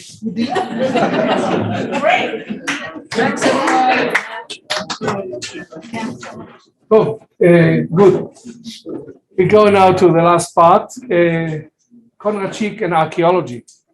We didn't hear much of it, and this is the place where I come into the picture. I think of all the archaeologists working in Israel and Jerusalem in particular, I encountered his work the largest number of times, I think. I'll do a count of how many times I refer to his works, papers, etc. in my articles. Conrad Schick definitely is my hero, even if he here and there rounded up some corners, as we have heard before. I just asked myself, what would have happened if he would have sent on a missionary a mission to another country or even to another city in Palestine? Right? The archaeology of Jerusalem would not have been the same, this is my opinion, as it later came to be. And he's definitely the first resident archaeologist of Jerusalem. I almost have beaten him. He was 55 years in Jerusalem, I a little less, but very, very close to him. So we are in a way friends, if you like. And he is certainly the right man in the right place at the right time for the archaeology of Jerusalem. And for this, after this introduction, please go directly to Schick's findings. Okay, and introduce Ross Nichols. Is an independent biblical researcher, author and educator. He has published 3 books through Horeb Press called The Moses Scroll and Fragments of a Leather Manuscript containing Moses' last words to the children of Israel. And these are the words, essential biblical Hebrew vocabularies. All of 3 published in 2021 and 2022. Nichols has traveled extensively to Israel and Jordan over the past decade, leading tours and conducting biblical research. His primary research interests include the Hebrew Bible, emphasizing the Pentateuch, the Dead Sea Scrolls, and 19th century explorations and discoveries in the Levant, which Schick takes part in. 20 minutes, please. Okay. 20 minutes. I'm going to set my timer now. So thank you very much, Professor Wright. Thank you to the academic committee. And thank you to everyone who's had any part in putting this conference together. Fantastic, from the organization to the food.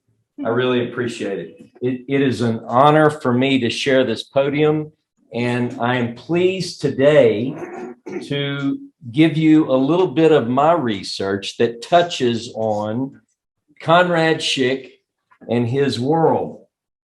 In 1902, Ernest William Gurney Masterman said that there were 3 things that Conrad Schick would most probably be remembered for. And this is his list, not mine. Number one, his models. Number two, his book, Der Tempelplatz. And number three, his connection with the finding of the Siloam inscription. As you might guess, based on my title, I'm going to focus on Masterman's third point, with Conrad Schick's connection with the discovery of the Siloam inscription. But I want to tell you that while most people are familiar somewhat with his connection with the discovery of the Siloam inscription, here's how that goes. If you look it up in most standard works, what you'll hear is, or what you'll read, a student, usually unnamed, of Conrad Schick accidentally finds the Siloam inscription. End of story. That's not a very big connection. But interestingly enough, it is the connection for which he is most likely to be remembered when you talk about the Siloam inscription. Few, with the possible exception of this distinguished group of colleagues and scholars, would know that there's much more to the connection between Conrad Schick and the discovery of the Siloam inscription. In fact, I'm going to focus on that, and I'm going to add a little bit more depth and say he should be remembered for his connection with the finding or the discovery and the decipherment. In fact, what I'm going to tell you today in 15 minutes now is that there is an entire constellation of connections between Conrad Schick and the Siloam inscription. So let me find my next button. Okay, the discoverer. Again, unnamed in most sources. Even Conrad Schick, when he first announces, he says, one of my students. This is picked up by all the contemporary reports. Albert Soken, one of the pupils of, when you read Hermann Goethe, young man under the direction of Herr Schick. Now, Konder adds a different element to it. He says, two youths of Jewish birth. Now, where we really get a little more detail is, well, I want to click. You have the pointer. Where I don't have it. I should have it, but I don't. Yeah. Okay. Okay, where we get some detail, a little bit more information is from Bertha Spafford Vester's autobiographical work. You may know this work. Our Jerusalem, an American Family in the Holy City, 1881 to 1949. We learn that the discoverer does have a name. He was a Jewish boy by the name of Jacob Eliyahu. Now, in Vester's work, she gives us more detail. She says that young Jacob is a scholar. She says first he's a pupil teacher, but she also refers to him as a scholar in the boys' school of the London Mission to the Jews. He's interested or fascinated with archaeology. And furthermore, she says that his imagination was fired, quote, by learning of the subterranean tunnel. Anyone want to guess who gave that fire to young Jacob? Who was his teacher? Okay, so Vester tells us further, we learn that her knowledge of Jacob Eliyahu as being the discoverer is firsthand, because she is of the family, the Spafford family adopts young Jacob on 9 July 1883. So Jacob is her foster brother. And she wrote this about her foster brother. He often told the thrilling story of the Siloam inscription, but Jacob spoke of the discovery as made by a schoolboy. He seldom mentioned the fact, well known to archaeologists, she says, that he was that boy. Some of you know this. Before I push play, I'll tell you, you have to work with me. This is going, we're going to be going from north to south. You only get a bit of it. If you get scared, it's okay. So we're going to reconstruct the story of the discovery from contemporary reports. June of 1880, Jacob Eliyahu and a fellow student by the name of Samson, despite tales of the tunnel being haunted by dragons and genies, they overcome their fear. They walk into the tunnel. Jacob from the south and Samson from the north. Samson gets scared. He runs back. Jacob doesn't know that. He's coming from the south. He goes about 25 feet. They were going to plan to meet in the middle. He slips and stumbles over some broken pieces of rock, bringing his candle and his face close to the eastern wall, 25 feet from the southern entrance. He notices what appear to be marks like letters. He notifies Conrad Schick. I assume he's been skipping class. He has to go back with wet pants. He tells Conrad Schick what he has seen. Conrad Schick says this in his own words. He set out with the necessary things to examine the discovery. Schick confirms his students' assessment. On the spot, Conrad Schick begins to make a plan. He makes an assessment of everything that he's looking at. And from the beginning, one thing that Conrad Schick had on his mind and he put in writing was that his goal is to make an exact copy, a perfect squeeze, day one. So he's got a plan. He puts his plan together. What does his plan consist of? He knows he's got to get the water down. Why? Because the water is actually covering a portion of the bottom of the tablet. He can't even determine how many lines there are. In fact, his initial reports, he says there are 8 to 10. There are 6. But he also says that he's going to build a platform, a bridge made of wood, so that those who want to work on this can go from the southern entrance, 25 feet, dry ground, and work on the inscription. He also has another very interesting idea. He knows that in order to truly get a good squeeze and a perfect copy, he needs to clean the surface. So he recommends that it be chemically cleaned. All right, remember, this is his idea. Now, he also knows that there are some needs that he identifies right away. He has to have the consent of the Ottoman authorities. He knows that he can't do this. It's going to be detrimental to this project and who knows how many more if he doesn't do that, and he's going to need funding. So,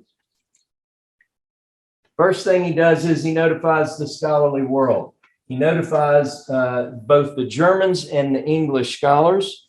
The German account says that they were informed based on a letter dated 22 June of 1880. Walter Besson at the PEF says he's notified on the 3rd of August. All right, so I think they're pretty close in time because the Germans say they were notified in a letter dated, so it's not like he made one wait too much longer than the other. But in both accounts, in his correspondence, he provides an account of the discovery. He lays out a proposed plan of work, and he volunteers to perform that leadership role in the work. He solicits funds from both parties, both the Germans and the English. By the way, he receives funding from both, although neither group thought that the other was helping. They both took the credit for all of it. As I often say, Conrad Schick was the only one that knew what the left hand from the right hand was doing. He also sent a copy and a squeeze, though both were very inadequate. Conrad Schick, in his own words, describes his work. He desired to begin the work in June of 1880, but several things kept him from starting that quickly. Number one, you've heard other speakers say he had poor health. It was plaguing him at this time. He had poor health. He had a heavy load of other obligations, probably from German and English scholars sending him to do work so they could talk behind his back, as I understand. And he needed this permit. He knew that he would need that. So in Conrad Schick's words, he was forced to wait for an opportunity and a suitable time. That time came, according to Conrad Schick, when the president of the municipality, who was a man, this is his words, unfriendly toward Europeans belonging to the old Turkish party, died and was replaced by a mild man, a friend of mine. So Conrad Schick sees this as an excellent opportunity. He moves forward, permission was granted. And so with funds from Germans, English, and a Russian clergyman who was a friend of his, Schick begins the work. Between November of 1880 and January of 1881, Schick hired the laborers, secured and delivered the necessary tools, supplies, and equipment, and supervised the process of removing the rubble and so forth.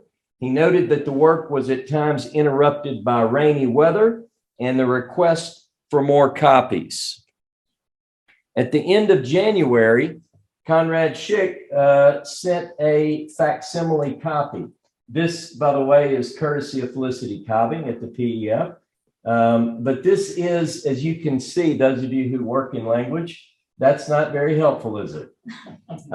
This facsimile appeared in the Palestine Exploration Quarterly. Bahat sent tracings of this to Hebrew scholars, but it was too imperfect to be read.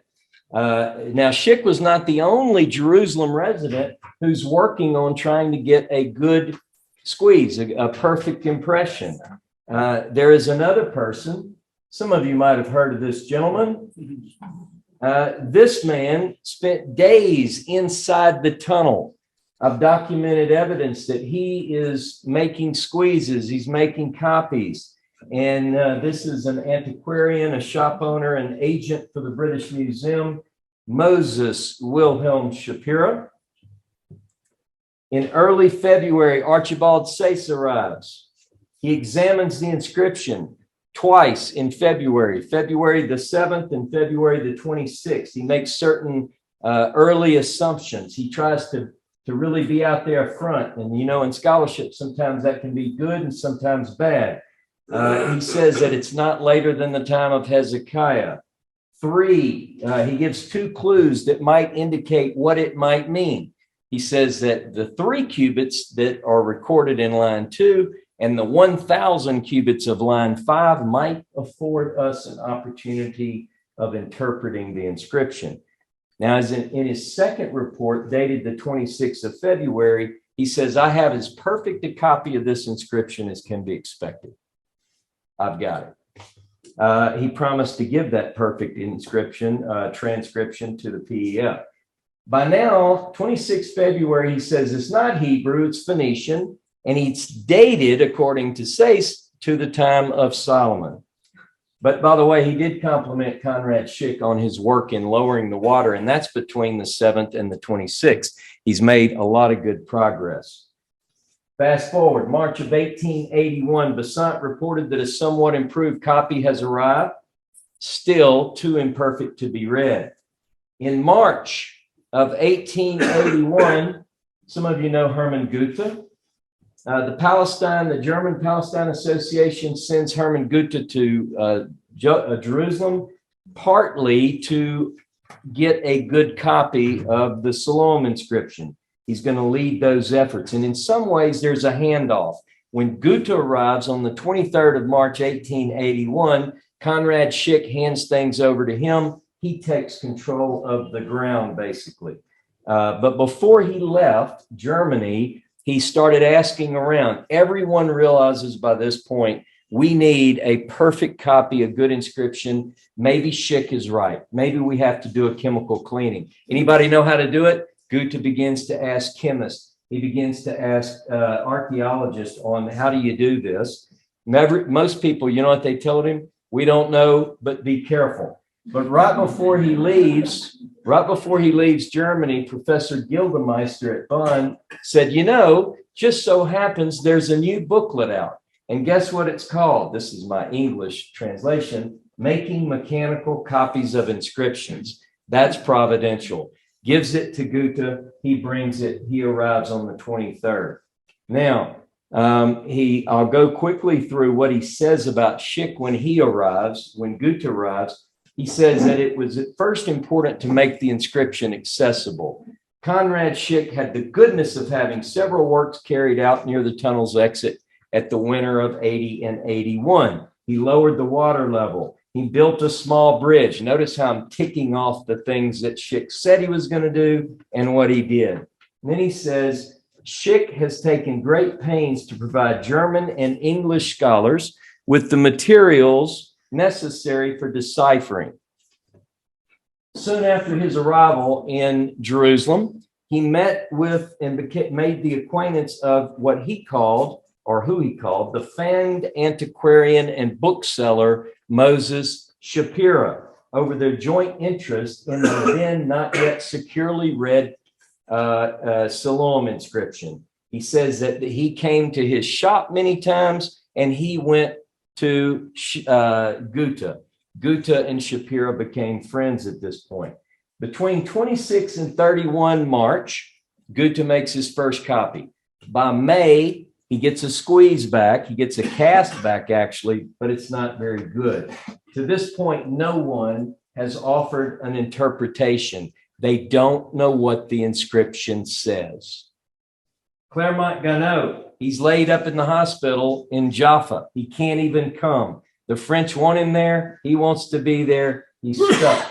But he says from his hospital bed that he reported strongly on its probable importance, but I can't tell from the letters. The Athenaeum, 28 May 1881, Professor Couch has an article on the Siloam inscription. I'm reading from the Athenaeum. He says, based on a copy 3 times revised by Schick. Schick has sent him 3 times a revision of what the inscription ought to look like. And ultimately, he throws his hands up. It says, Professor Couch gives up all hope of making anything of this inscription. But the same day, 28 May, Condor is in Jerusalem. And he meets with the Jerusalem crew that's working, Goethe, Schick, and Shapira. And here's what he says. It is thought in Jerusalem, I'm quoting Condor, that Professor Sayce's copy and translation may prove to be too hasty to be of any value. Mr. Shapira gives a different interpretation to the text, explaining it as referring to the cutting of the tunnel from 2 opposite ends. We know this is how it was really done, and Mr. Shapira's intimate acquaintance with the Hebrew idiom as a Talmudist of 20 years seems to render his opinion worthy of consideration. Everyone today knows that the inscription tells the story of 2 teams coming together. No one knew that. Shapira was the first. On the 11th of June, Conrad Schick, this is his recommendation. This is the booklet that was given to Goethe on his way, and that is what he put into place. He actually puts the cleaning into process beginning 11 June, does 3 successive washings. Other scholars, Sayce and others, begin to say the cleaning has damaged the inscription. Condor and Goethe and others counter that quite strongly. This is a debate that emerged beginning 13 July 1881. Shapira comes forward. He publishes in the Athenaeum, and one of his arguments is that everyone keeps saying that the distance is 1,000 cubits. Shapira says it is not 1,000 cubits. He sees portions of 2 letters that no one else sees. He says it doesn't say 1,000 cubits, it says 200 and 1,000. Big argument erupts. Neubauer, you have to put your nose in the air when you say this. He said, this is not true. In biblical Hebrew, we never have the hundreds before the thousands. So then Shapira argues the next week, and he says, although it may not be normal in biblical Hebrew, it is in fact possible. And all the eminent Oriental scholars in Leipzig and Berlin say I'm right. This argument continues. Very quickly, I'll tell you that Couch and Goethe soon come to the defense of Shapira's reading, and they say he's right. It says 1,200 cubits. Sayce didn't want to quit. As late as the 8th of August, he's still arguing. He says that Shapira doesn't know, that Shapira is wrong, and that ultimately he finally has to admit that that is the case. My last closing point, that Sayce says this. He says, I hope Mr. Shapira will remember in the future that skill in reading Talmudic literature does not necessarily imply epigraphical skill as well. That didn't age very well, by the way. We now know the meaning of the inscription. We know it means two building teams working together. We also know that it's 1,200 cubits and not 1,000 cubits. And Conrad Schick is the one man who touches all of these various aspects. It's a constellation of contributions. He inspired a young student to go past the fear of demons and dragons and genies. He brought in the Germans and the English, solicited and received funds. He led the charge. He developed the plan, followed it through. And thanks to Conrad Schick, suffice it to say that without Conrad Schick, that's not Conrad Schick. This is not the inscription. That's right. The ancient inscription might forever have remained unnoticed on an eastern wall of Siloam's tunnel, just 25 feet from the southern end. Thank you.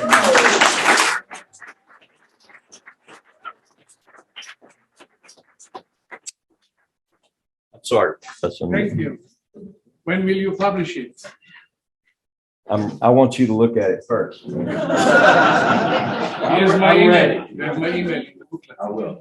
So we are seeking actually to publish the papers, and the speakers that are interested, please approach me after the sessions. טוב, תודה רבה. Questions? Our next. Questions. Questions. נכון. Any questions? Well, thank you very much. I don't know if you know, there are pictures of Jacob Eliyahu available. I sent one to in Ronny my once. book. I sent you one once. Yeah, this one. As a young man or as a? No, as an adult. Okay, As an yeah, adult, right. yeah. Yeah, I was looking for a 16-year-old Jacob Eliyahu. I guess it wasn't worth taking a picture of. Right. Yeah. Oh, closer to the mic. Closer to the mic. He said 1 yard, and I didn't know what the yard means. 3 feet, you mean? Okay. How many inches? Yes, ma'am. You may be interested to know that I found his name in the records of the Jerusalem Committee minutes. You and I are going to have a lot of talks because I know that David told me about you, and yes, absolutely. I'd love to see that, Ruth.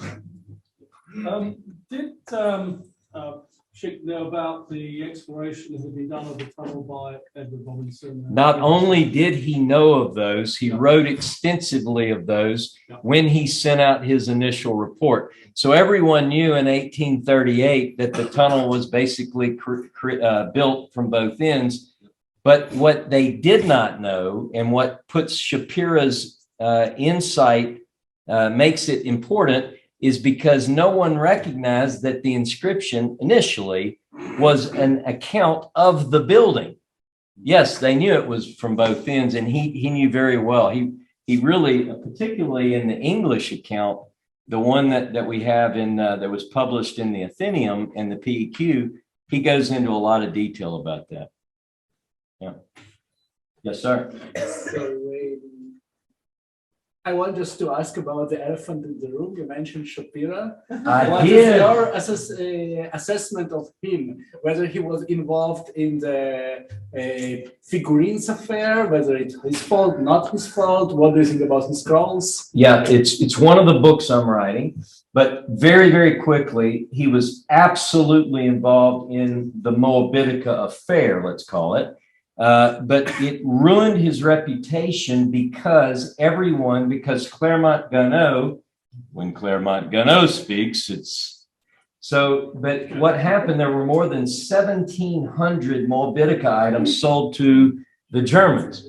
But when they were declared false, it was of one fell swoop. What people failed to recognize is that the initial batch, Shapira goes and he offers them for sale. They counter and say, we want all you can find. He solicits his people to find more, and they do. He goes back to the Germans. We have records, I have records, where he says, I don't believe all of these are authentic.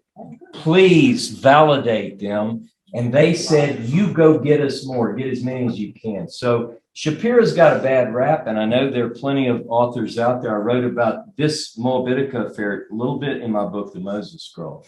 So I think that initially there were some authentic ones. I have to prove that, obviously.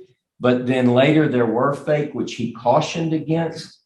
And it's tragic the way that he's been treated and maligned in academia when people haven't really studied what he said.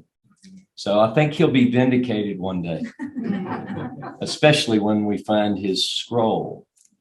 We will not find them. They will find it. Who? The British in the British Museum. Gotcha. Maybe they'll share it with us. Okay, thank you very much. Thank you. Oh, next. Introduce you to Dr. Ran Ortner, who will lecture on Conrad Schick's discovery of an eagle marble statue from the Temple Mount. But first, just let me introduce him. Dr. Ortner holds a PhD degree at the Bar Ilan University, Department of History and Archaeology. His PhD thesis is The Roman Empire at War Against the Jewish Revolts, Strategic and Tactical Aspects, 1st to 2nd Century Common Era, guided by Professor Zev Safrai. And currently he graduate teaching certification diploma he holds also from the Bar Ilan University. And please, Dr. Ortner, bring us the head. Okay, so without, good afternoon and thanks for the stage. So without any further ado, I would like to take you a little bit far from this and using one of the exceptional finds that were found by famous Conrad Schick. And right, we can go straight into his very impressive detailed skits that he made regarding an exceptional archaeological find, which was described by Conrad Schick and by some other scholars at the beginning as a statue, a marble statue, green marble statue of an eagle. And Conrad Schick reported that it was found in a very unusual place for archaeological find. And I will explain later why, the southeast corner of the Temple Mount. The Temple Mount, generally speaking, is a place when we talk about exhibits, archaeological exhibits, it's something which is a little bit complex.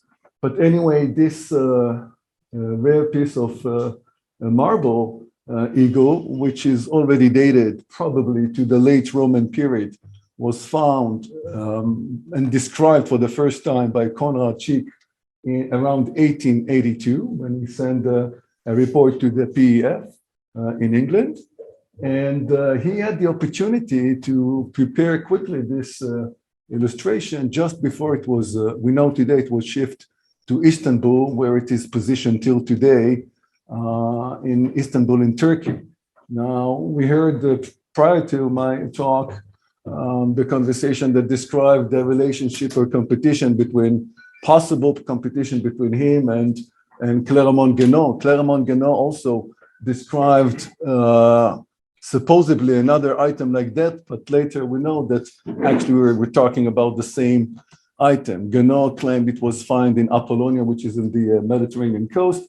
And in the case of Schick, he said right away that he knew exactly where it was found, once again, in a secondary use in the southeast corner of the Temple Mount platform. Now, up to now, okay, so what do you want from us? Why do we have to listen further into that?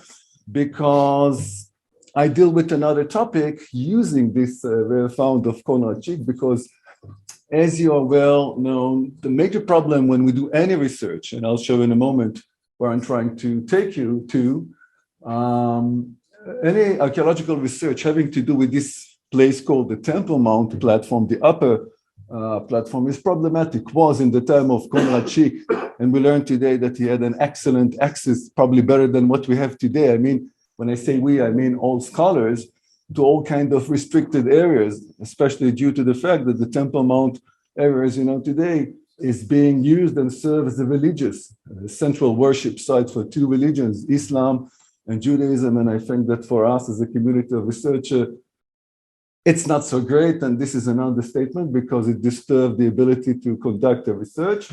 But Conrad Schick had an exceptional understanding and approach at the time. And we used this exhibit that he described so accurate till today. And according to, now here you can see, by the way, the photograph that was taken supposedly by Clermont-Ganneau, which could not accurate in his account where exactly this thing was found. And later, like we said, we understand that we're talking about the same rare exhibit of an eagle. And what I would like to suggest, once again, I understand that you had a long day, so I cut tons of information that you can live without. But recent researchers that were using the information that provided kindly by Schick were debating whether this thing was an eagle or it is actually a vulture. Okay. Now in Hebrew it's easier for us. I don't know how much you make the distinction in English, but to remind you quickly, an eagle is in fact a creature which doesn't prey, by the way, and has a bald head. And a vulture is a predatory bird. And some of the scholars were trying to determine. So one of them, in which I based some of the skits that you see here, claimed that this is actually an eagle. And he took it to the direction, his name, by the way, is Reuven Peretz, to the direction that this is an incarnation of the god Zeus in the Roman East, of Zeus, Capitolinus, or the god of the sun. And he was talking about that. And later he explained that we can see a monogram on the chest of the so-called eagle/vulture. And he believed also, based on some of the first ideas of Conrad Schick, that this monogram in Greek language, this monogram in Greek refers to one of the late Roman Byzantine emperors as their attribute or symbol in their incarnation as the god of the sun or Zeus. I would like to suggest that we're talking about a vulture. And if this is a vulture, that could have been the symbol of the Roman legions, okay, and the Roman Empire. And I would try to say that it's earlier than the assumption that it was made later. And the reason for that is because I'm trying to use this rare exhibit in order to prove another case, which I'll try to take you into that case quickly, that the 10th Roman Legion base, which is considered to be a big archaeological mystery in the research of archaeology of Jerusalem in the Roman period, was situated atop the Temple Mount. And the rare exhibit that was described and found by Schick helps, in my mind, a great deal. Some scholars would be less enthusiastic about that, but I think it helps us understand that it could have been there. And if we accept my suggestion that it was an aquila, meaning an artifact, a religious artifact that the Roman legions were using, worshiping as the symbol of the legions of the Roman army, that will help us have a better understanding of that. Once again, to spare you from all this complicated thing, we know from the single sources, Josephus Flavius, that the 10th Roman Legion settled down in Jerusalem somewhere after the destruction of the second Jewish temple. And this is another debate, which we're not going to go into it just briefly. It's a much greater debate and a lot of different views as for the answer or question where this big thing, it should have been a big thing, this Roman base should have been positioned, okay? And most of the scholars will tell you it was positioned in the modern location of the Tower of David Museum today in the just at the Jaffa Gate on the west side of the city, based on the inscription on the inscription of Josephus, on the description of Josephus, and based also on the fact that most of the exhibits that you're going to see in a moment were found either in that location or in the south in the southern area of the Temple Mount or mainly in the southwestern hill. Moving forward, these are the, different than Schick unique eagle, which is a big archaeological piece of 70 centimeters. Most of the find in which we're trying to work with in this big dilemma. Most people can live without any understanding of that or thinking of that, contemplating of that, but I think that we insist on trying to have some understanding of that. So most of the finds are small finds which are mobile. They could be found anywhere in the city, and they could also be used in a secondary use. Okay, so they're quite nice, but they can't give you an exact location because till now, with all the different suggestion here, you can see quickly the different suggestion of the scholars. And once again, because Ronny here sits on top of me with the time, I'm not going to try to explain the different ideas, just very, very briefly. In none of them, actual walls and gates or some significant finds were found. Okay, now, so I won't be too much pleased with myself, also with my suggestions. They were not found, but at least I have an excuse. I suggest it was on the Temple Mount and we cannot excavate, okay? So we have to, okay, now very, very quickly, and I spoke with Ronny before, Professor Reich before, very quickly, there were all kinds of different suggestions, most of them based on some significant buildings which are not on the Temple Mount. They would be situated in the southwest corner of the Temple Mount. And some scholars gave them the identification of some military buildings or late Roman period buildings, because in some of them, they found these remains, okay, especially in the excavations in the 70s and in some later archaeological excavations, which could be assigned to paganic Roman activity around the Temple Mount, Latin seals, a Moorish rider, and of course the Funeria, the bakery house, all kinds of buildings that are indicating for Roman presence nearby the Temple Mount. More recently, the excavation led by Dr. Schmidt Wexler-Dorach exposed a very interesting, unusual find. Pardon me.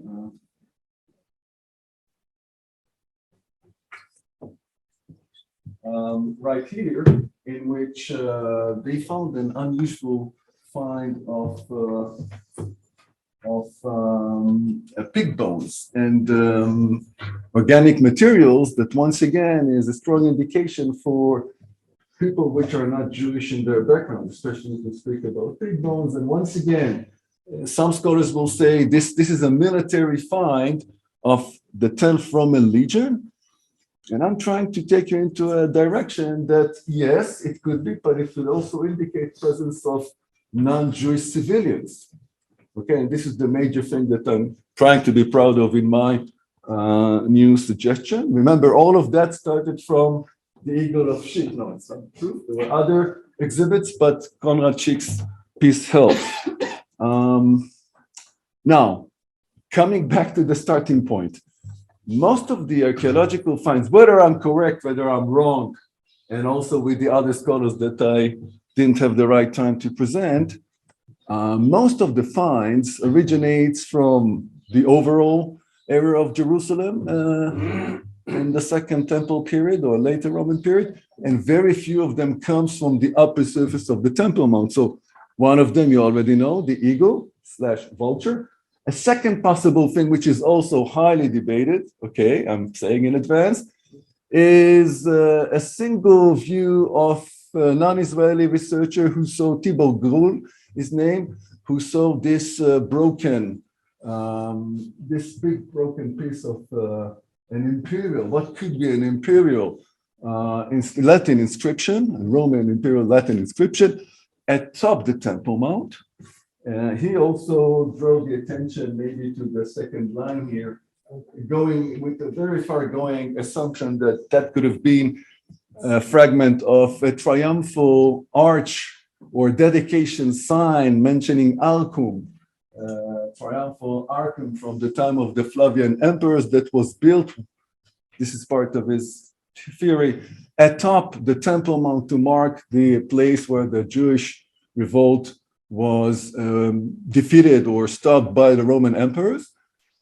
It's a little bit far going and there's a lot of disagreement, but it tells you something. And this is a piece that was found atop the Temple Mount together with the Conrad Schick eagle. Now finally reaching to my point. So what I'm trying to say is that to solve this mystery is that I think the key idea here is to try to examine this archaeological mystery from the Roman concept. And I think that the Roman concept is, what do we have to do here now after we defeated the Jews? And the answer is to secure the Temple Mount, because these Jews, I'm sorry to say, I'm allowed to say, are professional troublemakers. Okay, they revolt, they rebel because of their religious belief. We're not used to something like that. We're used to other things, but not to something like that. And once this is my assumption, the Romans realized that, and once again, we're not going to prove it now today why I think that they realized that, and they realized that very, very well. They took decision, their camp builders, planners, to take the Temple Mount podium and not the southwestern hill, which is normally the place that people would suggest, or the Christian Quarter, or many other places, because you get two in the price of one. You get a well-prepared podium. Of course, you have to remove the remains of the Jewish temple, which is doable, and you get a high secured platform in which you can encamp an entire legion, even if you want, or maybe half of it. And I'm saying earning two in the price of one because during the time that the Roman military unit occupied the upper surface of the Temple Mount, you could accommodate them and you prevent the Jews from coming back to their Holy of Holies and try to reestablish their temple. And I think that the possible proof for that is the failure of the second Bar Kokhba revolt, in which we understand that the temple or Jerusalem were not taken back by the Jews as hard as they tried in the second revolt. And I would say the only explanation for that is that there is maybe a cohort, which is a battalion, or maybe an entire Roman legion that sits physically on top of the temple and preventing them from doing that. Let's move forward towards the end. So to summarize this lecture, the red piece that, thank God to the, and we saw it today, this very unique, unusual persistence of Conrad Schick during that time, the Ottoman time. For us, it's a far time in which it was very, very difficult to conduct archaeological research, even if it was, not according to the standards of nowadays. That piece is a very important rare piece. It's very unfortunate it is not here in Israel, and it's, by the way, it's the same case of the inscription that we've seen in the previous, also in Turkey and Istanbul, which is another story for itself. But I think that the Conrad Schick statue helps, at least in my case. It's not to prove, but to push forward with the idea that the camp was situated over there. By the way, we still have time, Professor? Yep. What I would like also to throw at you, because I'm testing my luck, is that up to now I can see some people who know this material, they're not so very much impressed, and I cannot blame them, because this idea was already raised in the past, okay? For example, by the late Professor Eilat Mazar, she thought about it too. Guy Stibber also thought about some kind of a camp below the Temple Mount and maybe above. Which also mentioned that. But I think that the more interesting idea to justify now the precious time that we take from you is that I plan to suggest is that here, the area that was suggested in the past to be the camp, which I think is not reasonable because this area is situated in the Ethiopian Valley, which is an inferior topographical place, as you can see.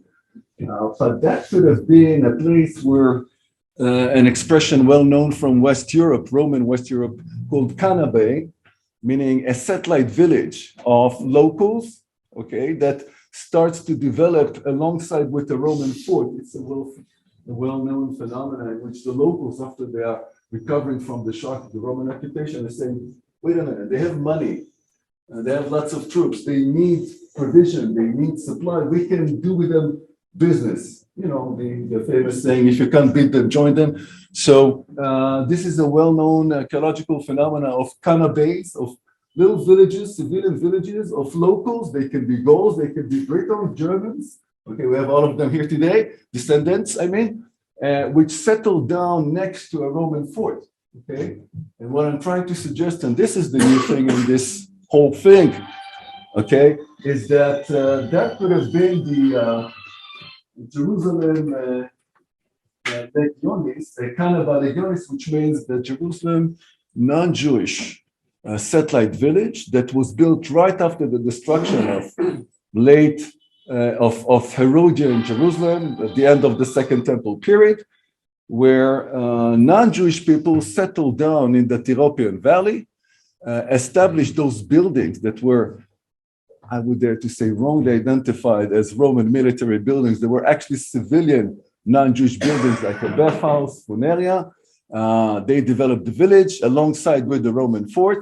And this is the nucleus for what later developed into Ilya Capitolina, which was a complete, entire paganic Roman style town. Thank you very much.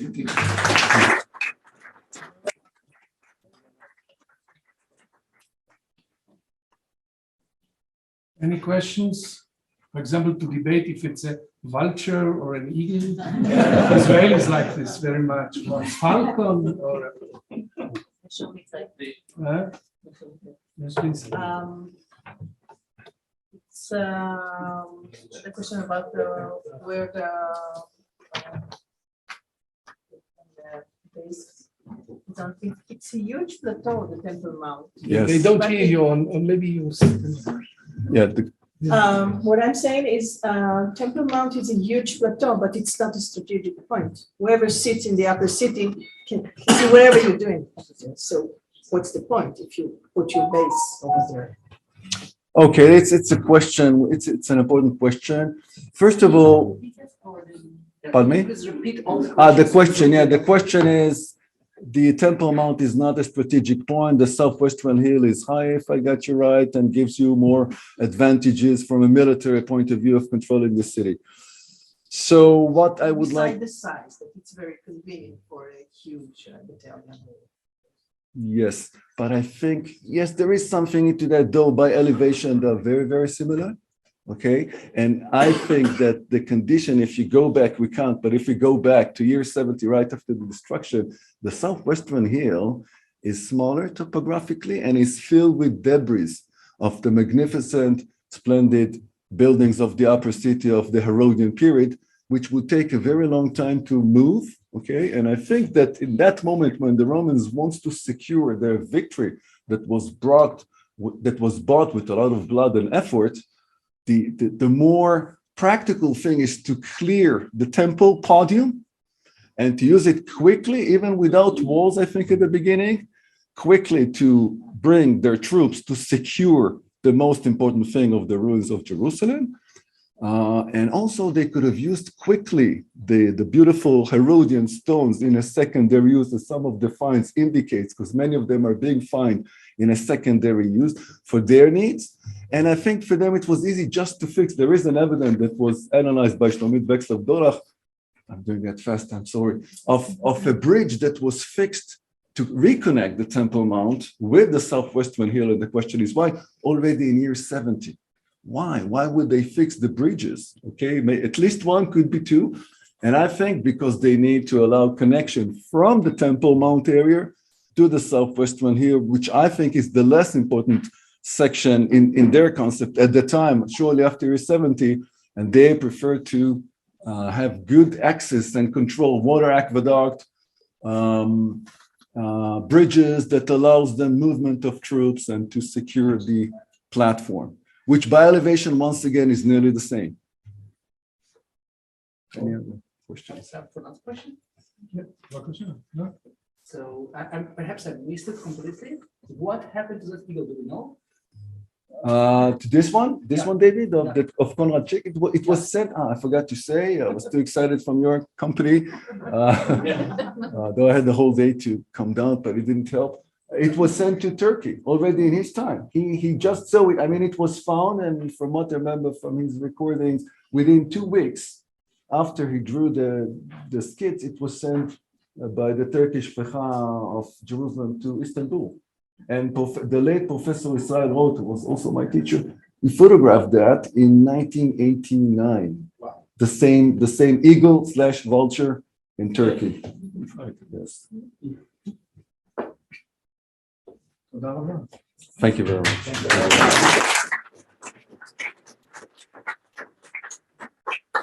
Closing lecture.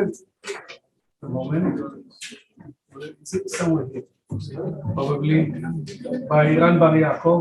Here it is. Just a moment. Let me read only Ran Bar Yaakov. So which gate did Jesus make? So which gate did Jesus his triumphal entry to Jerusalem? Did make. נפלא מילה. Ran Bar Yaakov is a PhD candidate at the University of Haifa. Very good university, by the way. I spent 20 years of my life commuting Jerusalem to Haifa. 20 years. The Department of Israel History, supervised by Eyal Ben Eliyahu, right? Yes, my dear friend. The thesis is about the religious narratives and traditions of the Kidron Valley, as reflected by Jewish and Christian pilgrims, probably. His MA thesis was about the Golden Gate.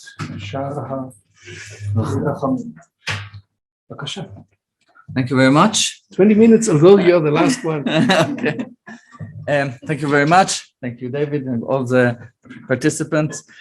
The purpose of my lecture today is to review Schick's letter about the Golden Gate, and to check whether his assumptions or thoughts are sound today according to newer findings that he couldn't have known. The Gate of Mercy, the Golden Gate here in the model of Schick, is a unique gate in Jerusalem. It's with double doors, and it looks different than all the other gates in the wall of Jerusalem. Also, it's of course sealed, and drew much of attention during the years.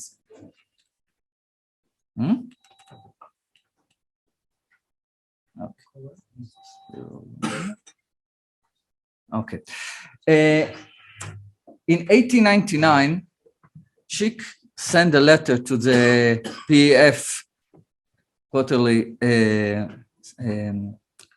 and he said in this letter, the title of this letter is also the title of the lecture, through which gate did Jesus make his triumphal entry into Jerusalem? And the purpose of this letter was twofolded. First of all, to answer the question in the title.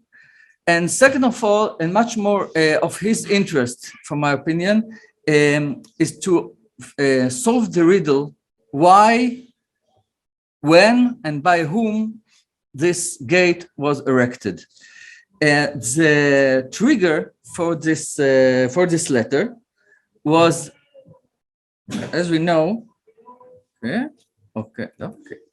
as we know from the footnote to this letter, that when the Kaiser Wilhelm visited Jerusalem in 1898, his people told him that Jesus entered Jerusalem through a southern gate, to the Hulda gate, and not from an eastern gate. And this Schick was aroused by this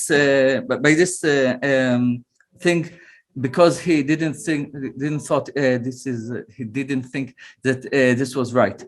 And we'll see how the Kaiser people got to this notion. The person to blame is this person who wasn't formally introduced today, to my surprise.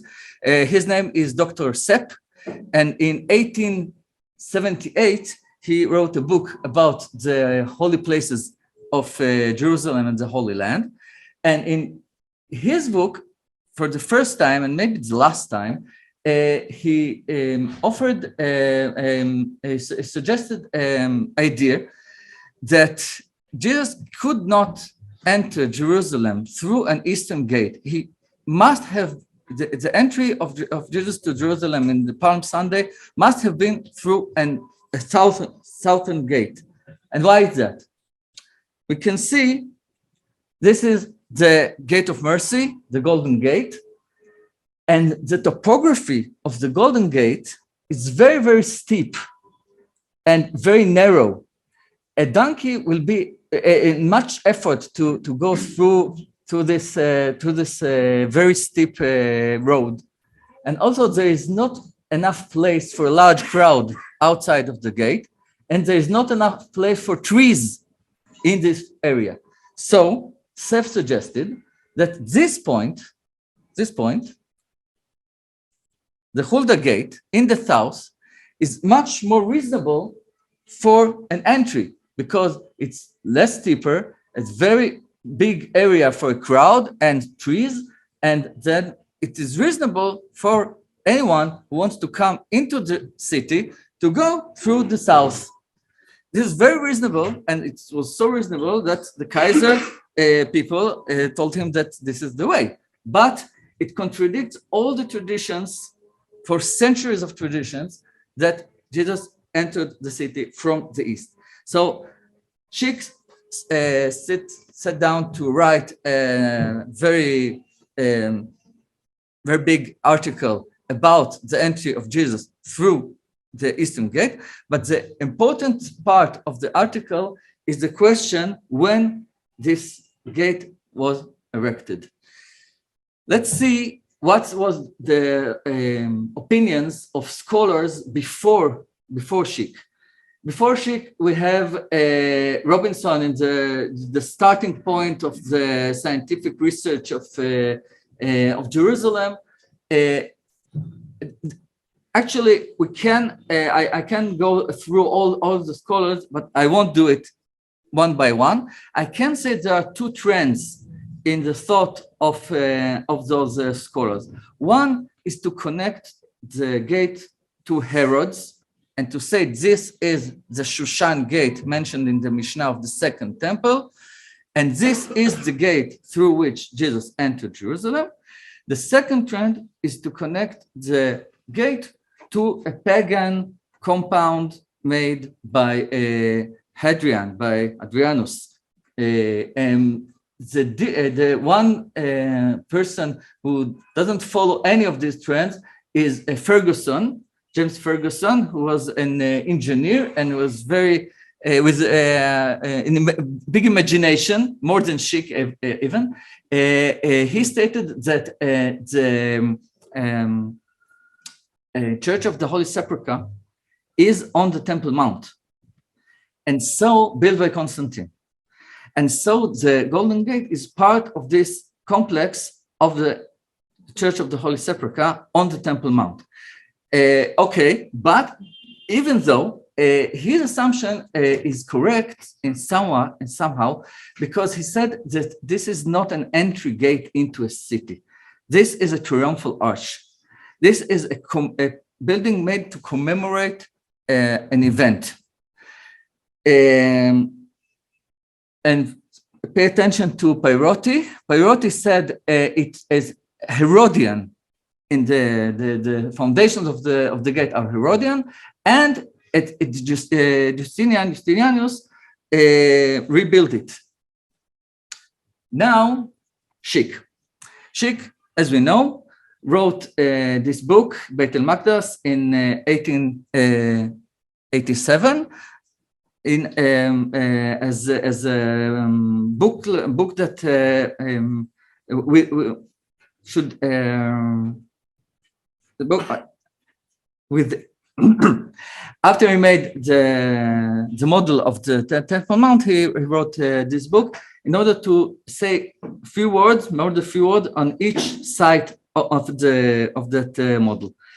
One of the of the gate. He said that this is the gate of Shushan. This is the gate mentioned in the Mishnah, built by Herod, and he took the notions of Pyroti.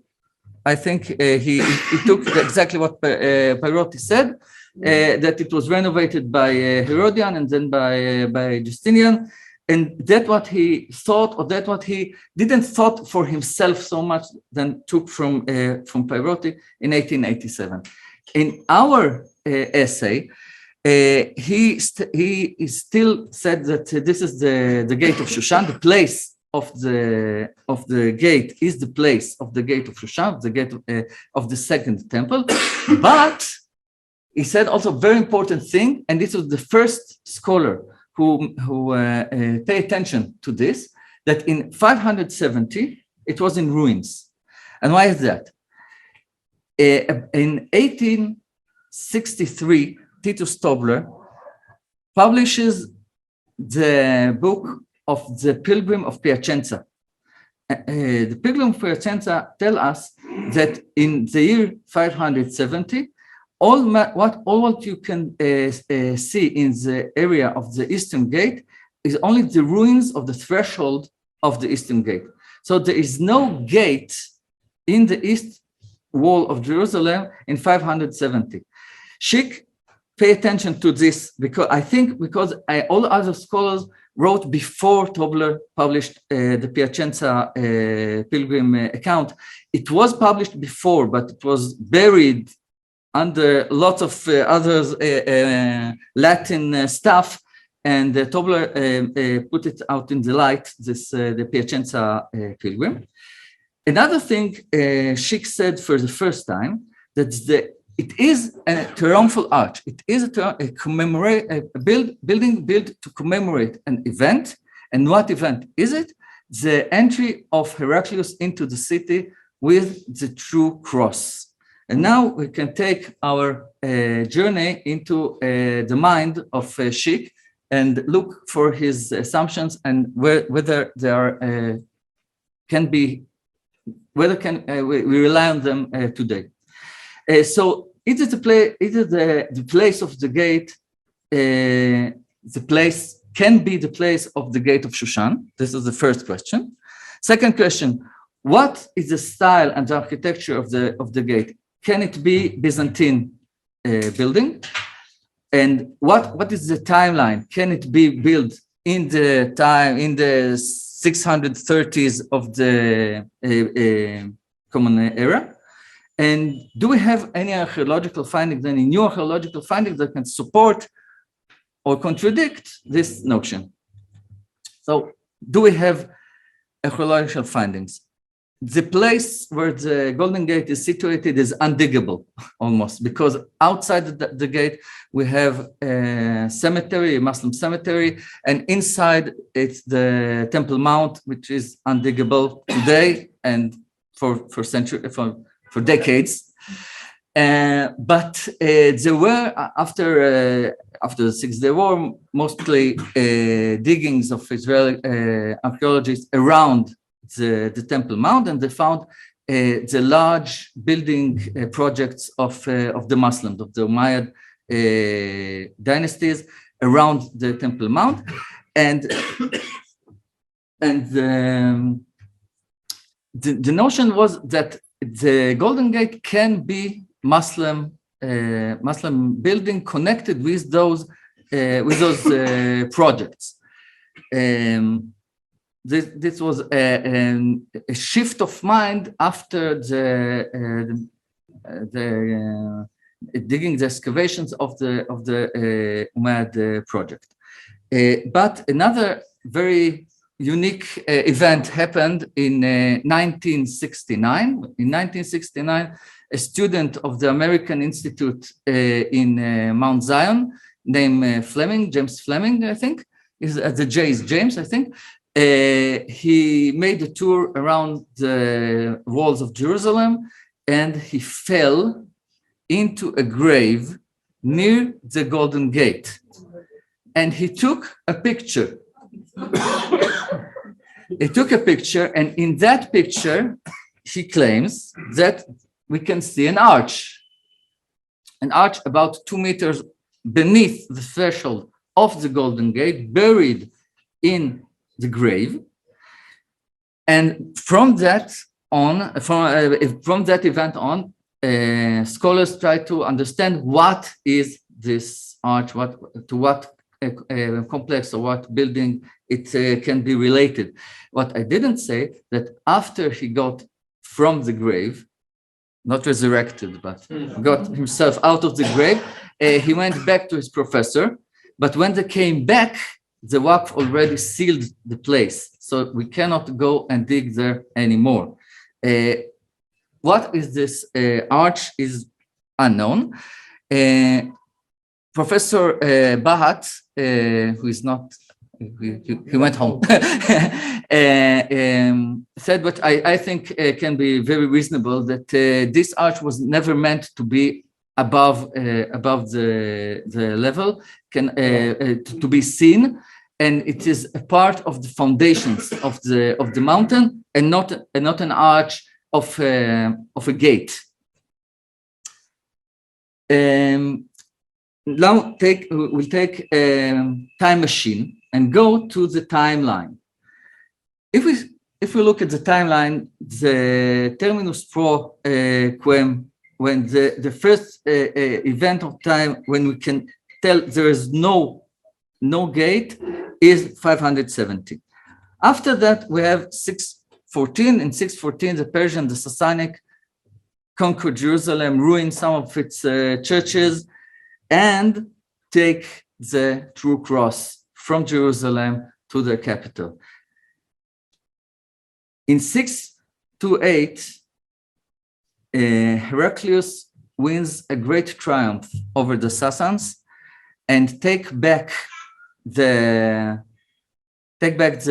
true cross, first to Constantinople, then to Jerusalem. In Constantinople, there is a big triumphal march with the true cross into Constantinople through the Golden Gate of Constantinople. And afterwards, he comes to Jerusalem to bring back the cross to Jerusalem.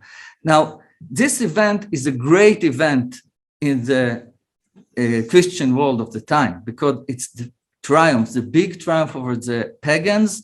It's the re-establishment of the Church of the Holy Sepulchre. It's the return of the true cross, the resurrection of the true cross to Jerusalem. There is no bigger event in the Christian world of the time than this. So I think, like Schick, that this event must have been commemorated with a building, with a triumphal arch. And we can say that maybe Heraclius didn't enter through this gate, but that Modestus, the bishop of Jerusalem, the patriarch of Jerusalem, could have built this structure in order to commemorate this event and in order to put some station point in the way of pilgrims coming to Jerusalem, somewhere here. Little did they know that only 10 years after, the Muslims will conquer Jerusalem. One thing I didn't mention before is in the archaeological excavations, we discovered, not we, because the archaeological discovered that the decorations on the Golden Gate are not finished. So we have a hint that somebody interrupted the building of this monument.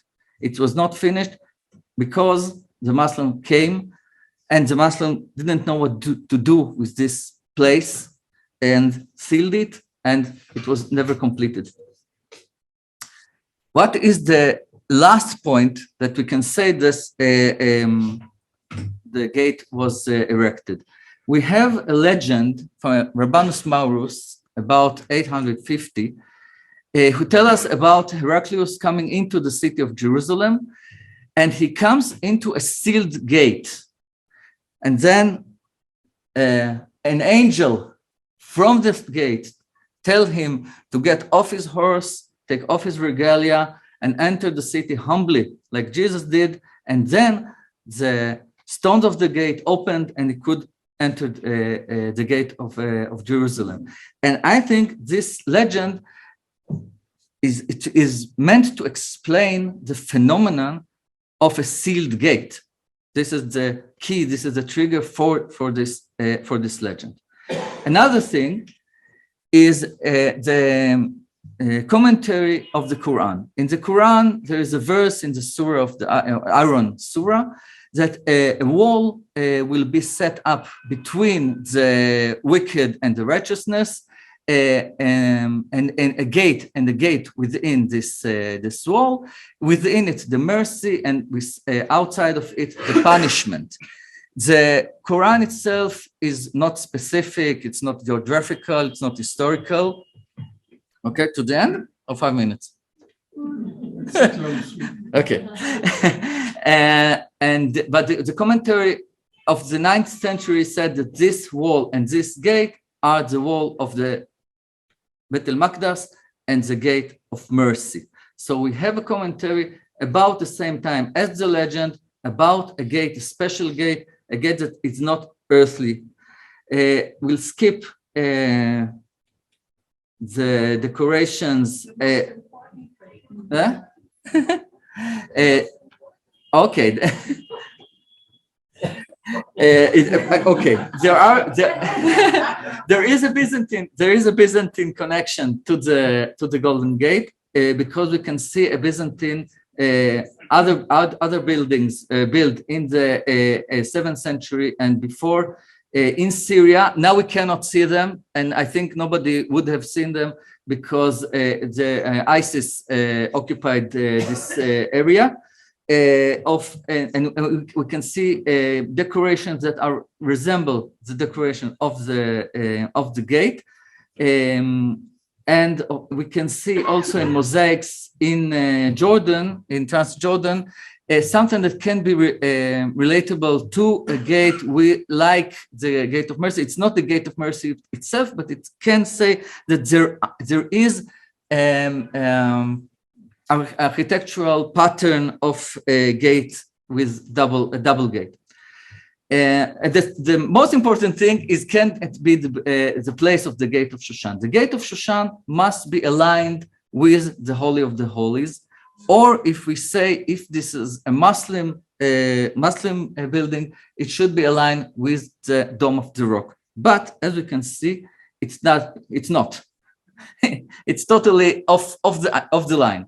But it is very aligned with the summit of Mount of Olives on the one side, on the east, and the Holy Sepulchre in the west, exactly in the middle, exactly in the entrance to Jerusalem, we can find the Golden Gate.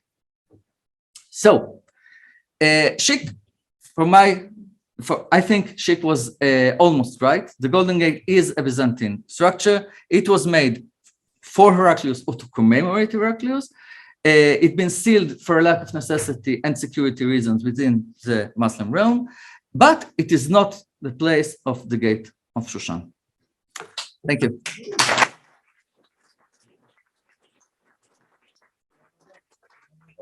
So there's still hope to find in excavations the Gate of Shushan.